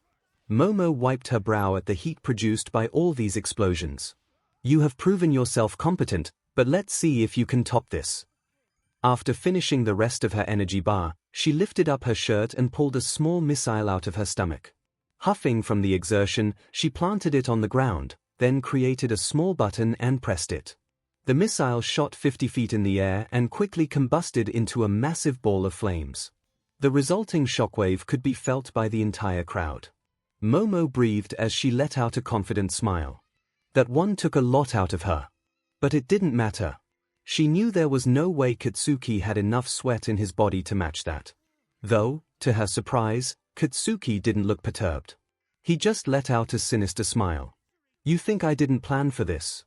Or did you forget we had gym class today? He reached into his pocket and pulled out what looked to be a jar of nitroglycerine. He unscrewed the cap, shoved his hand in, pointed it straight upward, and let out a massive geyser of flame and combustion that stretched over 60 feet tall, parting the clouds in its way. Ha! Beat that! He jeered. Momo silently stared at the spot where Katsuki's explosion had once been as her mouth hung open. There were a million things she could make that could outdo him. But she couldn't make any of them because she was out of fuel. She was just about to yield when she heard a voice from the crowd yell out, "Yorozu! Wait!" She turned to see Izuku running toward her, holding what looked to be a handful of candy bars. "I ran to the convenience store as soon as the match started. I know you still have one more push in you. You can do it." "Hey! That's cheating!" Katsuki complained. "You used the jar of sweat." "It's fair game," Izuku retorted. Momo gave Izuku a weak yet grateful smile as she took the candy bars. "Thank you, Midoriya. I promise I will not let you down." She tore the candy bars open and scarfed them down as fast as she could. After about a dozen, she felt like she wanted to barf. But that was good, she just had to channel that feeling into something big and constructive, which would then turn destructive. Taking a deep breath, she condensed every formula for explosive substances in her head, then channeled those formulas into her hands. Feeling every calorie in her body burn at once, she forced it all out and shaped it into her ultimate weapon. A small toy fireworks truck. The crowd immediately burst into a hysterical laughter. None, however, were louder than Katsuki's. "Oh my god! That's so pathetic." He laughed as he bent down to pick up the toy truck. "I wouldn't do that if I were you." "It's about to detonate," Momo warned. "Oh yeah, I'm so scared," Katsuki said sarcastically. "What's it gonna do?" "Melt my face off." Katsuki was interrupted as the fireworks truck went off in a bright, majestic, towering pillar of light and color that stretched over 100 feet tall. There was no doubt from anyone in the crowd that it could be seen from space. After the flames dissipated, everyone got a good look at Katsuki, who was covered head to toe in black soot. He let out a dry cough as he fell over. "Yorozu wins!" someone shouted as the crowd broke into cheers. Izuku immediately ran over to tackle Momo in a tight hug. "You did it, Yorozu. I knew you could. I wouldn't have if it weren't for your assistance, Midoriya." Momo beamed as she returned the hug. "Oh, it was nothing," Izuku blushed. "Anyone could have gotten food from a convenience store. But no one else did. You were the one to take those extra precautions to ensure my victory. And for that, you have my gratitude." I appreciate that, Yorozu. You can call me Momo if you'd like. I believe we've become familiar enough." "Oh. Well then I guess you can call me Izuku. Anyways, I'm sure you're hungry after making that big an explosion." "I very much am. Would you like to join me for dinner at my favorite buffet?" "Yeah," Izuku smiled, "I think I would." As the two of them walked off to Momo's limo, they couldn't help but feel a new fondness for one another. They weren't certain of those feelings yet, nor could they even begin to express them, but they both felt willing to figure them out together. Especially over a high-class, high-calorie meal at a fancy buffet. Izuku was used to sitting alone on the roof for lunch. It was one of the few times at school that he could just exist in peace without having to worry about being oppressed by his classmates and teachers. However, there was one problem with this specific day. Izuku wasn't alone. Sitting a few feet from him was a nervous-looking girl with big brown hair and bangs covering her eyes. Izuku wasn't sure what to do. Was she new here? That would make sense. Their school did just receive an influx of students after that fireworks truck incident. But that likely meant she was just too shy for the cafeteria. They had been sitting in silence for the past 10 minutes. Should he talk to her? What would he even talk to her about? He glanced over to see if he could find any conversation starters, and the first thing he noticed was that her lunch consisted entirely of mushrooms. "Well, that was as good a topic as any. That's a lot of mushrooms you got there," Izuku said as he slowly scooted in her direction. "They must taste really good." The brown-haired girl shrunk in on herself. "Why, yeah. I just really like mushrooms." She sounded nervous, but Izuku still thought he could salvage this. "Is that why your hair is shaped like a mushroom?" Izuku immediately cringed at that question. Why did he ask that of all things? She was probably going to interpret that as an insult. But to his surprise, the girl brightened up a bit. Yeah. Most people don't notice that. Mushrooms are actually part of my quirk." Izuku immediately perked up at the mention of a quirk. "Oh. Is it powered by mushrooms? Is that why you're eating so many?" The girl chuckled a bit. a small smile forming on her face. "No. I just like how they taste. My quirk allows me to grow mushrooms on my body and spread them onto any surface. Watch." She slid the rest of the way to Izuku and placed a hand on his knee. After a moment, a small mushroom quickly sprouted on that same spot. Izuku picked up the mushroom and examined it thoroughly. "Wow! That's a really good quirk. Can you make any kind of mushroom?" Izuku could feel the girl's excitement increase exponentially. "You bet I can. I can do 𝐤𝐻𝐼𝐫 𝐔𝐬𝐽, 𝐒𝐭𝐚𝐲 𝐔𝐸𝐽𝐻 𝐿𝐿. As she listed various mushroom species, each one she mentioned sprung to life on the roof at the mention of their name. Flammulia velutypes, Hericium americium, Morchella americana, Pleurotus volvariella, Pleurotus. She suddenly stopped herself when she realized she was rambling. "I'm sorry. You probably don't want to hear about all these mushrooms." "No. I don't mind. Honest." Izuku quickly clarified. "I think it's nice that you're so passionate about something." "Oh, thank you. I don't think I got your name." "Izuku Midoriya. Kinoko Komori. But I think I've said enough about mushrooms for now. Don't want to flood the roof with them as much as I'm tempted. But what about you? Is there anything you're passionate about?" "Oh, well, besides quirks, there are heroes." "Oh, me too. I'm aiming for UA next year. I'm hoping to be an idol hero." "Oh, like Pop Step or the Wild Wild Pussycats in their early years." "Exactly. I hope I can be as shroomtastic as them one day."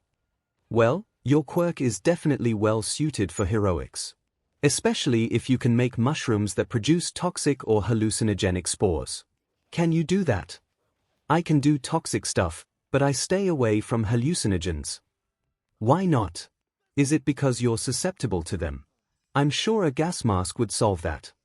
Kinoko let out a frustrated sigh. "No. It's just that, you know how people make jokes about how Mario's high on mushrooms?" Izuku nodded in understanding. "Yeah. That makes a lot of sense. That joke's been done to death.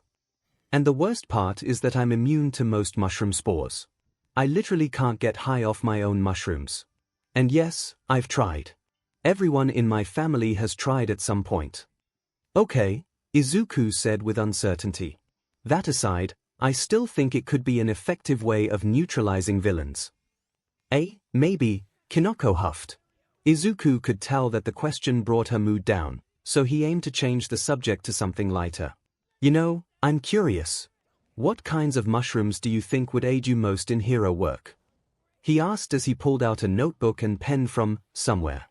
Kinoko lit up at the question as she brushed a bit of hair out of her face, which gave Izuku a chance to admire her singular visible brown eye with a yellow twinkle in the center.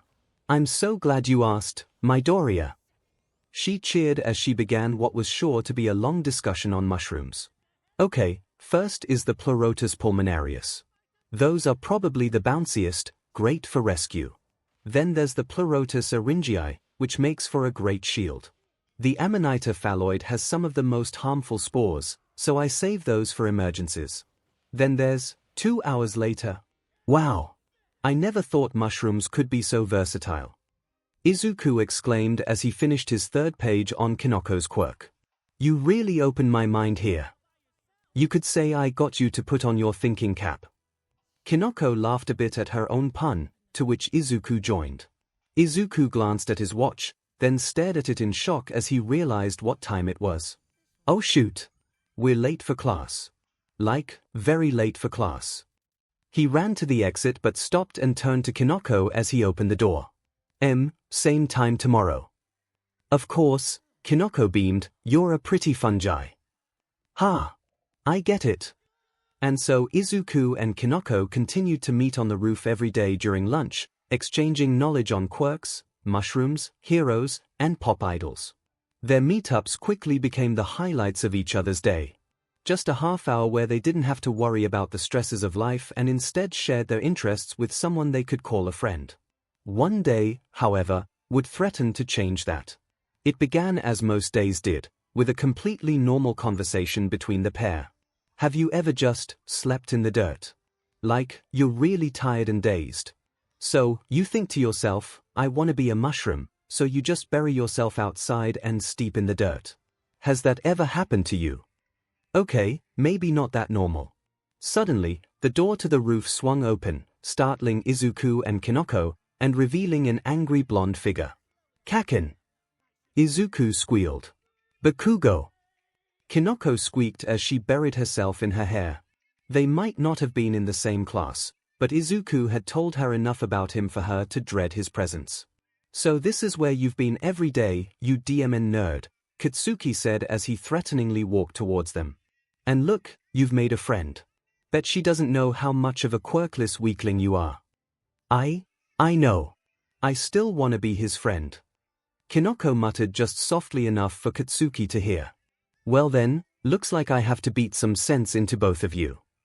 An evil grin appeared on Katsuki's face as he menacingly popped a few explosions in his hands. Please, Kaken. We weren't doing anything. Izuku pleaded. You were stepping out of line, Deku. That's more than enough reason for me. No. Please don't. Kinoko shouted as she planted her hands on the ground. Within seconds, a large mushroom appeared in Katsuki's way.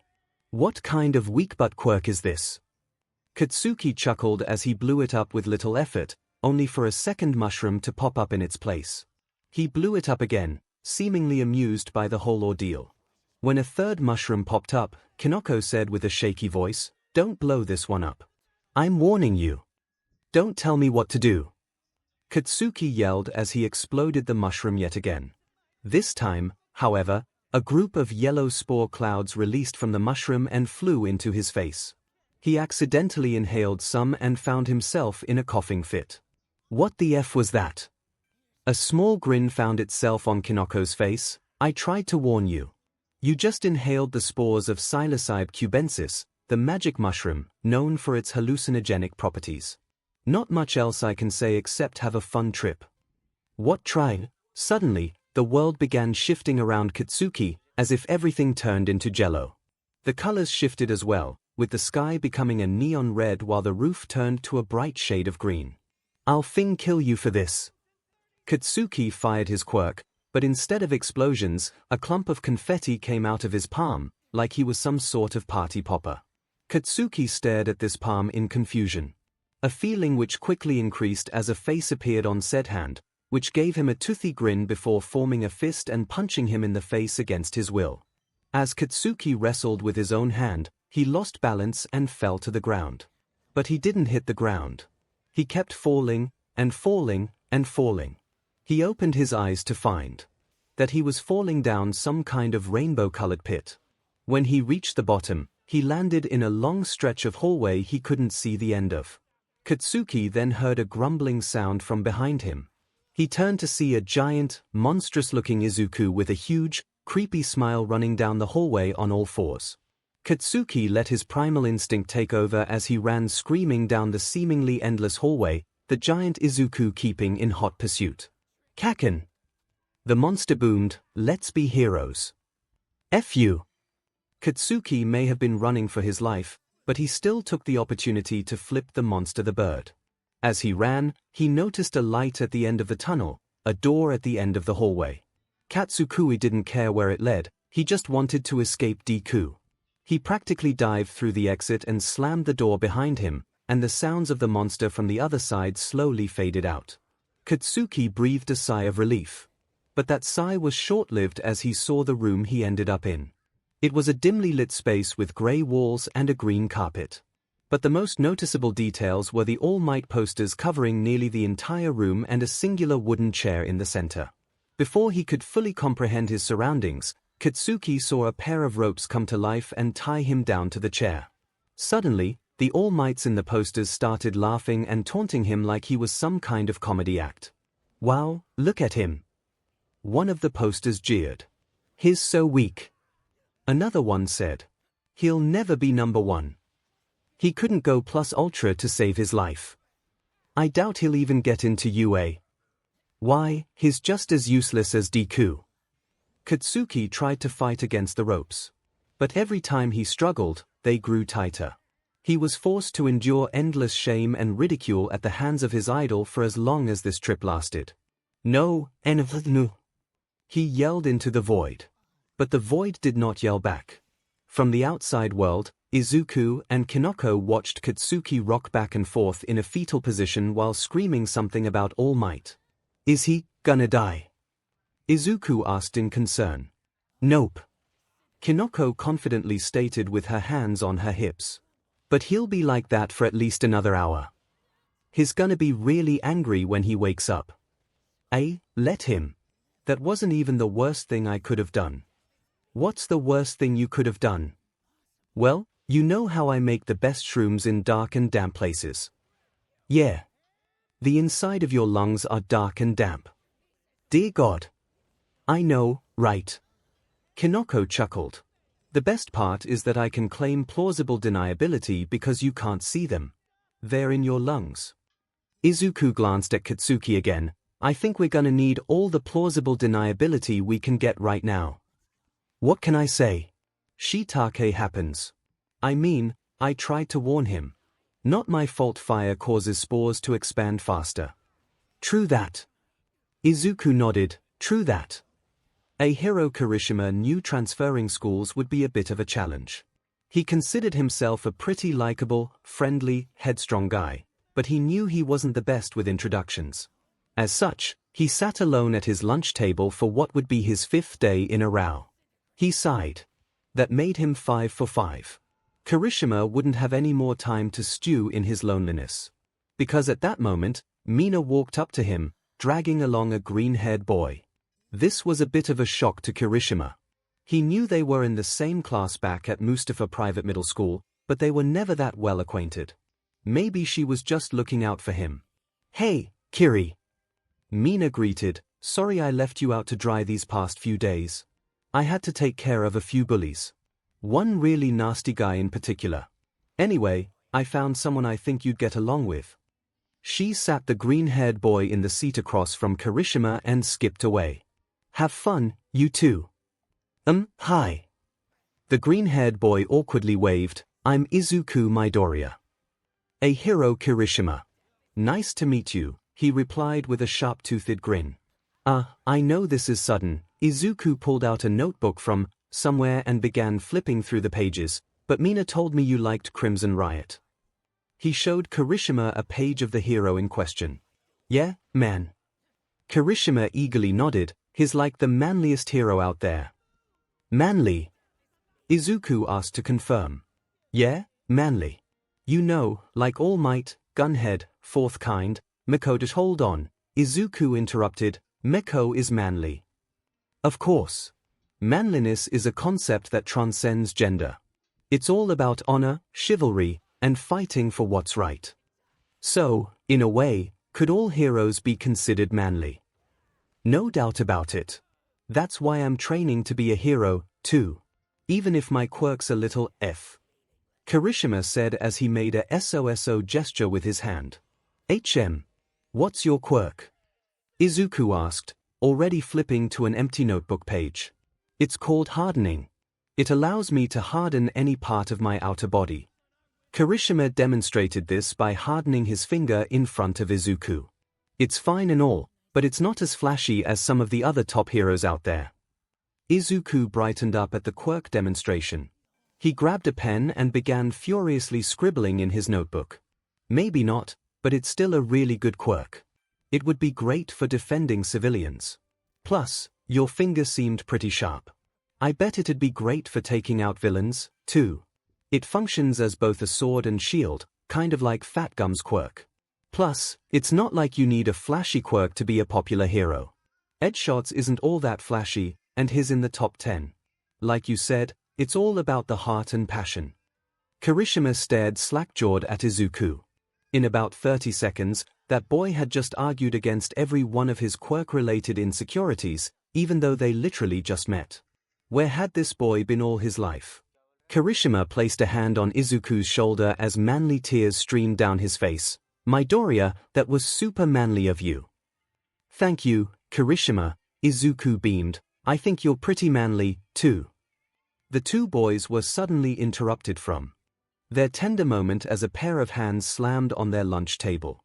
Deku. An angry blonde boy sneered with disdain. Katsuki. Izuku stuttered out, how have you been? Thing terrible, thanks to you. Katsuki yelled in Izuku's face. What are you talking about? Don't play dumb with me, Deku. I know you had something to do with the stupid love scandal. My reputation is down the gutter, thanks to you. I had nothing to do with that, Katsuki. I swear. Bull. SHC. Katsuki held up Izuku by the collar and pointed a red-hot hand in his face. Tell me what you did, and I'll blast your face off. Don't you mean or I'll blast your face off? Did I stutter? As Kirishima watched all this go down, he desperately wanted to intervene, fight the bully, take the brunt of the incoming explosion for Izuku, or do something. But he couldn't move, paralyzed with fear and uncertainty. What kind of hero was he? He was just talking about the virtues of manliness not 2 minutes ago. And here he was, too pathetic to save his own friend. Kirishima was pulled from his thoughts as a random voice in the crowd shouted, "Hey! Is that the old Dera heartbreaker? Is he breaking another heart?" Kotoki's head immediately whipped around to the source of the direction of the voice. He threw Izuku to the ground and stomped across the cafeteria, yelling, "I was gonna break his bones. Not his heart, you Fing idiot. Where the hell are you? Show yourself so I can Fing kill you." Kirishima let out a breath he didn't realize he was holding. He watched Izuku pull himself off the ground, but before he could say anything, the bell signaling the end of lunch went off. "Sorry about that, Kirishima," Izuku said as he stuffed his notebook in his bag. "Maybe we can talk more after school." As Izuku walked off, Kirishima couldn't help but simmer in his own guilt at how he handled the situation. Could he even be a hero if he didn't have the guts to rescue someone from danger? He didn't know.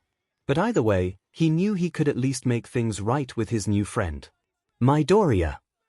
As school let out for the day, Izuku paused halfway down the stairs to turn to the familiar voice. It took a moment for him to recognize the head of black hair that ran up to him, but the sharp teeth pretty much sealed the deal. "Oh. Hey Kirishima." Izuku didn't know what he was expecting from Kirishima. But he knew for a fact he was not expecting him to bow at a near 90-degree angle in front of him.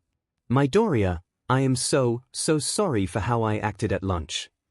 Kirishima apologized, much to Izuku's confusion. "What are you talking about? You didn't do anything." "Exactly. I should have been a man and stood up for you. I preached so hard about manliness, but when the chips were down, I was no better than any other bystander. I was a real hypocrite today. And for that, I apologize." Izuku uncomfortably squirmed in place, not used to being apologized to. "It's fine, Kirishima. You don't need to apologize. I mean, I can't stand up to him, and I want to be a hero. So what does that say about me?" Kirishima shot Izuku a serious glare. "Dude, it's not manly to put yourself down like that. You were just doing the same thing." I guess you're right." He chuckled. "Listen, Kirishima. It's okay to be hesitant about these kinds of things. I mean, we wouldn't be human if we weren't at least a little scared. And besides, it's clear that you feel bad for your actions. So, I guess what you should really be focusing on is trying to remedy this mistake for the future."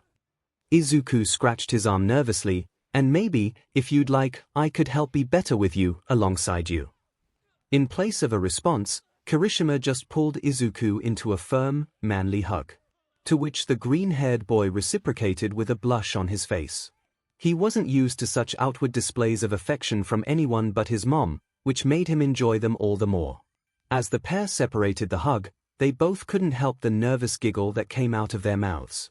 "So," Izuku said, trying to change the subject, since the old one ran its course, "guess what I found on the ground after class today?" "What?" Izuku reached into his pocket and pulled out a pair of paper slips. 2 coupons for that ice cream place a block away from here. Would you like to get something to eat?" Kirishima banged his hardened fists together in excitement. "Heck yeah. I love ice cream. Man, I wish I could be that passionate about ice cream. You know how they say, I scream for ice cream. You just gotta scream from the deepest depths of your soul. Really channel your love for ice cream." "Thanks, But I think I'll save screaming for when I'm not out in public. Your loss. As the two boys walked off, Min appeared from around the corner and gave a cheeky grin at the sight. It looked like Operation Kirizuku was going smoother than a stick of butter sliding across an ice rink. If you asked Katsuki Bakugo if he was currently stalking Izuku Midoriya and Aihiro Kirishima at an ice cream shop, he would say no. He just happened to be in the mood for ice cream after he heard Kirishima shouting about it. It wasn't like he had unfinished business with Izuku from lunch that day, and that he was still furious at the boy for somehow being involved in him losing his top dog status. No, that would be crazy. But if he just so happened to put a quirkless freak in his place while he was there, he wouldn't complain. He saw Izuku and Kirishima sitting at one of the outside tables, acting all chummy. Katsuki still had no idea why anyone would willingly associate themselves with that weakling. Kirishima must either be insane or desperately lonely. But he quickly discarded those thoughts. It was time for him to make his move. Katsuki stepped back and prepared to lunge, but he was suddenly distracted by the sound of big, booming footsteps. He shifted his gaze to see what looked like a 10-foot-tall man in a white cloak lumber over to Izuku and Kirishima and corner them against the wall. The weather is nice today. The large man boomed, a small amount of intimidation leaking into his voice. You will tell me the location of the Springer Agency. Katsuki didn't know who this guy was or what he was babbling on about, but his mind still formed a new, better plan. This guy was clearly a villain. And if he could take him out in front of his classmates, he would have his top dog reputation back. Yes. It was foolproof. Hey, you stupid villain! Katsuki yelled, causing the man to turn his head in the blonde's direction. It's time for you to die. He launched himself in the giant's direction and wound back his signature right hook, only to get backhanded by the giant with little effort and be sent flying into a near dumpster. Katsuki felt humiliated, but he wasn't gonna let a few cracked ribs stop him. Is that all you got? He yelled as he charged toward the giant, explosions crackling in his palms. The giant didn't look perturbed. He just pulled back his foot and kicked Katsuki into the dumpster again. Katsuki winced from the pain as he tried to pull himself out of the dumpster. He may have had a broken wrist, but he had two hands for a reason. I didn't hear no bell. He weakly yelled. But before he could get out of the dumpster, the giant slammed the lid on his fingers, picked it up without even trying, and chucked it across town. Izuku and Kirishima watched in terror as the giant threw the dumpster off beyond the horizon before he stomped toward them and resumed his threat. Now, you will tell me the location of the Springer Agency. They didn't know it, but Kirishima and Izuku were both thinking the same thing. They just had a conversation about bettering themselves, yet here they were, cowering in fear yet again. They both wanted to do something to save the other, but common sense dictated there was no way in hell they could stand up to this guy. But in Izuku's case, he could never stand up to anyone, at least not physically. So, as always, he was forced to rely on his wits. Summoning every ounce of courage in his body, he managed to choke out the first words that came to mind. I can show you where it is. If you could just follow me. The giant slowly nodded. Very well. Lead the way. Izuku felt lucky that he memorized the location of every hero agency in his area. But he felt unlucky that he instinctively chose to lead the giant away from danger himself, instead of just sending him off on his merry way. Curse him and his heroic heart. What would Kirishima think? Wanting an answer to that question, Izuku glanced in his friend's direction as he led the giant away from the area. There, he saw Kirishima talking to someone on the phone. When the sharp-toothed boy noticed his friend's glance, he shot him a thumbs up and a toothy grin. Izuku breathed a sigh of relief. Kirishima must be alerting the agency in advance. All he had to do was make sure he and the giant got there in one piece. But based on the giant's silence and focused glare on the road ahead, he figured that wouldn't be too hard. Izuku's suspicions were confirmed when he turned the corner to the Springer Agency and found it flooded with pro-heroes and sidekicks. It took a combination of Midnight, Death Arms, Kamu Woods, and Cementos, but the giant was neutralized and arrested without excessive damage. Midobro, are you okay? Kirishima said as he ran over. I'm fine, Kirishima. I'm fine. Izuku assured. It was just, Wow, that was scary. I am so glad you thought to call the agency in advance. I was only following your example, dude. I mean, I always associated manliness with strength, but that thing you pulled was the manliest thing I've ever seen. I mean, the brain's a muscle too. It's just a different kind of strength. At least, that's what I like to think. The pair were cut from their conversation as the bouncy hero, Springer, walked up to them. Couldn't have said it better myself. That guy was Gigantomachia, a dangerous A-rank villain, and you two did a good job handling the situation. You both have my thanks. Oh, well, if it wasn't too much trouble, Izuku took out his notebook. Do you think I could have your autograph as well? Make that too.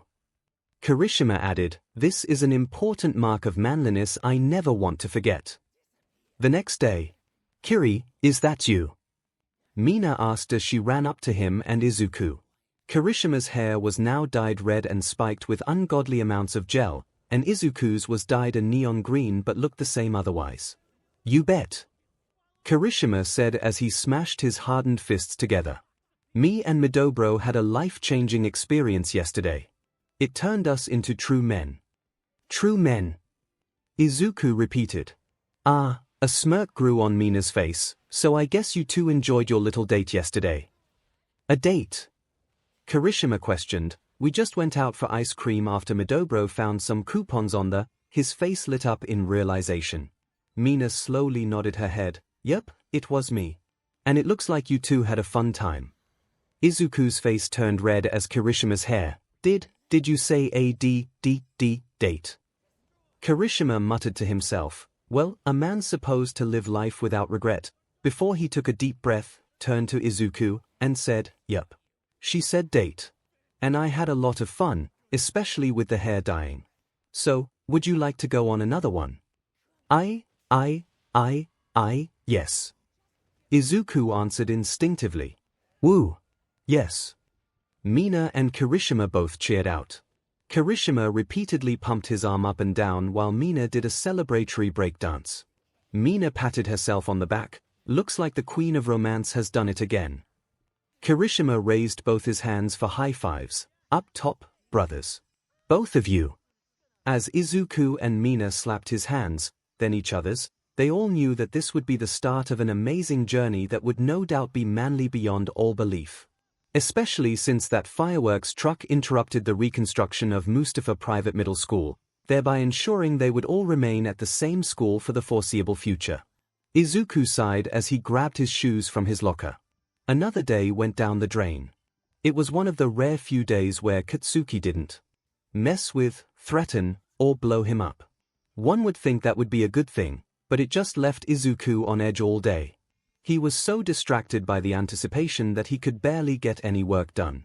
Izuku was about to head out when he heard a clatter from the next row of lockers. He curiously peered over to see a girl with a snake for a head on the ground, quivering under two boys, one with stones for hair and another with long orange bangs that covered his eyes. Izuku recognized the snake girl as Habuko Mongoose, his class's newest transfer student. Incidentally, the two bullies were also from his class. The rock-haired one was Kusumoto, and the orange-haired one was Suzuki. Please, Habuko sniffled. I just wanted to get to the train station. She tried to get up, only to be pushed back down by Kusumoto. Don't be like that, Suzuki said smugly. We don't have many heteromorphs in this school. We just wanted to see if they are as tough as people say they are. So come on, do something tough. Izuku very quickly decided he had enough. Hey! Leave her alone. He commanded, stomping up to his classmates. Oh great, Kusumoto rolled his eyes. Looks like Deku's trying to be a hero again. Get out of here. This is none of your business. It became my business the moment you started harassing her. Izuku gestured to Habuko, who was still quivering on the ground. Izuku saw Kusumoto tilt his head slightly, as if he spotted something from behind Izuku. Bakugo! The rock-haired boy yelled, Deku's sticking his nose where it doesn't belong again. Izuku turned his head to see Katsuki angrily marching toward them. He was quickly grabbed by the collar and slammed against the same set of lockers as Habuko. How many times do I have to teach you this lesson, Deku? Katsuki spat in Izuku's face. Please, Kaken. I was just trying to help someone. Izuku tried to explain, only for Katsuki to throw him to the ground. You can't help anyone, Deku. You're a quirkless freak. And freaks like you deserve to die. Katsuki said as he released a large, threatening explosion in the air. Startled by the explosion, Habuko yelled in surprise as a bright yellow flash emitted from her eyes. When the flash cleared, Katsuki and his cronies' legs gave out, and they slumped to the floor, their bodies unmoving.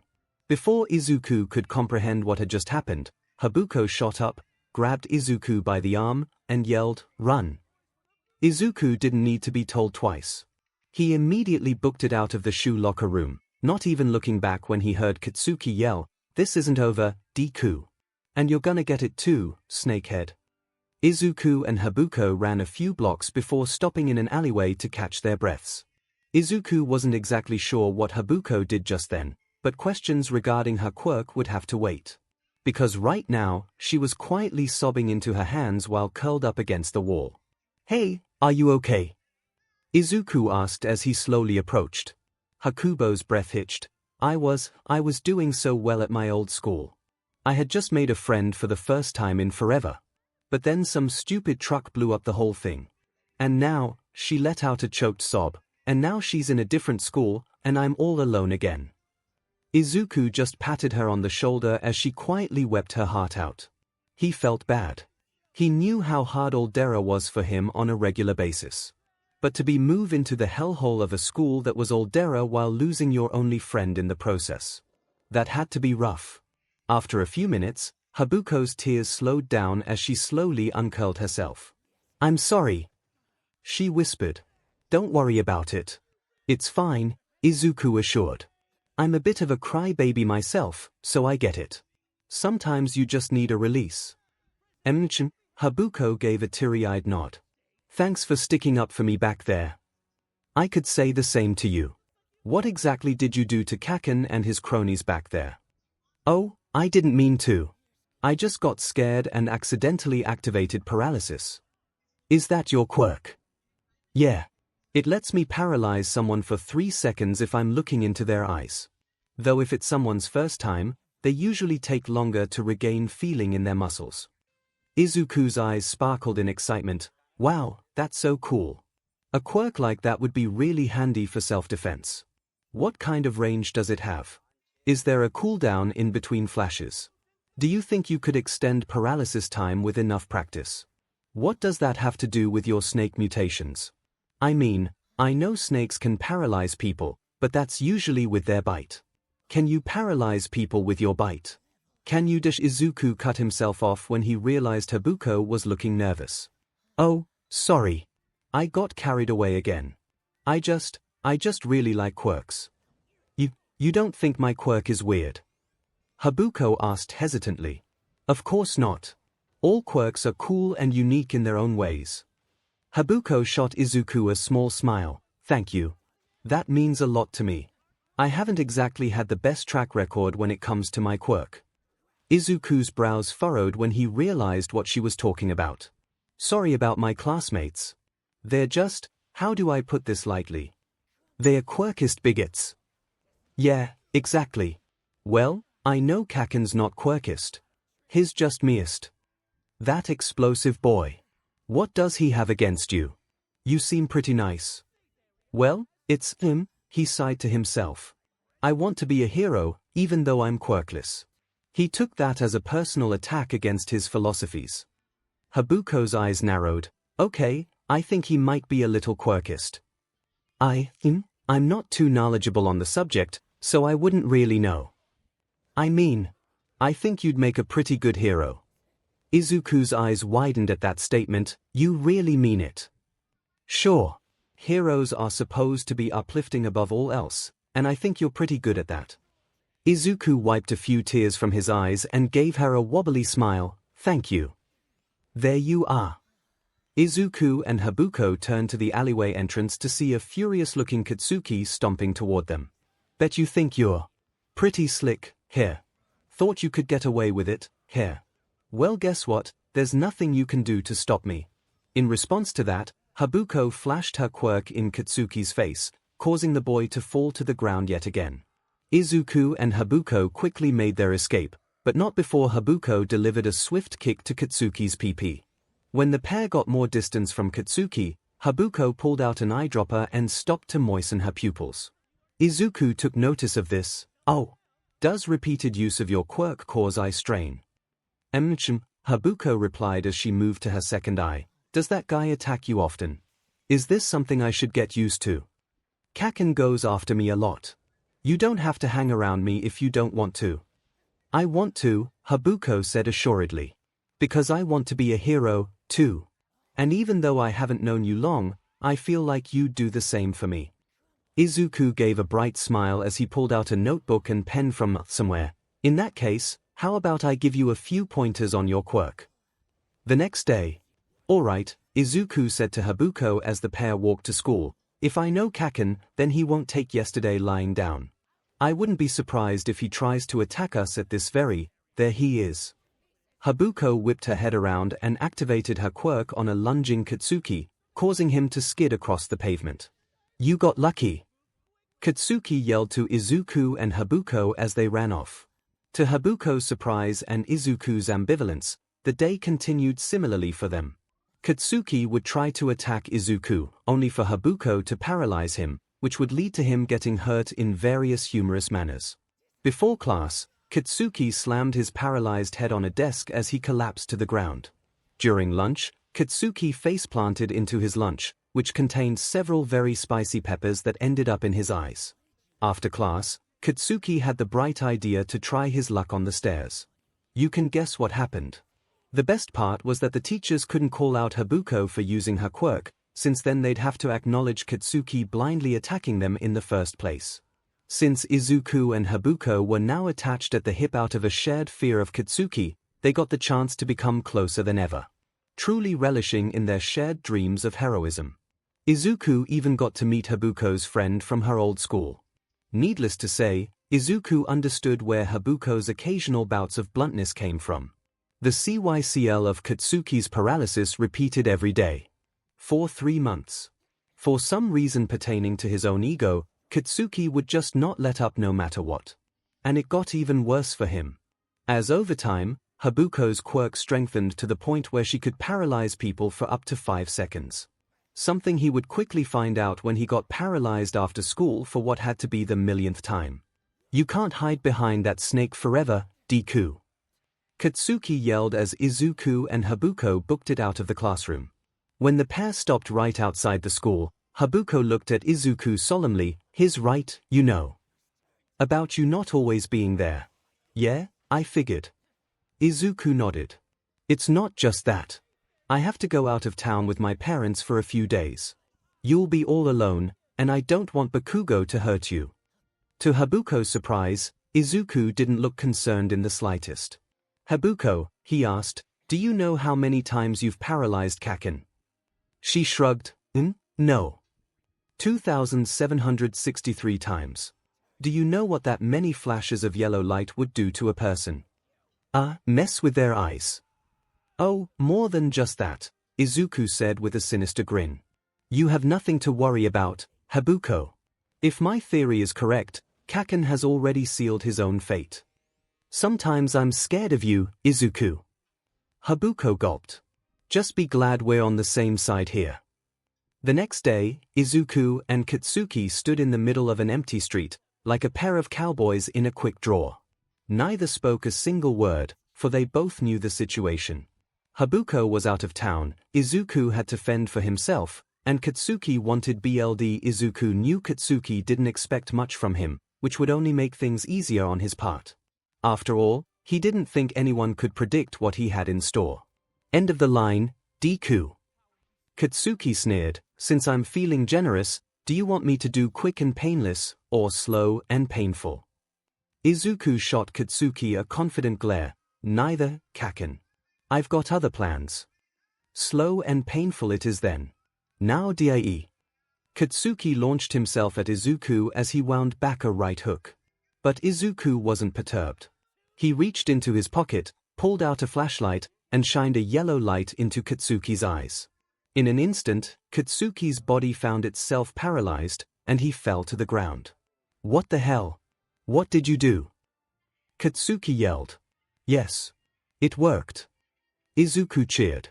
You've been paralyzed by Habuko so many times that your body associates the yellow light with paralysis. It's like muscle memory. Katsuki forced himself back up. If you think that's enough to beat me, you can go to Izuku shined the light in Katsuki's eyes yet again, and his body went limp as he fell to the ground. Not this time, Kakin. You've been trying to attack me and Habuko for months. And it's not like I can get in trouble for this because a flashlight isn't a quirk. So promise you'll leave us alone, or I'll make sure you can't move during our next big test.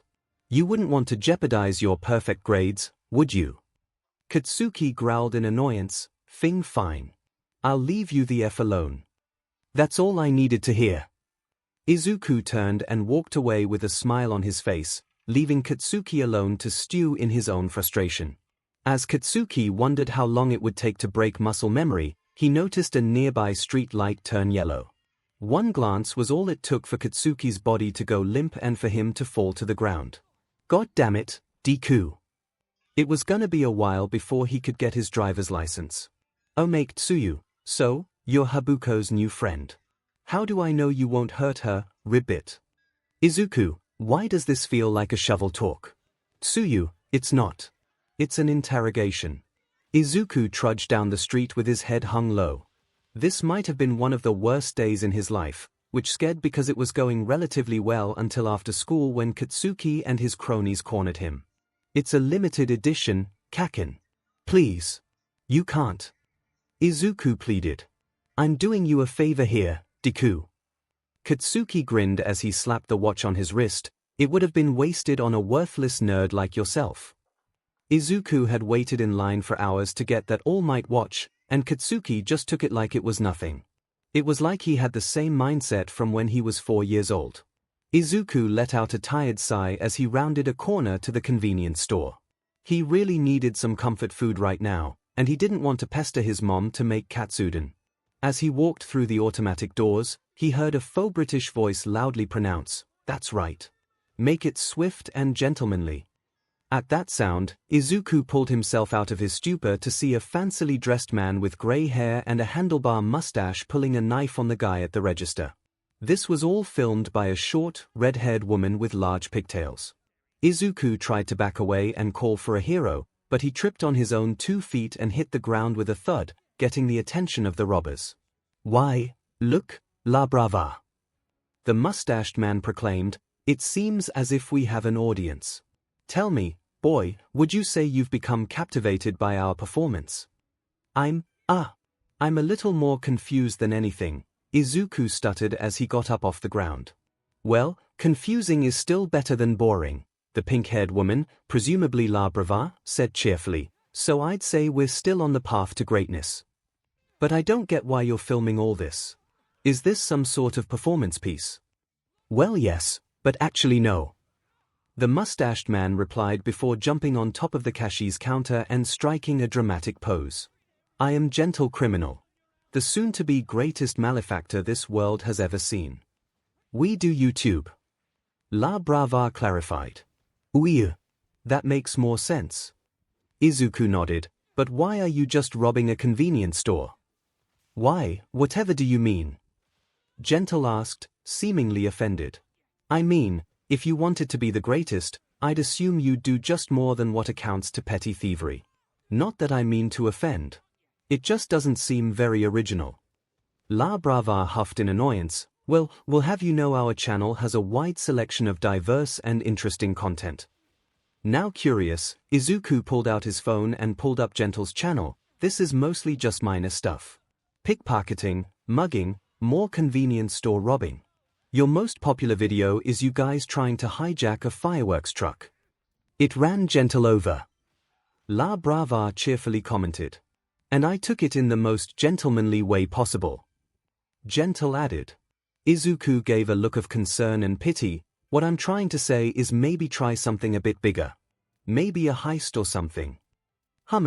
Gentle narrowed his eyes as he scratched his chin in thought. La Brava just stared at him, eagerly awaiting his response. Not a bad idea, Gentle conceded. Very well. We shall scrap this video and focus our efforts on performing a daring heist. Yes sir, Gentle sir. 𝐼𝐵 jokingly saluted.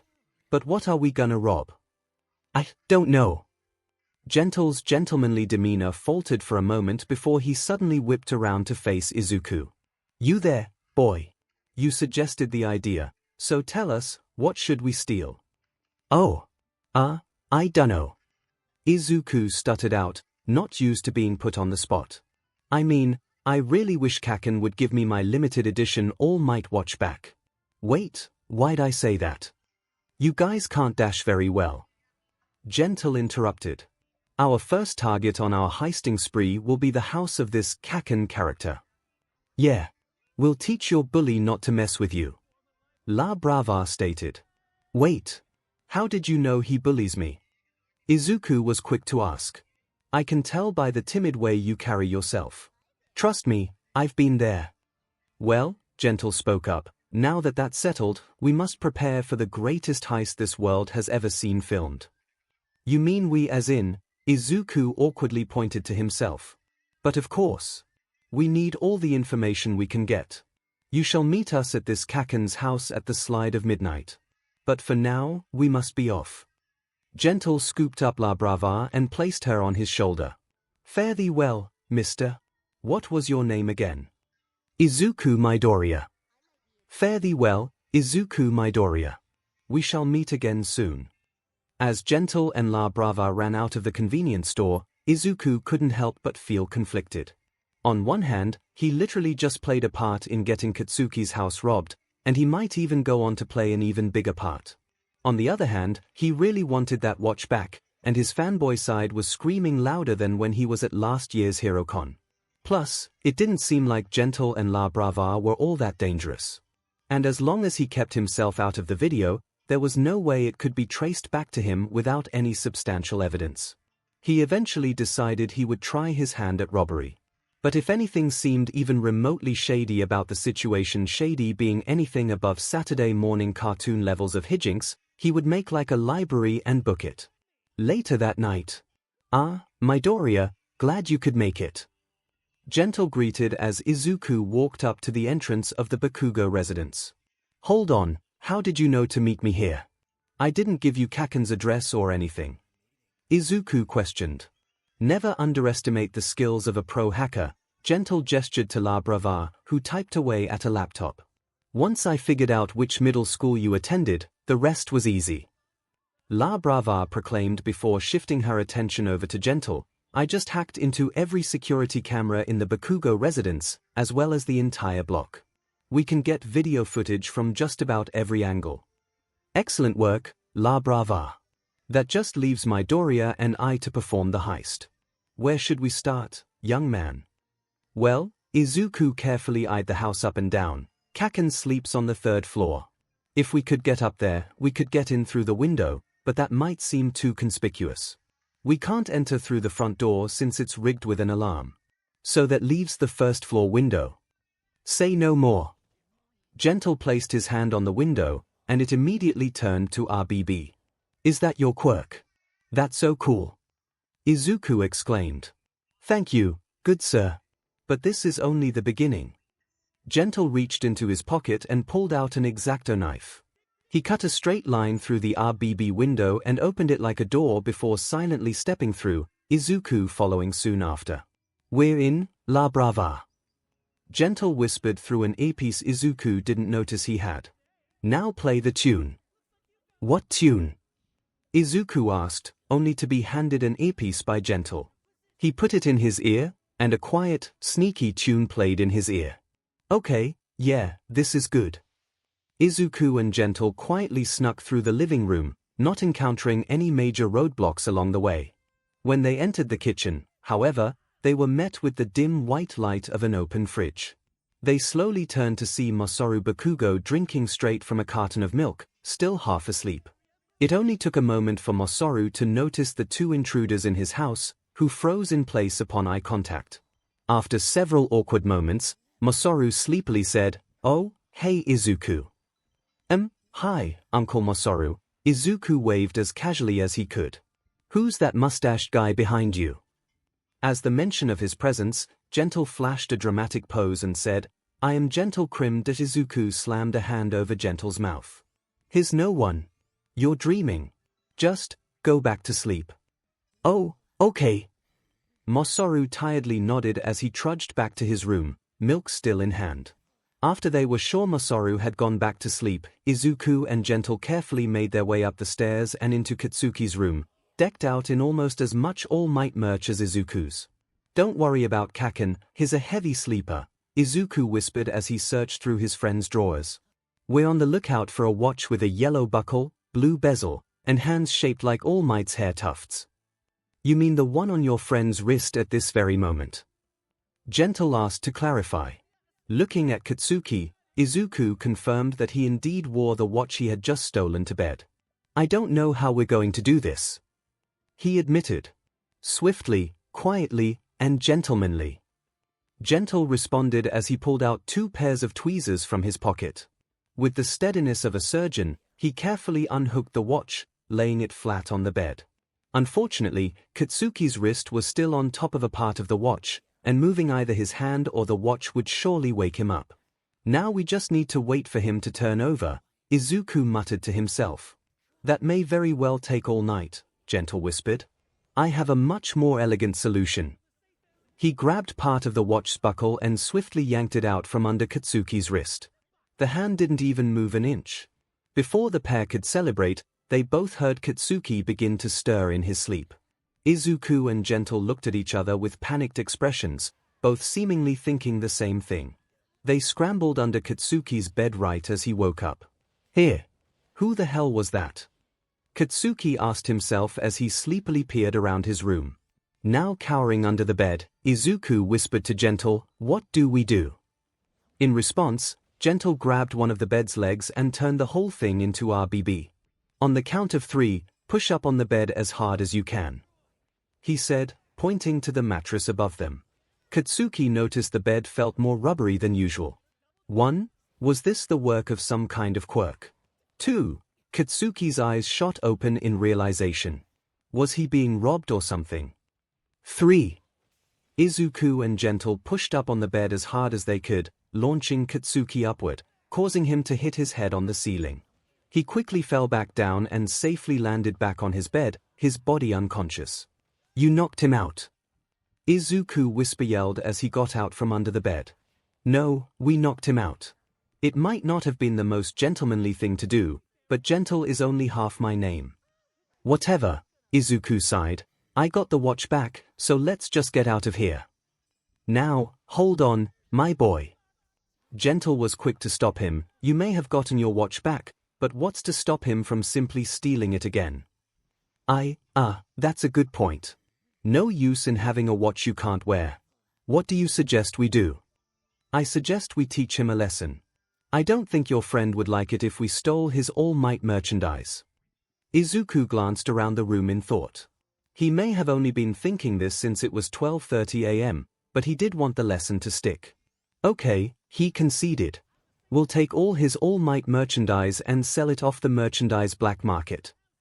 "There's a merchandise black market. It's a very interesting fandom. I haven't even told you about the cult of collectors."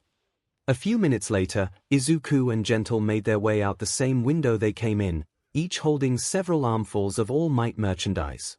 "I got the footage," La Brava said as Gentle turned the window back to normal. "You guys were great." "Thank you, La Brava. But none of this would have been possible without your technical prowess. Great jobs all around," Gentle announced. "Oh, Gentle. You flatter me," La Brava blushed. "By the way," Izuku chimed in, "could you blur my face out of the video? I don't want people at school recognizing me." "Sure, but the school part won't be a problem. Because you won't be going to school tomorrow." La Brava smirked. "Here. What do you mean?" "While I looked into your school earlier, I combed through the security footage and saw how your teachers mistreated you. So I anonymously sent the footage off to a few hero agencies." Gentle gave a loud, posh laugh. "Excellent work, La Brava. There's nothing more gentlemanly than justice." He leaned down to land a small kiss on her cheek, earning a blush from the woman.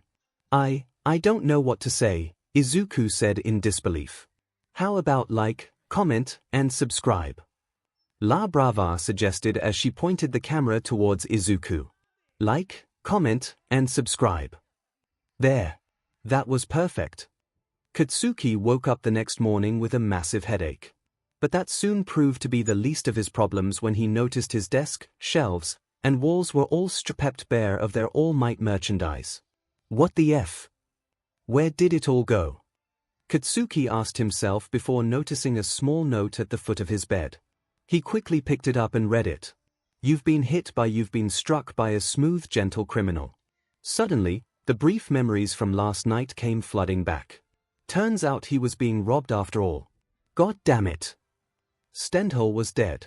He was now reborn as the hero killer, Stain. It had been several minutes since he had just cemented his new identity with the first of what would be many murders. Slugger was a selfish fool of a hero, only interested in fame and glory.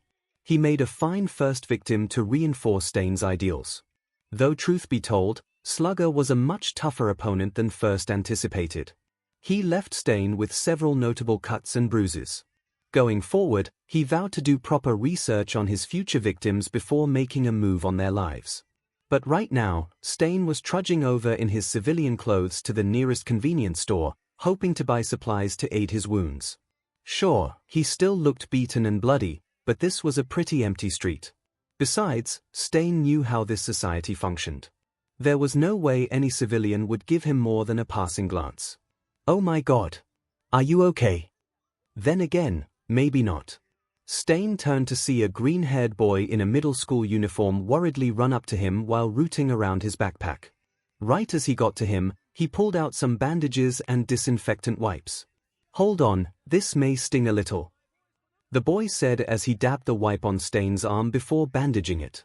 Stain was intrigued. It wasn't often he saw a civilian go out of their way for a complete stranger. Perhaps this boy had some potential. What is your name, child? He asked gruffly.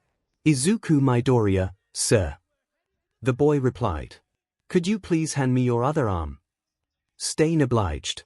Tell me, Midoriya, why did you decide to help me? Were you perhaps looking to get something out of me? If he answered anything even slightly noble, Stain was prepared to turn and walk away. You looked like you needed help. I don't think I need a reason other than that. Stain gave a wide, manic grin. Don't you have the heart of a hero?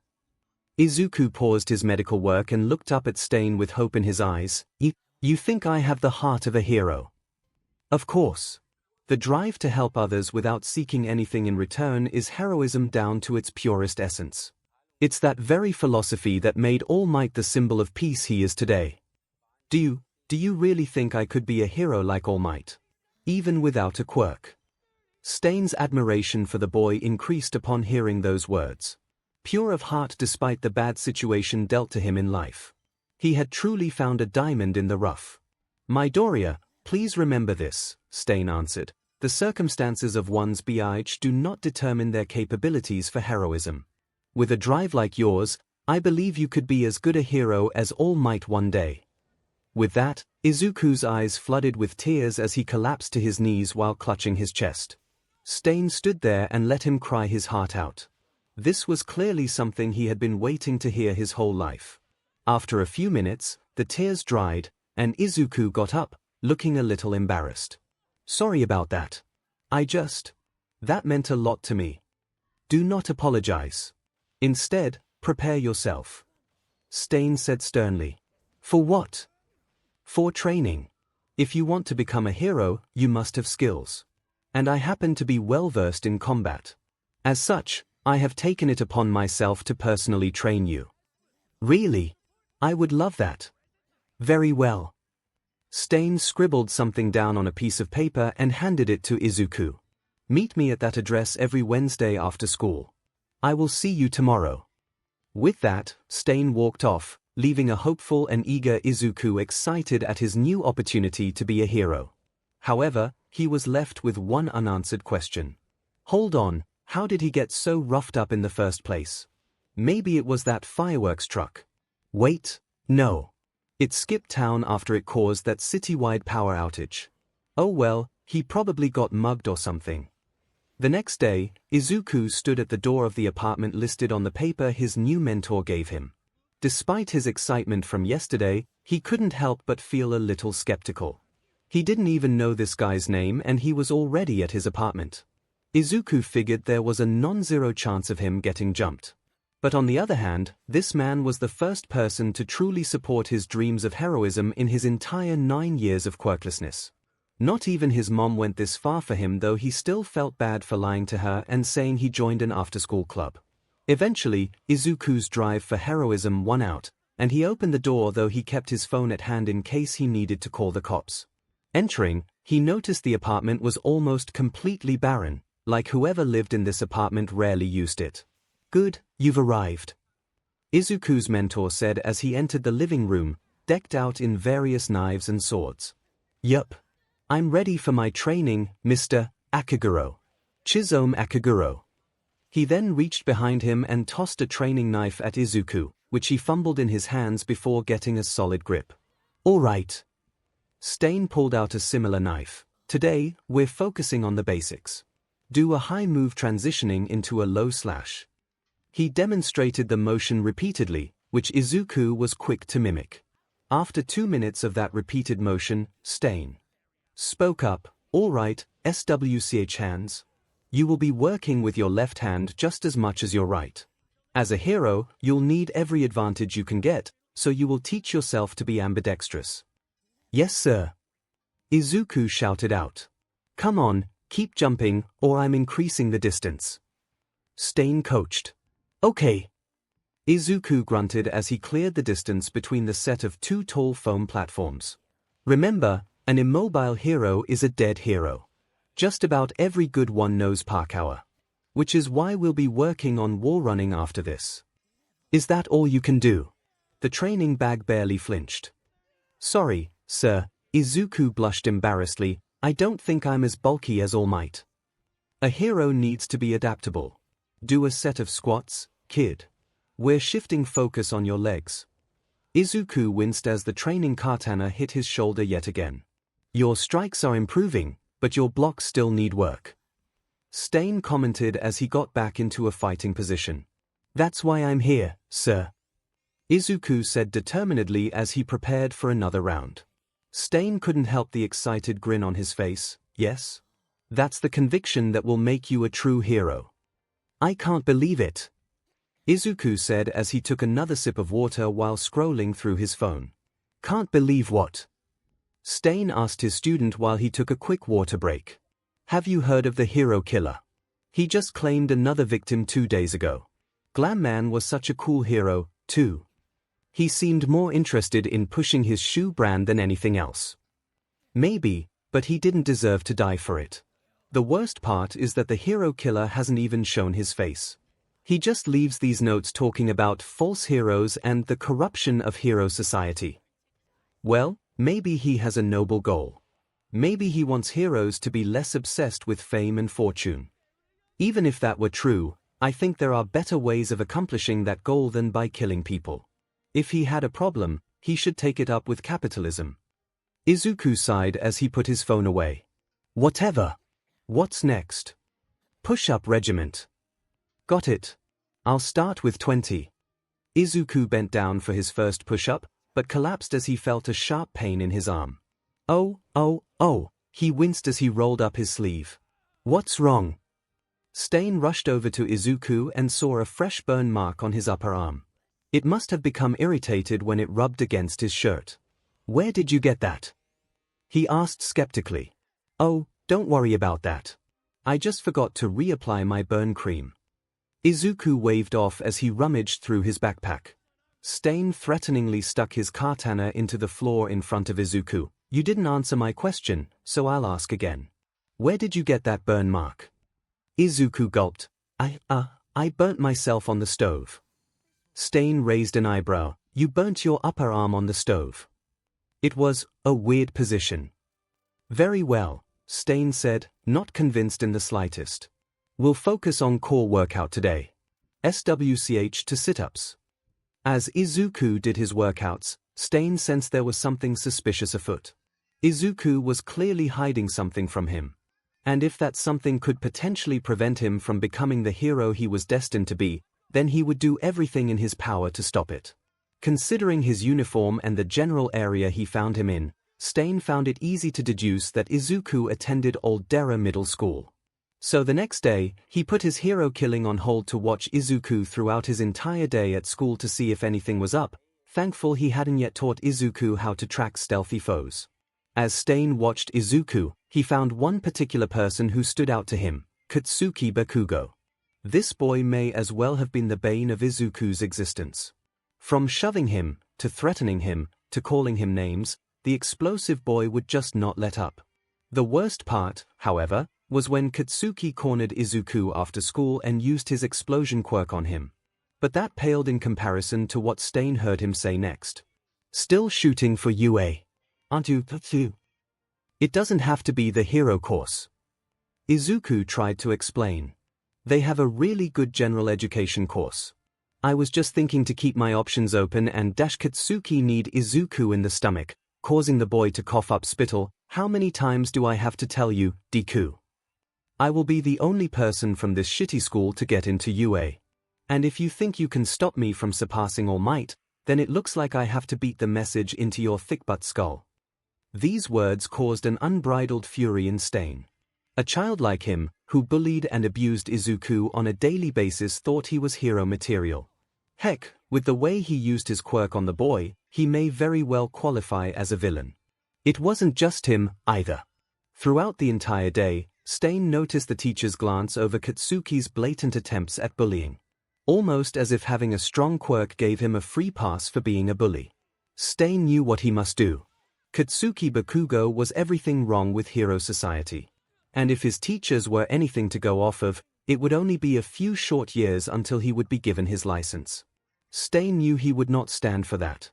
He may have been the hero killer, but right then, he decided he was going to prevent a future tragedy in the making. Stain hid in the shadows of the alleyway, his years of stealth training making him nearly imperceivable to the human eye. He clutched a dagger attached to a rope in his hand, just waiting for his chance to strike. Then, he saw it. Katsuki Bakugo walked right past the alleyway. Quickly, Stain threw the dagger at Katsuki and it grazed his cheek. Before the boy could comprehend what just happened, Stain reeled the dagger back in and like the small amount of BLD, causing Katsuki to fall to the ground, paralyzed. What the F is going on? Katsuki panicked as Stain brought his unmoving body into the alleyway and placed him on the ground. Who the F are you? I am the hero killer, Stain. He replied, and you are an affront to Hero Society. An affront? Hell no. I'm the future #1. Katsuki yelled, his voice portraying more anger than fear. And there lies the problem. Despite all that you've done, despite your downright villainous behavior, you still think you're the pinnacle of greatness. And if Hero Society has any chance of improving whatsoever, it shall begin with your demise. Stain took a katana in each hand and held each one over Katsuki's open palms.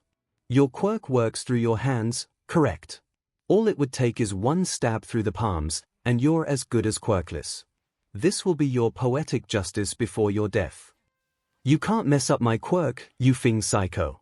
I need that. Katsuki angrily pleaded. Stain let out a disappointed sigh. Insolent to the last, I suppose. He raised his blades and began to plunge them into Katsuki's palms. Stop. Stain paused mere inches from the boy's hand at the sound of a familiar voice. Stain turned to see Izuku entering the alleyway with a water bottle in his hand. Deku, what the hell are you doing here? Katsuki demanded. I was trying to return your water bottle. But Akaguro, what are you doing? Katsuki's eyes widened for a moment before contorting in rage. You know the Fing hero killer. Did you put him up to this? He did not, Stain answered. He did not know of my true identity. I put this upon myself to shoulder the burden of a hero like him. I cull the unworthy so that more may learn from his example. Izuku instinctively took a step back as he struggled with the realization, wait, you're the hero killer. And you've been using me as some kind of martyr. You've been training me so I could serve as some sort of symbol you judge others by as an excuse to kill people. It was not an excuse. Hero society is corrupt. And only I can weed out the fakes. Like your bully. What? No.